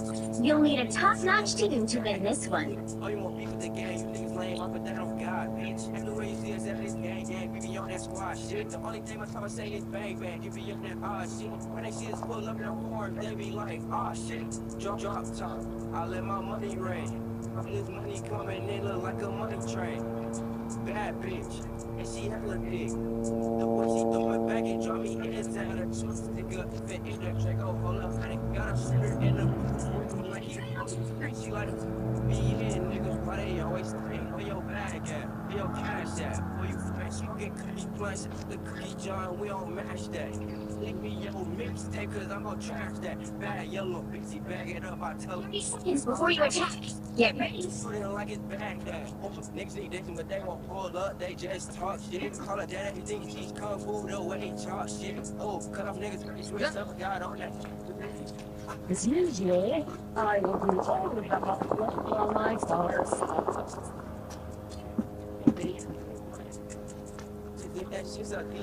The battle starts in 5, 4, 3, 2, 1. Got a sugar in the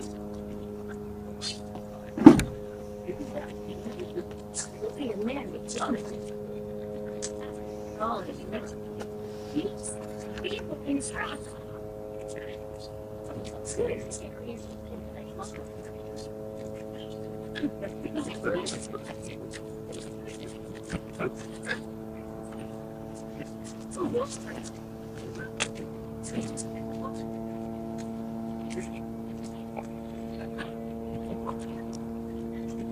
These squids reek of desperation anymore. Get her down.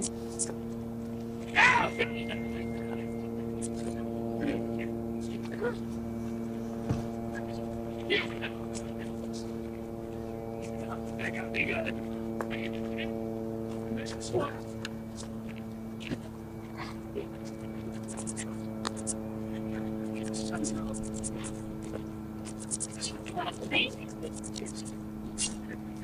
Heaven is on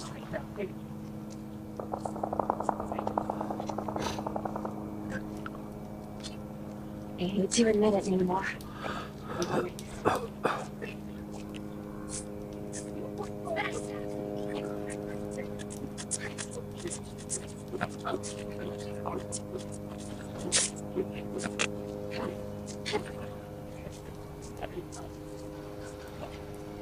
Secure my house.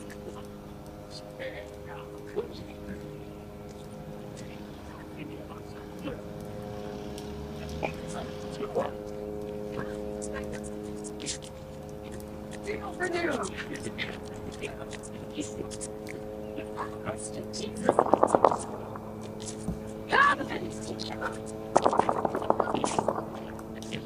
Oh, straight God.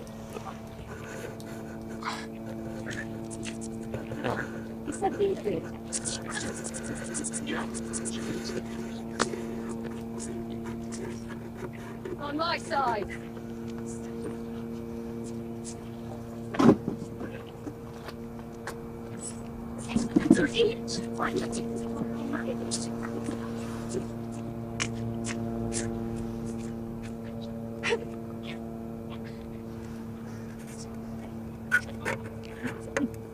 You're right.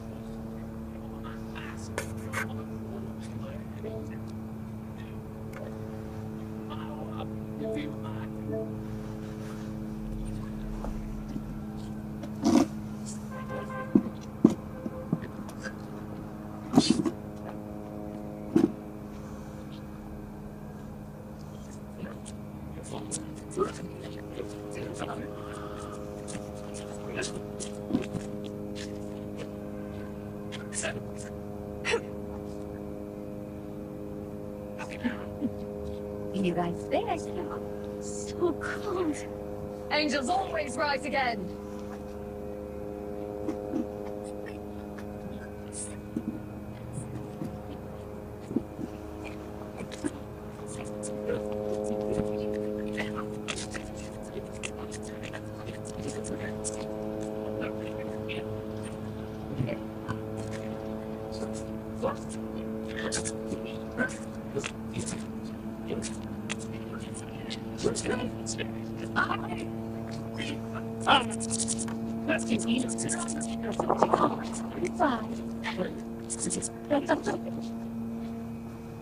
No rest from the eternal struggle.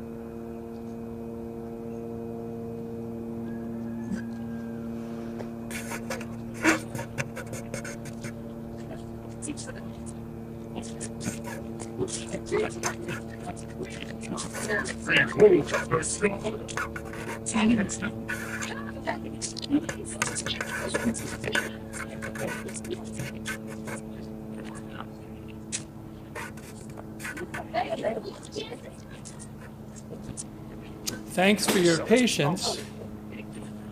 Thank you for your patience. I am back. I ate something.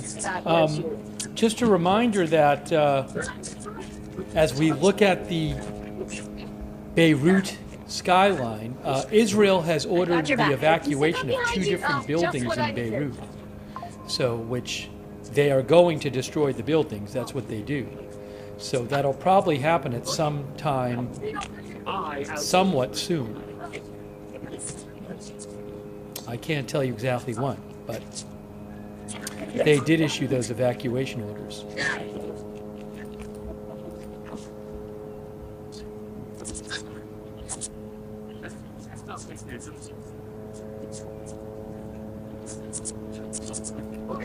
Heaven is on my side.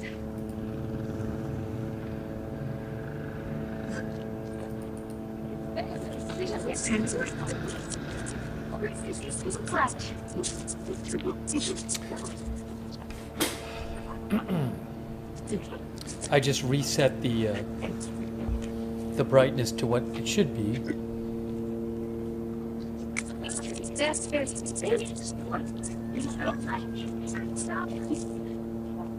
No rest from the eternal struggle.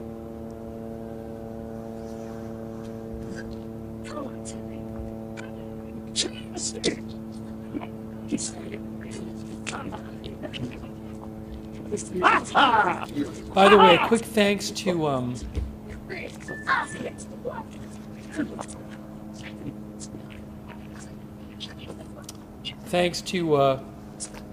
to see you.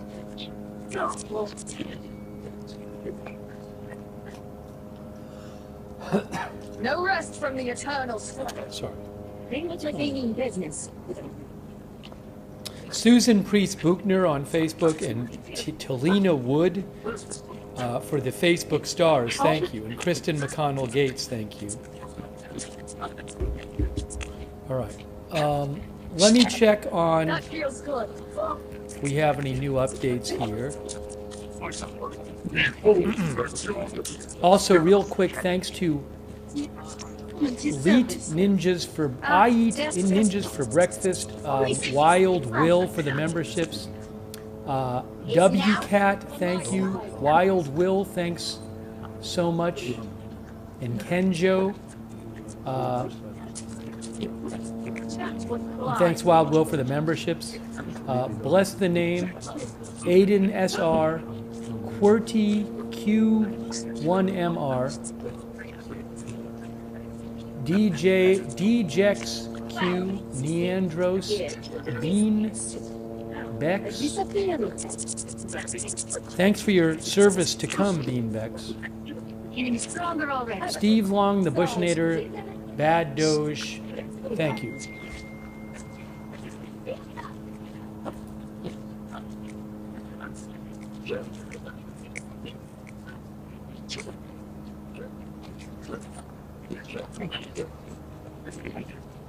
With Rico inspiration before.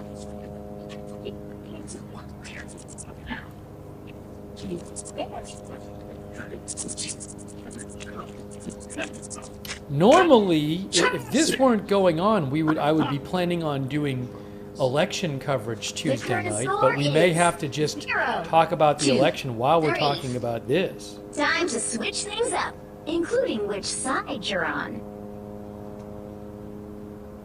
You'll need a top-notch team to win this one. The hand of heaven is here. Show some respect.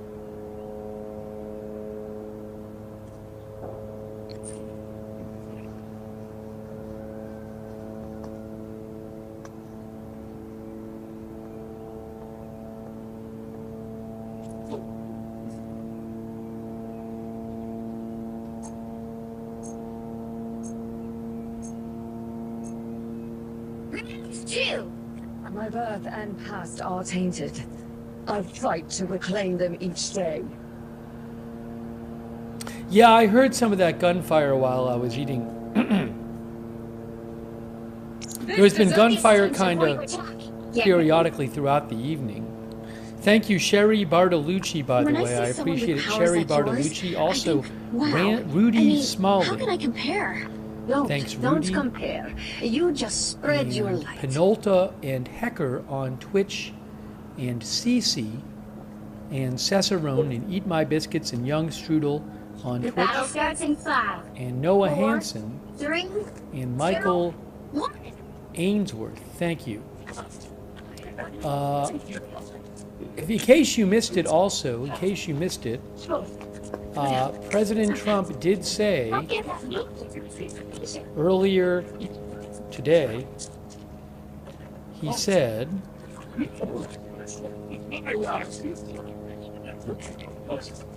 let me give you the whole report.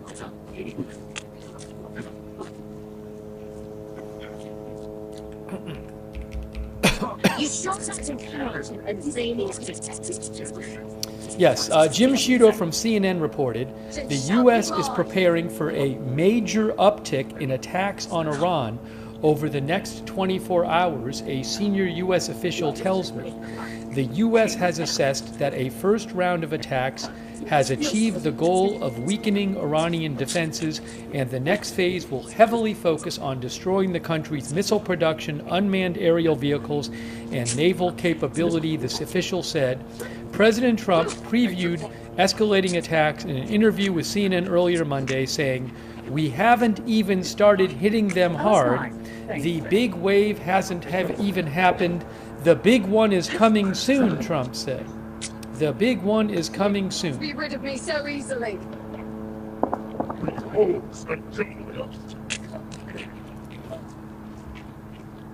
Maybe a foot.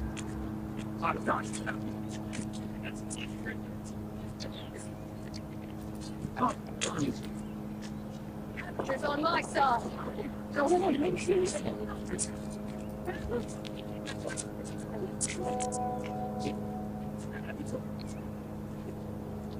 I do have a Haifa camera again, but again, the problem with the Israel cameras is that the government has told the news agencies they can't have the cameras on the sky during the missile attacks.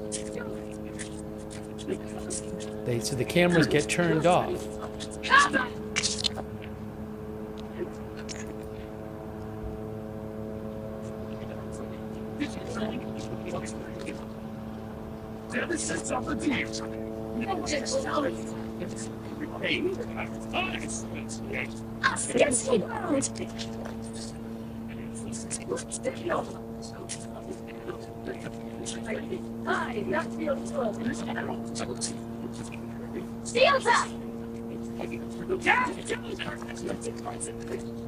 To the depth.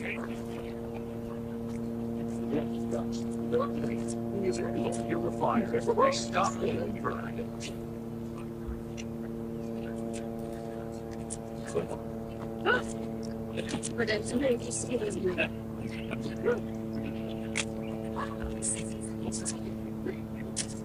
We've got trouble.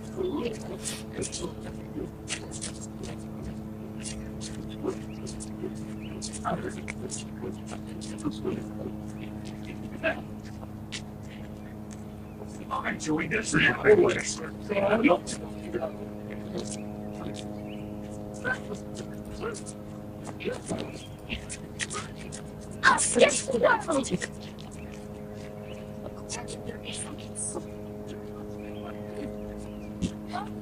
You know, overnight we didn't actually hear about that many.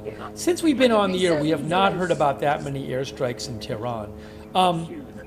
I forget if it was the press conference or somebody else saying it or President Trump saying it, but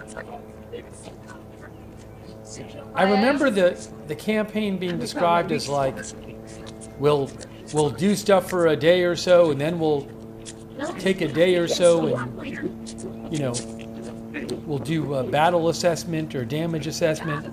So I think last night we were hearing a lot more about airstrikes during the evening in Tehran. Not as many tonight.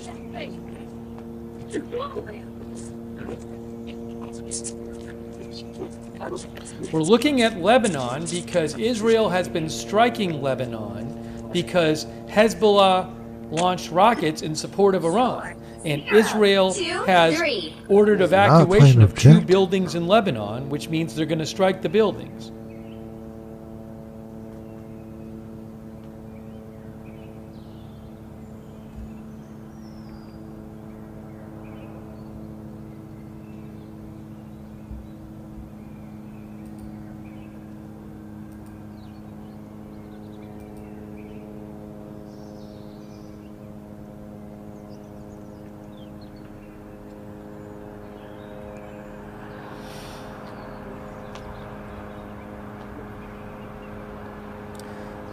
The buzzing is a drone, presumably an Israeli drone or drones that you're hearing.